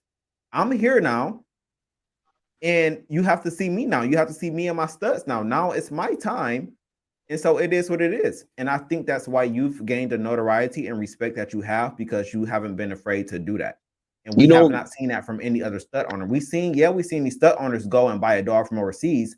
But yeah, they bought this dog from overseas. But what did they do once they got it?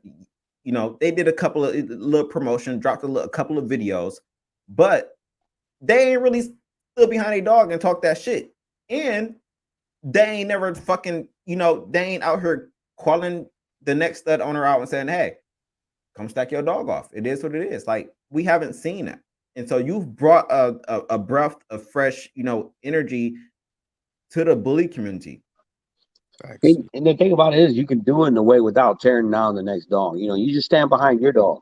Don't, Exactly. And I I'm don't glad look you over said to that the because left and say, that's "Oh, your something else dog's a that you piece of haven't shit." done. You know what I mean? I don't do During that. a process, you haven't torn down any other dog. Even when we're talking about the OG China boy, you're like, I like China boy for what he is. That's why I want to do the stack off. I think he's a dope dog, and that's why I want to do the stack off. I'm not Hey, you tearing see him that new down. I'm China not saying boy? he's not You this, see he's that not new that. China boy son out now? That white dog. He looks pretty badass. You know what I'm talking about? I haven't He's seen got him. the ears. What's that dog's name? That fucker looks insane looking though. I I like to see haven't him. seen him. Oh, But you I'll ain't tell you seen guys that this. dog? Oh my I'll tell god! you guys this. I was I'm having gonna this send you conversation with my guys, Hmm? and they were telling me it'd be a great idea to actually reach out to Eddie and see if he'd be willing to come on and believe you. So I did that. So we'll see how it goes. Yeah, like I said, I don't got no issue with Eddie.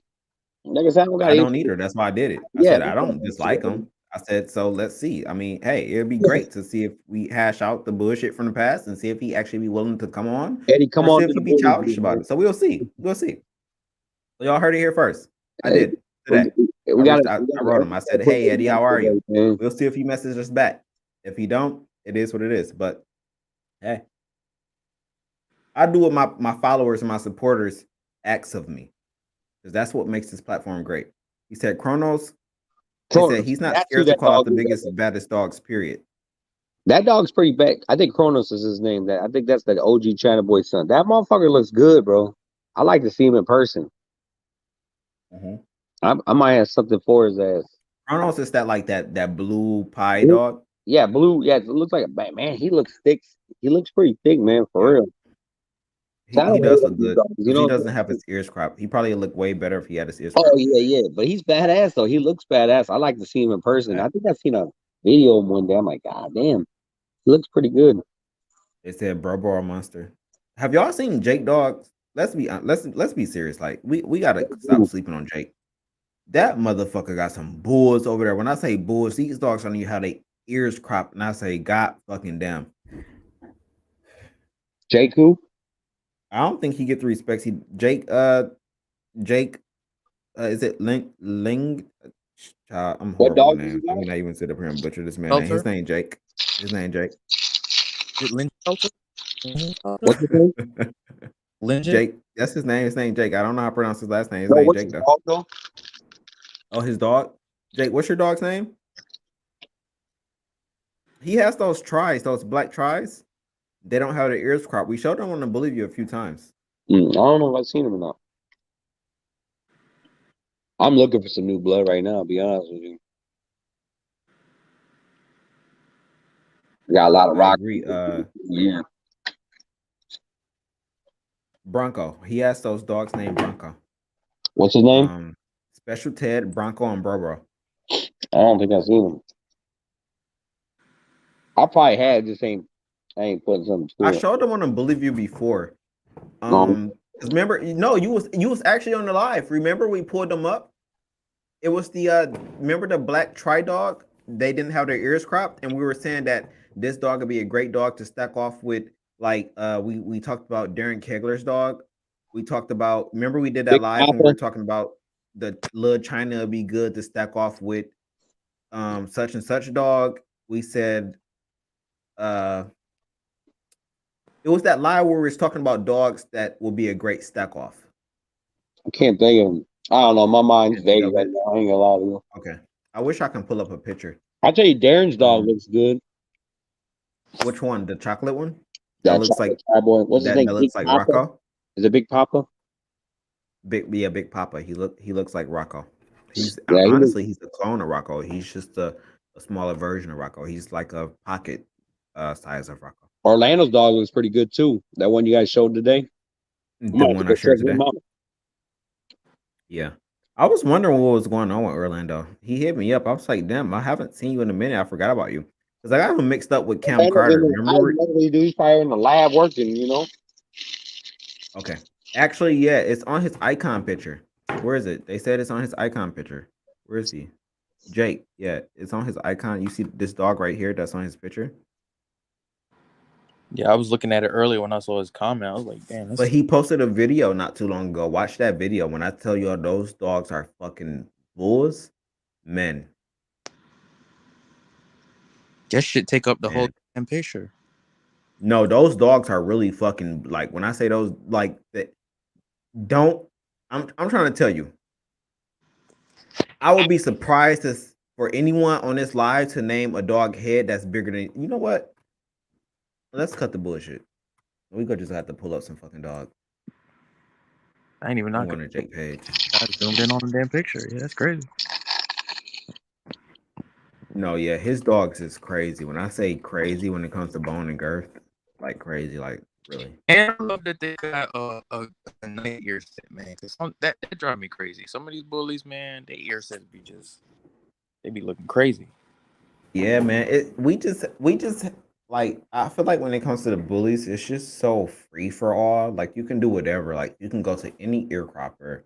Like you can go to and I just think it's just like honestly, I feel like it needs to be more regulations, but then again, that's what turns this community off. Like we're a community of people that we thrive off that. We thrive off not having a lot of regulations. Like I think that's what makes the bully community feel free because we don't want that. Like if you a lot of the OGs to tell you that's why we created this breed. That's why we move the way we do is because the AKC didn't accept us because they had too many regulations. So right.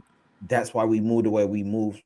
Like, but I still feel like, you know, it not having those regulations or, you know, not moving a certain way or not following a certain standard, like has kind of somewhat hindered the breed. I understand the freedom.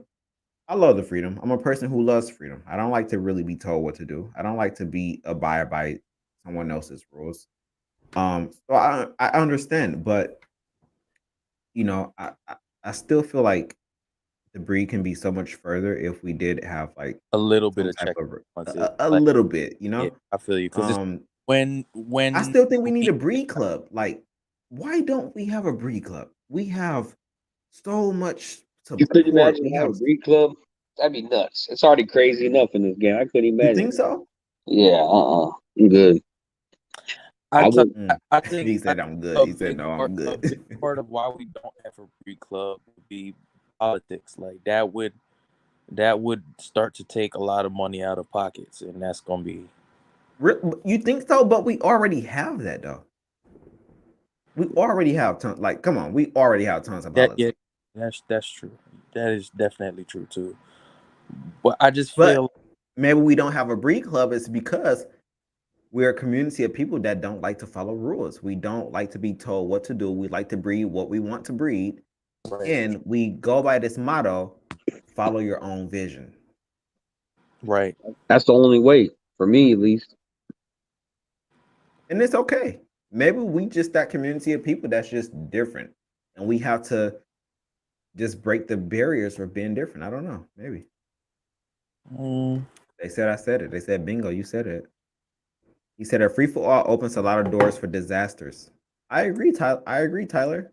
Yeah, that's what I'm saying. I feel like we still need checks and balances because on the world stage, when it comes to dogs, like we are definitely looked down upon. Like absolutely, we absolutely, definitely looked down upon. Like absolutely. And I think it's because of the free for all. And I think it's I don't know why this, but I always go back to the standards. I feel like we have too many goddamn standards. I feel like it should honestly, I feel like the pocket is the best represent. This is my opinion. Y'all may disagree, but I feel like the pocket American bully is the real representation of what an American bully should be. And I know people going to I like a disagree, pocket myself. but that's how I feel. Like I feel like the pocket is because the pocket class is just like we got the classic, but they just look like pit bulls. They look like terriers. They look like what we had back in the day. I feel like the pocket is when we really get to that distinction and that separation of from that terrier look. Yeah, I understand what you're saying.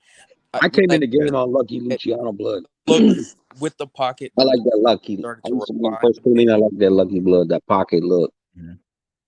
Functional dog. Tyler said inconsistencies is the biggest issue. You have a hard time trying to convince people who know nothing about dogs that's two opposite ends of the spectrum that they are the same breed. Okay, I Okay. can see what he's saying. And then a comment said pockets hold that extra mass without really fucking up the structure. Who's that, Tyler Fluggins? No, Tyler made the first comment.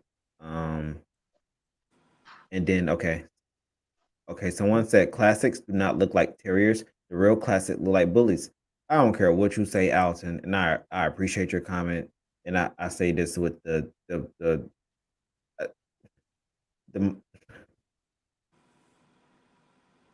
classics look like fucking terriers. Okay. Everybody's got their own That's the best opinion way. with this shit, man. That's the That's the best way I can say problem. it. And that's my opinion. And you may disagree, and I get it, Alton. We just gonna have to disagree. No smoke or anything like that, but I disagree with the utmost respect. Classics look like fucking terriers. Everybody's got their own vision of the dog. You know, some people love.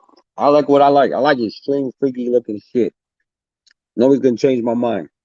Right. I agree too. Some That's people why I like said standard no. dogs. I don't talk down on them though. You know, that's the Look, thing. Carlson said, I appreciate every class for what they is. First off, I'm an animal lover. I'm an animal lover. So any animal I got love for. Like when I look at an animal or a dog, I don't even give a fuck about a standard. Like, come on. Like I don't if I see a dog on the street or anything that needs help or anything, I don't give a fuck about a standard. But you ain't gonna sit up here and tell me that a motherfucking classic don't look like no goddamn terrier. But I But love classics. I people love like that classics because look. I You feel know, like there's they like still there's a are time essential for to the every breed. shit. I feel like they can clean up a lot of shit. He said I have a classic, and people always call her a mini pit. Why they call her a mini pit? Because she looked terrier, right? He said, "Give me 4 to 8 years. My XL is going to be it." Okay, I'll give you 4, but I ain't giving you 8. I personally feel like what I would love to see, like, especially, like in moving the breed forward, is if instead of like how we have classes, we actually had different breeds. Like if the pocket, for example, were the miniature American bully, the standard is just the American bully, and then the XL would be the giant American bully. Those are 3 different breeds. They all have the breed type, they all have the look, but they have the look in the respect of their breed. So pockets, you know what a pocket is. But do you really think the XL looks like an American bully When done right, yes. when done right? Okay. Yeah, I think so I too. always kind of felt like There's a group of people out there called, I think it's called what's their name? They had some real nice XL bullies, blockhead bullies or something like that. They're out of Mhm. somewhere down south. They had some real nice bullies with big old blockheads, and they look good. They're put together right. I first started watching Yeah, them when I first get in the game. I've definitely seen some really nice XLs that, they have the size, but they also have the mass to match. They have the, as we Tyler said they say, always look mastiff-ish to him. Because I would say that. I would say that, but that's why that goes back to my original comment. I say when it comes to the pocket, is kind of that class that kind of has a separate distinction. Because I kind of feel like when it comes to XLs, they kind of like a overlarge type of terrier or pit bull or something like that, or they got some of that and other shit in them. it all of that for me leads Or back mastiff-ish, like to he said, mastiff. They kind of have that mastiff look. it all leads back to what you said in the beginning, which is in this community we have the freedom to breed to what we like. That's why we have pockets that look like, some pockets look like bulldogs, some pockets look more pit bull, some pockets look like what we consider the bully look, Let me ask you guys this: Why do you think ABKC don't recognize like dogs like Golden Child? He can't show in that he's too short, but he's ABKC. His parents are ABKC. But there's you know what? Why don't they Man, let him show? I don't get it. I don't. when I tell People y'all, be I have stupid. the y'all should really respect me for having a filter I fucking have. What's that? Like I really be having a filter, man, because I really don't want to offend people, but I be really wanting to touch on certain shit that people like. But because you just brought something to my attention, like what you just said. Because basically, you're kind of saying like, so what I'm getting from what you just said is that a dog like Golden Child isn't accepted by the ABKC No, because he can't show. Like Luca because he can't Brasi, show. that dog's a bad motherfucker. If you ever see that dog in person, they would take his money, but they said he was too extreme. And he barely met the height qualifications, if I remember right. Bernard had issues Mhm. there somewhere at one point in time. And Luca was a badass dog. And now he's the grand champ. And like I said, Okay, Luca's with that being said, now do y'all not remember just a year, or let's say like a year or two ago, uh Devontae over there with Mafia Lion Bullies, that his exotic American Bully cross, they allowed to get ABKC registered. From his words, he said that Dave known from the ABKC told him that the dog would actually have to be, you know, okay, because he had that what's that dog name? What's his Al Capone. Al Capone. The dog is off Al Capone. It's the dog that got ABKC registered is Hard Rock. So Hard Rock is an American Bully to an exotic, and then they allowed him to get ABKC registered. However, I think some shit that we don't know about went down with that because he hit me up and he wanted me to take that video down because he said the ABKC was watching my live videos and they didn't like the fact that he was calling his dog a clean exotic and he was registered with the ABKC. So, what you saying that the whole golden child should kind of raise a radar for me because it's like, okay, but y'all registered this dog as ABKC, but y'all want a dog like golden child? Golden Child's mom is probably 15, 16-inch dog. Graham's probably about close to 16-inch dog. Golden Child's 13 and a half. But he's an ABKC dog, but he can't show. I would say Even I politics. wouldn't put That's him what in I'm the saying. ring. I just It's thought definitely politics. It's definitely politics. Because I just don't see it. Like, come on. he's a true, and it's literally in that case, it's literally because he doesn't fit the height requirement. Yeah, I mean, there should always be a class for everything, and that's how I feel. But I mean, Not everything though, Jeremiah. Not everything. why not? Everything. If you take my Yeah, because motherfucking the money, everything we no, could just listen to me. If have. you take my money, there should be a class for it. Correct? Right. Correct. Repeat that. Repeat that. If you take my money and I register, how many litters you think we registering under ABKC?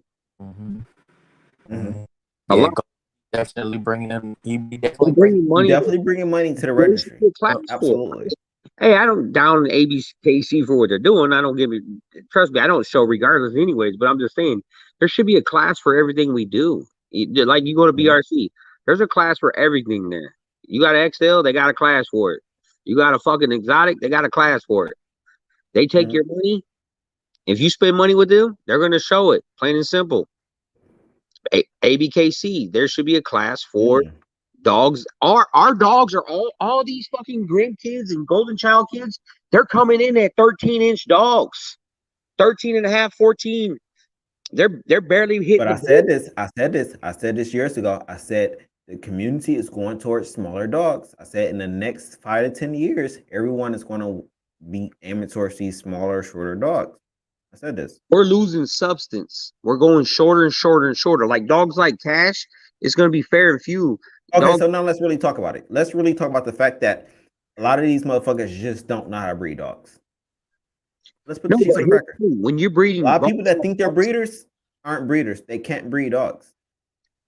but when you're breeding genetic after genetic, it just keeps shortening it down. That's plain and simple. It's And then going a lot of people are breeding to the same exact dog. And then the people that's breeding to the same exact dogs, they're then trying to push the dogs they produced off that stud that they originally bred to, and then I they're just see there's breeding this blood there's back a lot to of like new it's people coming in the game. This is what I see. There's a lot of new every day you see new people come in the game and people like to show. I see when I go to June Williams show, hell that dude had a big ass show there, like confirmation show. And he ain't in a registry, but people love the show. And these dogs are getting shorter. They ain't gonna be able to get in the show ring. Plain and simple. I mean, I think ABKC needs to look at it and maybe put another class in there, you so. know? With that being said, do you think that Yep. it's time for the American Bully standard to be changed I think so. because of That's my opinion. the way that the American Bully is evolving? A good example of this is the Merle. The what? Mhm. The I'm Merles. glad you mentioned Merle because they in the comments talk about can we talk about Merles? So Merles originally were not part of this breed. Mhm. Now with ABKC, you can register a Merle, but you can't show it. There you go. So they'll take your money, but you can't show the dog. I mean, there should be a class for everything. You know? So, do you think that's right? Do you think that's right for them to? Because I'll be honest, I feel like okay, I feel like if I can't even show my dog, why do I need to even have my dog registered with your Because you have to register under the ABKC because that's the #1 registry for American Bully. If you want to sell But the dog why for not just outright ban if whatever? you Like have just American ban Bully it. exotic, like our ABR, them is probably Because at that point, it feels like you're just taking people money, but you're not allowing these people to come in That's and what, do that's what what they I'm really getting want to at. do, and that's show their dog. Guess why? Classes. I'll tell you exactly why. Because check this out. So they outright ban the Merles. Guess what? All the Merles getting registered with BRC. You can show a Merle with BRC. Mm. You could show Oh, them. so they don't want their clientele to go over to the BRC. Yeah, it's money. That's the Mm. fun. That's what it comes down to. That makes sense. And these dogs gonna get shorter and shorter, and they're gonna need When it them. gets shorter and shorter, the BRC We're gonna gonna make more and show more their money. short dogs, and eventually it's I going to. honestly think BRCs or ABKCs trying to go like towards more AKC, something like that. I'm kind I of think thinking ABKC don't know what the fuck they want to do because last year ABKC registered. Did y'all not see? They took it off. Now they have a new website, but ABKC was about to go in a direction of all breeds. And I got proof to back yeah, this. that's what I heard. ABKC had miniature pinchers on their fucking. You go on their website and it said miniature pinchers. They started putting other breeds on there because they registered the male. My miniature pincher's brother was the first miniature pincher registered with ABKC. So just last year and the year before, ABKC was about to go all breed. Let me ask you this: you think if they did, they'll go all breed? You think it would hurt them in the American Bully community? Because we Nope. really got a lot of people are going to go AKC, Nope. right? I don't think it would have hurt. I don't think it would have hurt them. I think it would have actually brought in a different following and different. I think it would have been. I think it would have been It'd be great. hard for them to But compete however, with AKC though, bro. It'd be hard for them to compete against something like that. I think it'll be hard for them to compete. But at the same time, I do agree with that. I think it would have been hard for them to compete because of the AKC and the UKC. But you have to also think about those people that maybe want that kind of break from the rules and regulations of the AKC and the UKC that the ABKC would have offered them. Okay, So yeah. I think maybe some people, I think it would have just opened a I think bigger. I think if think it would've- ABKC went all breed, I think they would lose the respect of the American bully. They Right. probably would lose the respect of the American bully, and I'll tell you why. Because the American bully people want shit to themselves. Right. And I don't And I experienced that just with the bully view. When I thought about changing the name and going all breed, I've even posted other breeds on here, and I had people in my comments saying, "Why are we talking about other breeds? This is for bully breeds and everything." The American bully people and the bully breed people want shit for themselves. So I can agree with you on that part. But as far as the ABKC, I think it kind of would have opened up a bigger audience for them, and maybe that audience would have I feel maybe it would have shed more light on the bully breeds like the American bully. I don't know, but hey, that's what it is. He said, um, yes, it will. ABKC American Bully Kennel Club, AKC American Kennel Club is called ABKC for a reason. Hey, yeah, you're right about that. It's American Bully Kennel Club. So he said, yeah, maybe they will. He said, all breed kennel club. Tyler said yes, but still, John said yes, but still in the ABKC, Merles have to stay blotch on the registration, not Merles. I don't think y'all should register Merles. Like, why take people money and not allow them to come and show their I think dogs it to should be win fair. championships? If you take my And money, then I'm so over this Merle shit. Like, what's so wrong about Merles if it's just a pattern to where, because it's almost like, okay, I understand the health issues and shit that comes behind Merles, but I feel like we have so much knowledge about Merles that is still safe. Come on. Look how many breeds main color is the Merle gene, and you can still breed Merle to Merle. I just think that you have to be educated about the whole Merle genetics and the genes behind it. But I feel like when it comes to the ABKC, why take people money and not even allow them to come to events and win points or champion out their dogs or allow their dogs to attend in the show ring? I don't understand that. Why not just outright just say that, hey, no, Merles are not allowed like every other registry? You know It's- what I see coming? Taking money to register the dogs because they don't want to lose the revenue stream, but the dogs can't show because, again, Merle is technically not part of the American Bully breed standard. That was But it like is now. Yeah, but that's bullshit. That's It is bullshit now, when though. y'all. That's bullshit when y'all allow dogs over here. And this is why I have to not keep a filter. That's bullshit when y'all allow dogs like China Boy to come over here, who originally allegedly did not have papers over in China, but y'all came over here. Y'all allowed this dog to come over here, and then y'all registered this dog. I feel like that's bullshit. no, I agree with you wholeheartedly. I do. I agree with you on that. But that is the primary reason. But again, it also ties into, again, like, where does this community, like, what's the cutoff? Like, where are we saying no? Because initially the American Bully Merle was not part of the American Bully. Like, it was not a thing. But then it, started happening. People, I'm not gonna lie, it's beautiful. It became popular. It ain't going nowhere now. Mm-hmm. So now it's a thing. Oh shit! Every dog should have a place somewhere in every registry. Plain and simple. If you register, you should have a place for it.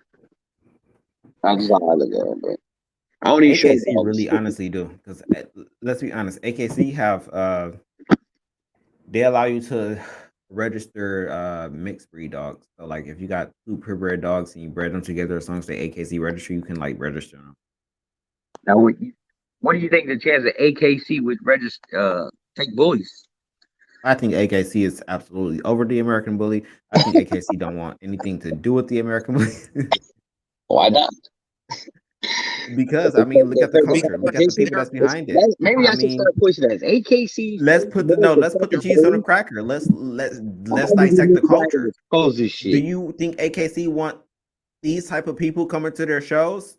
dress the way they dress and acting the way they do at shows, Maybe somebody needs let's to really expose talk the about it. AKC. How about that? Huh? Is that they afraid of the Let's man? talk about it. Let's not act like the AKC is not no snobby ass old ass people. Let's not act like they aren't, because let's talk about it. The reason why I have to go overseas right now and get fucking miniature pinchers because those snobby ass old ass motherfuckers would not allow me to get a motherfucking miniature pincher for them because they said I had bully breeds and they just wasn't for it. And then the motherfucker that did want to let me get a miniature pincher said I had to champion out the dog first before she even gave me the fucking papers. Bitch, you got me fucked up. I'll go overseas and get a fucking dog. You know You what? kiss my ass. I might have came Because up I'm not going to pay you $1,500, $2,000, Let and me then have to go in the. How you know I want to go and fucking show a dog, bitch? let Maybe me I just want the dog as a fucking pet. As a fucking pet. I think AKC culture is scared of American bully. back to what you said, but the culture again is very different. It's With very different. with the AKC, generally speaking, not always, but generally speaking, before they even talking about breeding that dog is titled, that dog is health tested, and that dog has some other form of merit. They are literally about the AKC is about putting the best of the best together. In order, like with the ABKC, in order to win, you have your first, your second, your third place. But you'll put a bulldog in there. Only with that first place you get points. With the AKC, you could get first place, but you have to have a certain amount of dogs that you beat in order to get points. Like They're literally, too and it strict for me. ends. Like the bar is so much higher in terms of what is expected. I'm here for it though. With my miniature pinchers, I am. I can't do it with the American bullies, but I'm gonna have a struggle with that too because the Europeans breed their dogs differently. So, but yeah, they're very strict. And I don't blame them. And that's exactly that goes back to say why they want us up the American bully, because the American bully community, when it comes to the American bully breed and what we do over here, it's just too free spirited. It's just too free for all. You can do whatever. There's no rules. There's no regulations. Right. And most motherfuckers aren't even following the standard. Over there in AKC, them motherfuckers will spay a dog if they feel like it's gonna be too small. Why it's a puppy? They ain't gonna get the dog time enough to grow. These breeders know their dog so well that they see a puppy come out, and if that puppy is too small, they say they can predetermine that, hey, this puppy isn't going to be 11 inches, or this puppy isn't going to be the standard. And so they spay that dog, and that dog be a pet home. In the American bully community, fuck no, that ain't no pet home dog. You know what this is? We bred XLs to XLs. It came out too small. It's a pocket. Sell it. Yeah. It's a pocket to pocket. It came out too small. It's a micro. Sell it. It's an exotic. Sell it. It's AKC with that bullshit. And on the show side, you bring a dog in that ring that ain't right, guess what? You getting dismissed. You paid your money. Congratulations, you played yourself. Absolutely. There's the exit. Goodbye. Try again next Riley time. said our community doesn't breed to the standard. AKC is all about standards. Absolutely. And we got too many classes, first and foremost. I keep going back to this. I think the American bully community I think the ABKC did us a disservice by allowing too many classes. Again, it should have been a XL and it should have been a pocket. Period. Point blank. Period. Now I understand that would have been a new breed. We have to start somewhere, like with classics and the standard and stuff like that. But I think we're so far along. I think we have so many nice producing studs that we should be able to come to a point and say that, hey, now, I mean, come on, because wasn't there an extreme class? Let's go back to what Tyler said. Tyler said he think there should be an extreme class, I believe, in the comments. But didn't he at ABKC take out the extreme class? Yeah. Because wasn't Dax an extreme and Mr. Dax got a Green. championship in the extreme class? Yep. They literally created a class for Dax because for extreme, exactly. He was that popular. It should be back again because, like, even Bashard even says that it should be going. It should be back again. You know why? Because that is what is in demand. That is what people want. The extreme it should be class. the standard. Bashard said that on his live. The extreme should be the standard. But Dave Wilson said the American bully is an extreme dog, and that's why we don't have the extreme class. Did he or did he not? He did say that. But That's what I recall in that interview. again, That's why the extreme class was there's removed, a lot because the more. American bully is an extreme breed. There's a lot more to it though. Like there's a lot of politics and stuff A involved lot of politics. in But the thing about it is like and the it's disappearance. the new wave. It seems like it's going to shorter dogs. So I think they really need to start kind of looking at that because like Golden Child's not throwing 15-inch dogs. Plain and simple. Yeah, He's not, I promise y'all. I'm almost willing to bet my house on it. 5 years from now, they're gonna be 13-inch dogs in the show ring in the ABKC. they have to Absolutely. because Why wouldn't it be? that's what the bully community is going to. If these stud books are still open and we're still allowing this breed to advance and this breed to evolve, why wouldn't we? If that's what everyone wants and that's what everyone is breeding towards, why wouldn't we? Why Why wouldn't the wouldn't they want to ABKC get the just money? You know, exactly? Because Shorter you're not going to stay open. You're not going to stay the dog- ABKC forever if you're not making any money. no, we'll see how it goes, man. That's how you never know. all of it. They said the standard is outdated. Do you all feel like the standard needs to be updated? I mean, I feel like the standard needs to be talking about- updated. I feel I'm like not the talking about standard needs to be. Standard's not my type of dog. Like Golden Child's probably not there. You know what I mean? Is a lot of people are looking at Golden Child. Look at Golden Child. He's probably #1 producing dog out there right now. Everybody wants him. His kids are looking like that. His grandkids are gonna look like that. It's gonna get better. They said the consumers do Going down. not control the standard. The breeders Really? should. That's the problem. There's no other breed that was started like this. And Golden Child's not the only one throwing it. There's multiple dogs throwing that same Mm. 13. Michael said you have the height requirement because of health issues. I don't see how you have a height requirement because of health Okay, issues. so what he's Anything of any referring height to is like the lower you go, you start to fall into Oh, ism and stuff of that nature. Which, I mean, there's some truth to that, but I got a 13-inch or I got a 12.5-inch Merle that's functional as hell. Got dry for days. You know what I'm saying? And he's American bully. That's not true. I don't believe that. But I do mean, you think that Golden Child should be a ring dog, no, Jeremiah? I don't. Hell no. Golden Child's a goddamn stack table dog. That's all he is. Someone in the He's comments a said, big motherfucker. there's Riley. Riley's back. Someone in the comments said Golden Child should be the ring, but the standard doesn't allow that. Hey, Jeremiah, I got a question for you. So, I mean, you seem to be taking Golden Child to a lot of different types of shows. Why do you feel people are breeding more towards the smaller dog than the ring style dogs? Because of the way he looks. People want that look. So, for instance, like this. So you got a show dog, right? Like this lady hit me up when I first was pushing Cash with Extreme. She showed me this dog kind of looked more pit bullish, right? I'm like, why do you want to breed the Cash? She said, I want to add a little bit more substance to my program. I don't want him to look like Cash, but I just want to add a little substance. bone. Yep.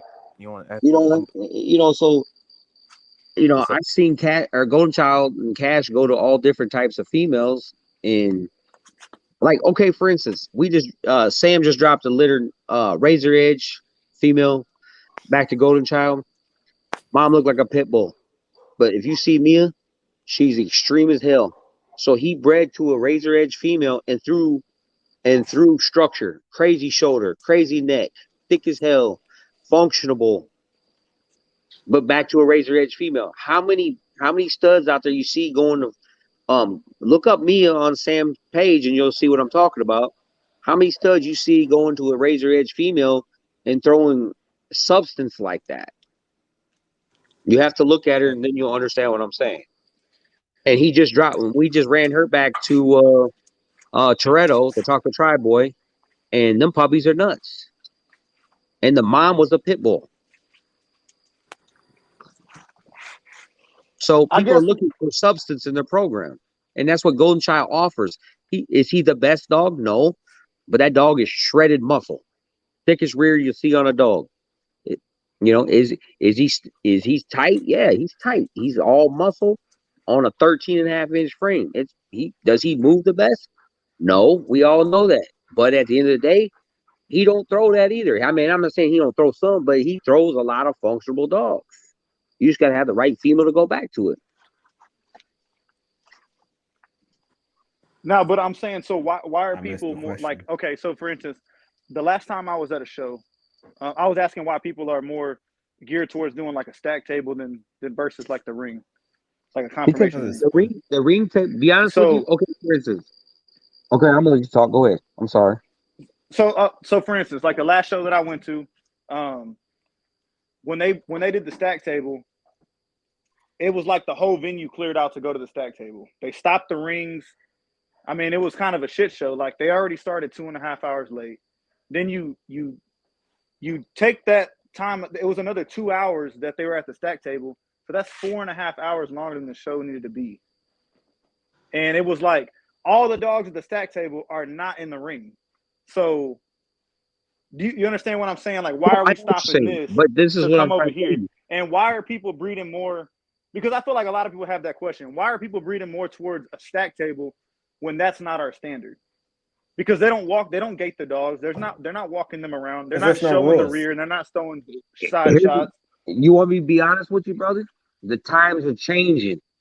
You know, people want more of that high energy. They want to be involved. Like, okay, for instance, I was at BRC show here in Davenport, right here in my town. Um, we came in there, we put the tables on the back, and we lit that place up. People did the same thing. They wanted to see the stack offs.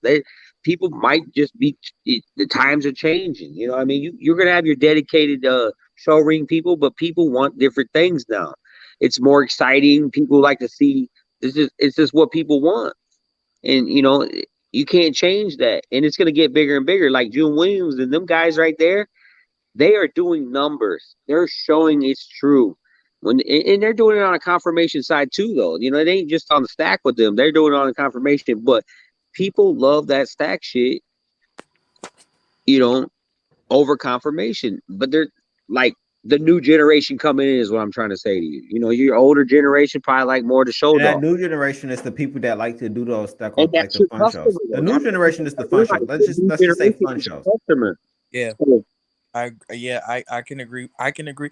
As somebody who goes to, I I go to a lot Shows, sanctioned of shows, all sanctioned shows, that. fun shows. Like fun shows are very very popular. Fun shows are bringing in a lot of the money for these show hosts and for these registries. And realistically speaking, the fun shows are really more geared towards the smaller dogs. You know your micros and your exotics, your shorty Hmm. bulls. They're fun shows are really geared towards more of the dogs that have the wow factor. And I'm gonna be honest with you. I come from a confirmation background. I didn't really understand wow factor until I saw it. Until I actually saw wow factor, I didn't understand it. Until I actually saw that exotic that is like, holy shit, I'm looking at a real life fucking Pokemon. I didn't understand what wow factor was. I didn't get it. But I do now. And I'm not gonna say that there's anything wrong with that because realistically there's not. It's cool. It really is fascinating to see Hmm. this amazing animal that's this tiny but at the same time this massive. It's like it really is like wow, like holy shit, look at this thing. Like look at it. Do you think fun shows But are just for exotic dogs? No, no, they're no, no. geared. I Those feel aren't. like they're geared toward exotic. Is geared more towards exotic It's dogs? Yeah. Yeah. definitely geared the, more the, toward them. Or the exotic dogs started the wave of the fun shows. Let's say that. Yeah, they definitely did. check. Here's the thing, like this. You won't know the feeling until you do it. So this is how I look at it like this. When I took Golden Child down to Texas, I took her to June Williams show. and you got 1,000 people in front of you with cameras, and the fucking place is going crazy. I got 600 on this dog. I got 1,000 people are literally over there betting on this shit. You can't do that at confirmation side. You see what I'm Yeah, saying? yeah, And so, you can you can't. really do it? I guess you won't understand it. You see what I'm saying? But I got 1,000 people, everybody on a live video. It's a free fucking promotion, bro. I'm going all over the world when I'm standing on that stack table. It's free fucking promotion. Everybody's got their live. I'm on everybody's live. Look at this dog. Where the fuck did this Golden Jaws just came out of nowhere in Texas? Like, if you knew him, you knew him, but not a lot of people didn't know Golden Child. And then after I left Texas, June Williams show, Rumble in the Jungle, the Bully Pedic show, everybody knew Golden Child after that show. You see what I'm saying? You don't know until you do it. And if I'm being real, like it's fun and it's exciting. It's a different kind of excitement than sanction shows. Like with But there's a sanction problem with shows, fun shows. sanction shows can be fun, but there's more of a element of seriousness because you're really focused on trying to win. You trying to be that number one dog. Whereas with the fun shows and with being on the table, you trying to win too, but you having a lot more fun with your dog. Like it's like But here's the thing. Here's another thing. This is what I don't like about the confirmation ring. I always hear people, "Oh, we're gonna go over here to this guy because he'll make us win." Like, you're just trying to get your dog champed out. You're not really going against the best to do it. You know, you're trying to go away from everything. When you get on that stack table, you're putting that dog, and when you get on that stack table, you really got to get up there and shine yourself because you're going against a lot of badass dogs to win. You see what I'm saying? Where a confirmation show, you guys are jumping. And tell me if I'm wrong. You guys are going saying, "Oh, I can't go against this judge because he might not like my slight underbite or just my little definitely Westley or my little tight ass rear is a little tight." And so you guys dodge certain judges because you don't want to gun up on the right dogs in the rings. And like zero. Yeah, there's No, that's what be going on. It's the same thing at fun shows, though. So y'all be dodging judges. What I'm trying to say to you, when you're on that stack table, it's not like that. You gotta have a dog on that bitch for real. Dogs too. Like I've been in shows like where like I've seen people even sometimes with my dogs. Like I've seen people like, "Oh shit, he's showing the dog. Nah, I'm not about to show the dog." They said confirmation. They said fun shows don't give a fuck about the structure. Confirmation shows are legit bulls. Why do you say that? They got legit judges there. June Williams had legit judges there. The last fun show I was at, here's another example. The cleanest micro, supposedly, or I don't know if it was cleanest micro, but it was cleanest something, was the least cleanest dog in the ring. Okay. I mean, it made no fucking sense. All the only reason I feel like he won was because a lot of people know him and he was. That's why I don't like the show ring. That's what you do. But No, that's a fun show. Wait, he talk about the fun show. That's what you deal with when you go to a fun show.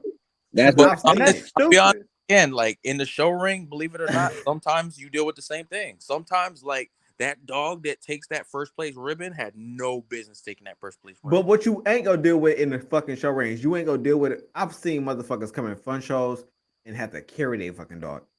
Couldn't even put their dog down. What you talking about? They dragging him and the dog is pissing on. They have to hold their dog up. I've literally like witnessed with my own eyes. Motherfuckers carry like you never seen this dog stand. When I first got in the games, with dogs like that were ones making hundreds of thousands of dollars. That shit was nuts when I first got in the exotic world. Was getting crazy money when I first came on. My thing is, and I don't be wanting to single out the exotic world because I do like exotics that's done right. My thing is, how in the fuck can y'all charge all this? First off, you motherfuckers, see? What about Grand Champion? He's exotic, but look how clean he is. This is why I have to filter myself on this. I swear people would hate me if I talked about the shit I really want to talk about. I ain't lying, y'all. I ain't even that type. I'm not that type of person. I don't want to offend nobody out, but I'm trying to tell you the shit that be popping up in my head. I'll be having to catch myself because I'll be like, damn. But what you asked about the stack table, that's what I like about it. Because when I get on that stack table with them dogs, I got them people in front of you. You got to know You have to do it to know how it goes down, bro. It's a great time as long as everybody's getting along. You know, sometimes ain't. Oh yeah, I be really uh, want to talk I about definitely it. I be want to fight put right out. I be want to put the cheese on a fucking cracker. I mean, why not talk about it? I'm not trying to offend nobody, but damn, why we can't talk about it? Because y'all are really, you know what? We just gonna be cordial. They said fun shows don't give a. Oh wait, we read that. They said okay. He said Alton. They said Alton is speaking facts. What did Alton say? They said okay. Wait, Alton said people glorify tools. Tools are used to create complete dogs. He said complete dogs come from tools. Okay, how do y'all feel about that? Nah. Because I'm so iffy on this tool shit. I don't know Everybody what the has a tool is different nowadays. definition of what a Everybody complete dog Cool. is. a definition of a tool, right? And Everybody think complete dog yeah. too. Both sides of that spectrum, like because what some people would consider a complete dog, other people will look at as a tool or a complete train wreck. It all depends on your preference and your knowledge as well. Mm-hmm.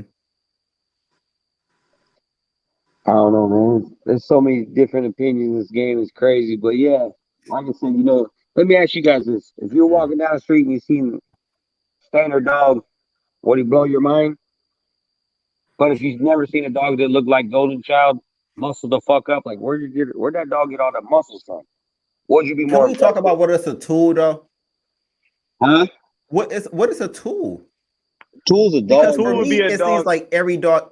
I feel like every dog is a tool. Well, it just depends on a tool is what you're looking for. If you're looking for a thick rear, that's a tool. If you're looking for a big ass head, that's a tool. You're looking for a neck, you're looking for bone, Exactly. you're looking for So I feel a like a tool. I clean feel like bite. people use that to justify I certain took a shit, really Flaws. fucking even good. if it's a flaw or anything like that. I feel like it's used so loosely. I feel like a tool. A tool can be anything to You know how many anybody. dogs I This is see a in the tool. show ring there where they stack out the fucking dog's foot that's going to the right? Should that be is that right? If you want to join, the link is pinned in the comments below.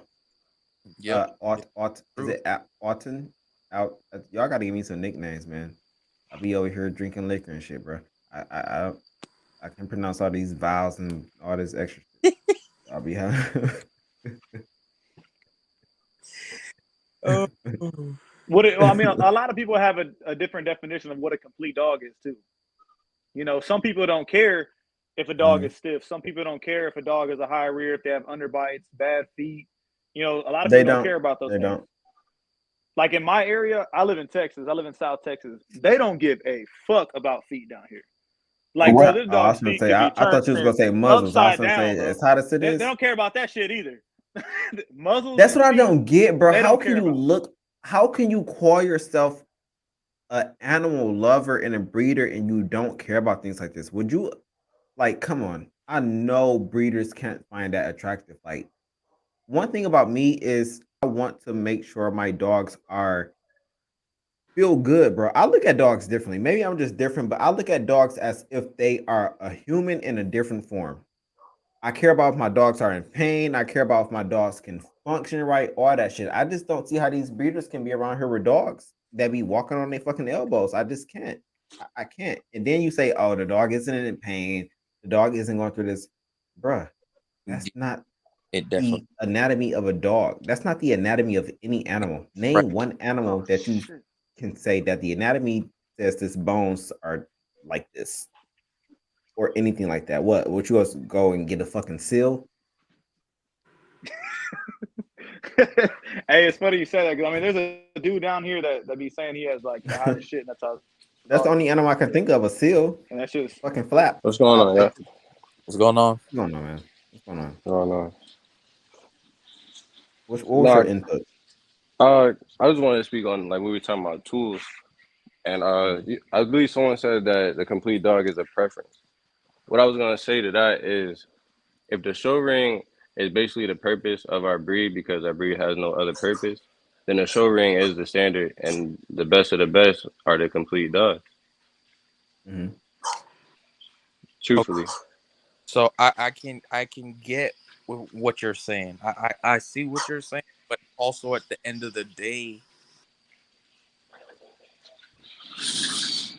with the show ring, ultimately the dog that wins is the dog that a judge preferred. Based on whatever it is he saw in that dog, he felt that that dog was the best representation. But ultimately, at the end of the day, still, that dog was his preference, his or her preference. Right. But we as people who are at registry are okay with those people being in place. So they are the ones that, kind of make that call. Like, you know what I mean? Like that, if they say that's the dog, that's the dog, especially when you're talking grand champion. Yeah, Like but there's you gotta look multiple at, judges. but you gotta look like this. Shit's changing, bro. The bully game is changing. What was standard? You gotta realize, like, when you're breeding, like, Rocco, and you got all these different, breeds out here that are getting smaller, not getting taller, so it's not gonna be the same standard anymore. Eventually, everything's gonna go short. In 2, 3 more years, the game's gonna be completely changed. Promise you. Mark my word. Oh, we're gonna be around You here with the new can't wiener dog. you can't Absolutely. change the standard. Like I said, I'm what not people saying you want. can't change the standard, but the game is changing. That's what I'm trying to explain to you. The game is Like changing. It's I see the evolving. dogs. I breed to them every day. The dogs ain't gonna be the same as a. They're not going up in size. We're losing substance. They're going We're down. losing size. Absolutely. Pretty soon we the can't standard really is the going to be the I pocket. the understand dogs what are you're gonna saying. change I'm not definitely. taking away from what you're saying. I'm just saying the game is changing. That's all I'm saying. But I don't But think our is it? standard should change. I mean, as That's what far I'm as like Okay, saying. standards what we changing, but require for a bully Why don't you think should the not standard change. should change? If Because people it's the aren't breeding standard. to the standard, What needs to that's my change question. If though? people Like, go ahead. what needs to change besides height? it's a It What should does height it have a change? clean requirement bite. to come in It should have to clean compete feet. in it. The movement should be fluid. It should not. Good It should have a clean angulation. rear, a clean top Okay, But line. so say if you had a None of that 13-inch should dog change. with all them qualifications, why can't he show? Because He he's should be not able at to the show. That's what standard. I'm saying. It The should only be thing that should change is the height. the standard needs to change, is what Mhm. I'm trying to say. Because that's what's happening. I'm breeding 100, because assloads of let's dogs. talk You mean about like it the height with requirement should size. change? This because let's. I think Jeremiah mentioned this before on the live we were speaking about. The smaller you go with the dogs, a lot of shit changes. You lose You substance. You lose you can mass. shrink You the lose. You dog, lose but you bone and gotta head you gotta like decrease the instantly. mass. You can't have a 70-pound, 13-inch dog. It's So if not you're gonna losing move like all this, then that means the standard will have to Okay, eventually what happens if you change. had a 55-pound dog that moves great and has clean bite, clean top line, look. everything? What's the problem of it showing in the ABKC? I would say look at the French Bulldog and the AKC. It's a thick Mm-hmm. dog, it's short, but it's not overdone. Our dogs is overdone. You They're think? Hmm. huge. It's the biggest, baddest dog. That's what everyone talk about. But they don't talk But about I how don't. I long they're can agree gonna with you live and there. shit. I can agree with you there. No, I'm I not think the disagreeing dogs with do be you. I'm overdone. just saying, However, why can't it change though? The only thing that needs to change is the height. The height in the Right, classes. that's what I'm That's the saying. Yeah, only thing that needs to change. height They requirement. should get rid of the. They should get rid of the classic class. There's no reason to have a classic class at this point. Let's just be honest, I agree. because the only I thing people agree. are doing, only thing they do is take small standards, put them in the classic class, and then call them a champion. That's the only thing they're Let's be doing. honest. That's a So They fact. let's took the take that standard shit out class of too, here. because let's Kick not that act like shit the out. new update with the ABKC, the standard and the classic is the fucking same exact dog. All dogs should be extreme, no matter the class, and they should have movement. They should have nice feet, clean bite, all the everything to that standard. But we need to get rid of that class and add a micro class, or whatever you want to call it, I'll mini clean bull, bite. any shit. Actually, But I it should think be clean. It or shouldn't be whatever. They said the exotic. It needs game to is be clean. changing because people aren't following the rules or the breed. Everything is overdone. Everyone wants You to can breed their follow own the rules and dogs, still but go call it a small. bully. Everyone wants to say follow your own vision, and everyone has a Yeah. different vision. And that's why we got 5 different looking pockets. That's why we got 5 different classes A and everything million like that. different dogs. And They then all look and different. that's why ABKC taking y'all money and telling y'all can't even show y'all fucking murals, because at the end of the day, money's Let me going to ask you keep this, us in Sonny. business. Money's going to You keep got us millions running. of trenchers, right? Go ahead. Correct? Yep. Yep. Where do you think that came from? The German pinscher. And how Nope. they had to shorten that down, correct? It didn't come from the German Pinscher. No. Wait, no. The German Pinscher may have had something to do with the miniature Pinscher, but the miniature Pinscher is a way for older breed than the Germans and the Doberman Pinscher. Okay. I didn't know that about the German. Shorten them down. But no, those dogs did. The German breeds did play a role in the miniature Pinscher. Well, they shortened them down, correct? They didn't. Okay, and they you can show them in a ring, correct? You can show them in the ring, but they're all different breeds of But dogs. I'm saying you can show them in an AKC ring, right?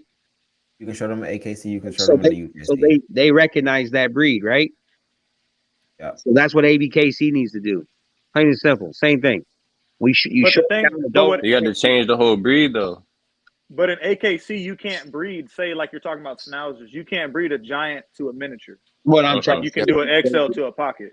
But I'm They're trying two different breeds. Right. Exactly. breed down. But and that's because they're all they- they're realistically they're all separate breeds. They just have Yeah. the name of miniatures. Not like the miniature Pinscher is a way older breed than the Doberman Pinscher. The miniature Pinscher absolutely has the Doberman Pinscher is made of several different breeds. The miniature Pinscher, realistically, you can say it's made from the Italian Greyhound and the Dachshund and possibly the German Pinscher. Those are the dogs that makes up the miniature Pinscher. If you really want to kind of get a little bit technical, but they're all separate breeds, and a miniature Pinscher is way older than a Doberman Pinscher, and the German Pinscher is It is just older? a I German don't breed. know. I'm just Then you saying have like the short down, they look like Manchesters. those. But then, like you said, you can't just go and take a poodle, a standard poodle, to a toy poodle, Again, because Exactly. technically they're separate breeds. But they do it. off. But that's So what they there should do with the would be bully, no in my more opinion. pockets to micros or standards to pockets. You wouldn't be able to do those kind of things. Yeah. And our breed All is I'm too saying is new ABKC to be needs able to go to they something need like to that. lower the they need to recognize 13-inch dogs and functional 13. Yeah, they need to make I guess for males 11 to 14 or 12 to 14. I think some I would say changes, 11, some keep real it to 3 changes need to inches. come to the standard. I think we need to go ahead and say goodbye to the classic, the standard, and I think we need to either say XL and pocket. That's just my opinion. I feel like so I feel like it would be 3 because we can't. The 3. standard- I can It'd squeeze have to 3 be in there. it'd I have to can be like squeeze giant 3. standard and miniature, like a normal breed has. yeah, But they also have exactly. toys now too, so they're starting to have 4. So, I mean, why not keep They it just 4? they gotta separate them XL as breeds, standard, in my opinion. pocket, and micro, or miniature, Just or separate whatever them you as want to call it. breeds. I feel if they take your money for the dog, they should have a class for it. Plain and simple. Absolutely. Yeah, and that's Take what my I'm money, saying. They need to motherfucker. add a miniature class or a micro class. They said pocket, I'm not standard, and disagreeing with XL. you guys on the standard, nothing like that. I'm just saying I think But these dogs are that's- I see where these dogs are lining in at around 13. Only in our community does such a thing exist. Pocket. Absolutely. That's not a dog terminology. That is slang. Pocket XL. That's slang. There's no such thing as pocket Rottweiler or pocket Doberman. But else. It's only in our. Goes back to what I said. That's what the bully community like. I've seen plenty of people come out, plenty of OGs come out and say, "This is why we have what we have now. Is because the AKC did not want to accept us, so we had to make our own rules and do our own things." And just listen to what they say. I can see it. They did exactly that. They created their own shit. They followed their own rules because these particular group of people over here said, "Hey, no, y'all don't want to do this. Y'all don't want to abide by these rules. We're not going to accept this." But there's the only registry that does that, though. It's not like it's only the AKC that has these rules. It's like UKC. Every other registry has that, and we just do what we want over here. You know what I'm saying? It's like bullies aren't even dogs. It's like they're bullies, and then there's dogs. When people don't realize they're all dogs. Registry, he's gonna look at the. I think he's calling it nano bulls. I think. That's Khan's. That's Khan. Khan is You talking about Khan's renamed thing? pretty much the exotic. His exotic version is called the Nano Bully. Yeah, I think it's called nano bully if I remember right. It's called Nano Bullies. I mean, I think it's better than the exotic bullies. Is it? Because when you say exotic, people think you're talking about some fucking bird or some shit. No, really. No, y'all laughing, but really, my exotic puppies, literally, one of my exotic puppies last year ran off around the block. It was nighttime, and I went around there to get it. And an old couple that was doing a night walk, and they had my puppy. I drove around the block to have my puppy, and it was just like the lady was like, "Oh my god, I've been wanting a French bulldog for so long." And I said, "It's not a French bulldog, man." She's like, "Well, what is it?" I said, "Exotic." You know, her ass did. She fucking looked at me and laughed. I don't think she knew what the fuck I didn't. I don't think she knew what I was talking about. She Yeah. looked at her husband and she just laughed, If and I was if just you like, talk to okay. anyone who has a history in established breeds, and you say that this is an exotic, they're gonna look at you crazy. Like, what? What are you talking I about? mean, yeah, you ain't never heard of an exotic German Shepherd? Hell no. Heard Yeah, of but an they're mixing exotic breeds. Hey, they're mixing breeds like a motherfucker over there too. You know, labradoodles and all these different types of Oh yeah, shit. they got every They kind of don't got poodle. papers though. I know, but still, they're still doing it, and they're getting. And you But know what? those motherfucking labradoodles, you would They're think getting them money bitches was a without purebred papers, dog. You won't see them motherfuckers in the show ring, but they're getting You money. won't, but they but they definitely. getting money, and you will see them motherfuckers on every. I guarantee you, Every 5 rich motherfuckers person you walking see, my block when every day with a you fucking go to labradoodle. Chicago, you see them all day long up there. And I ask people, how much you pay for that Let's dog? just be honest. $5. Labradoodle absolutely came in and took over the Hmm? poodle. People don't even give a fuck about a poodle no more. Get them a labradoodle. No, I'm not smoking. Don't nobody give a fuck See about a them. poodle no I'm more. not. Uh, yeah. Allergy-free dogs too. Yeah, them labradoodles is very popular. Them Now motherfuckers they is got the very mini popular. cages. They definitely They They got them all, man. I be seeing them Labradoodles, every the day. These people be two walking legs, down my block with. all They're popular. doing their own shit.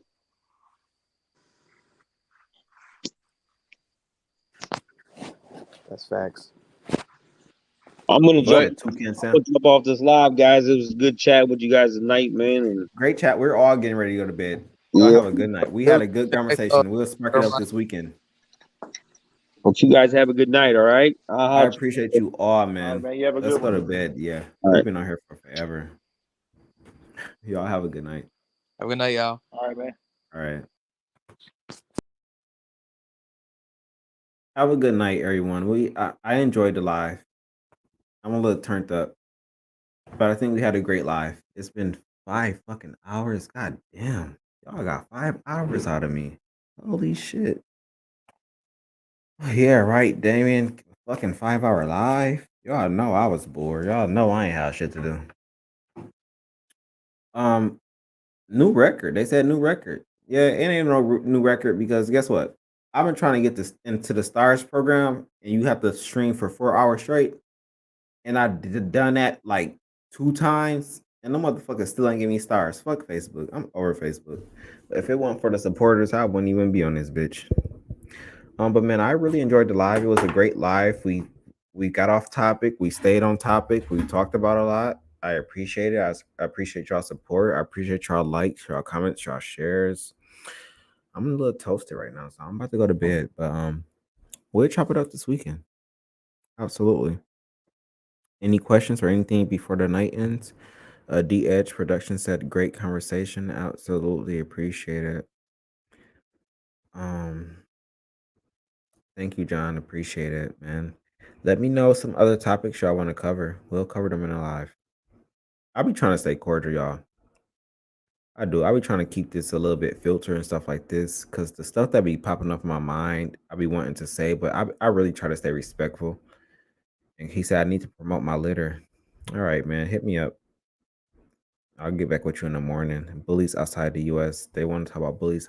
We kind of did a live about that. I think last year we kind of talked about like the China bullies versus American bullies.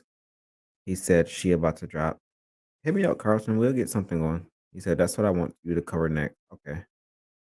Bullies outside the U.S. That was a long time ago. It was. Um, come to the Caribbean. The Caribbean. I would love to. I would love to. Spiritually, I feel like obviously I'm African American, right? So, it's kind of like in my blood. I'm pretty sure I have ancestors, from the Caribbeans, the islands and stuff like that. But spiritually, I kind of feel like, I'm like, Frank, he said I'm talking about the dogs. Oh, child. Let me get off live because right now the fucking liquor is talking.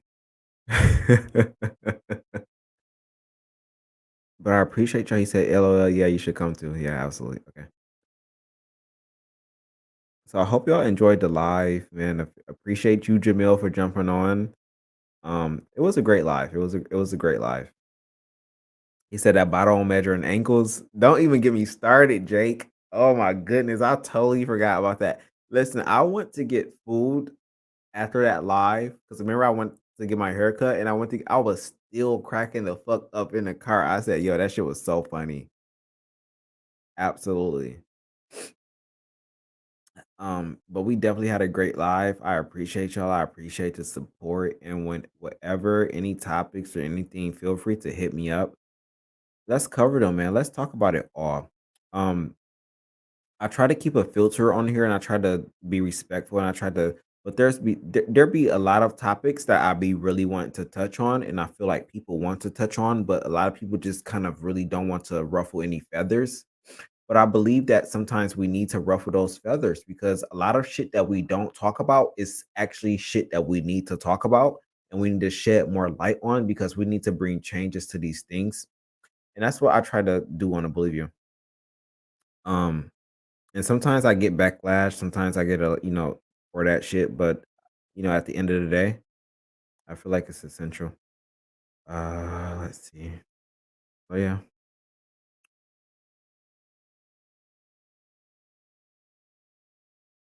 He said you have an ego problem, bro. Good night. Mm, that's new. He said you have an ego problem. Hmm. Well, I didn't know that. That's something to think about.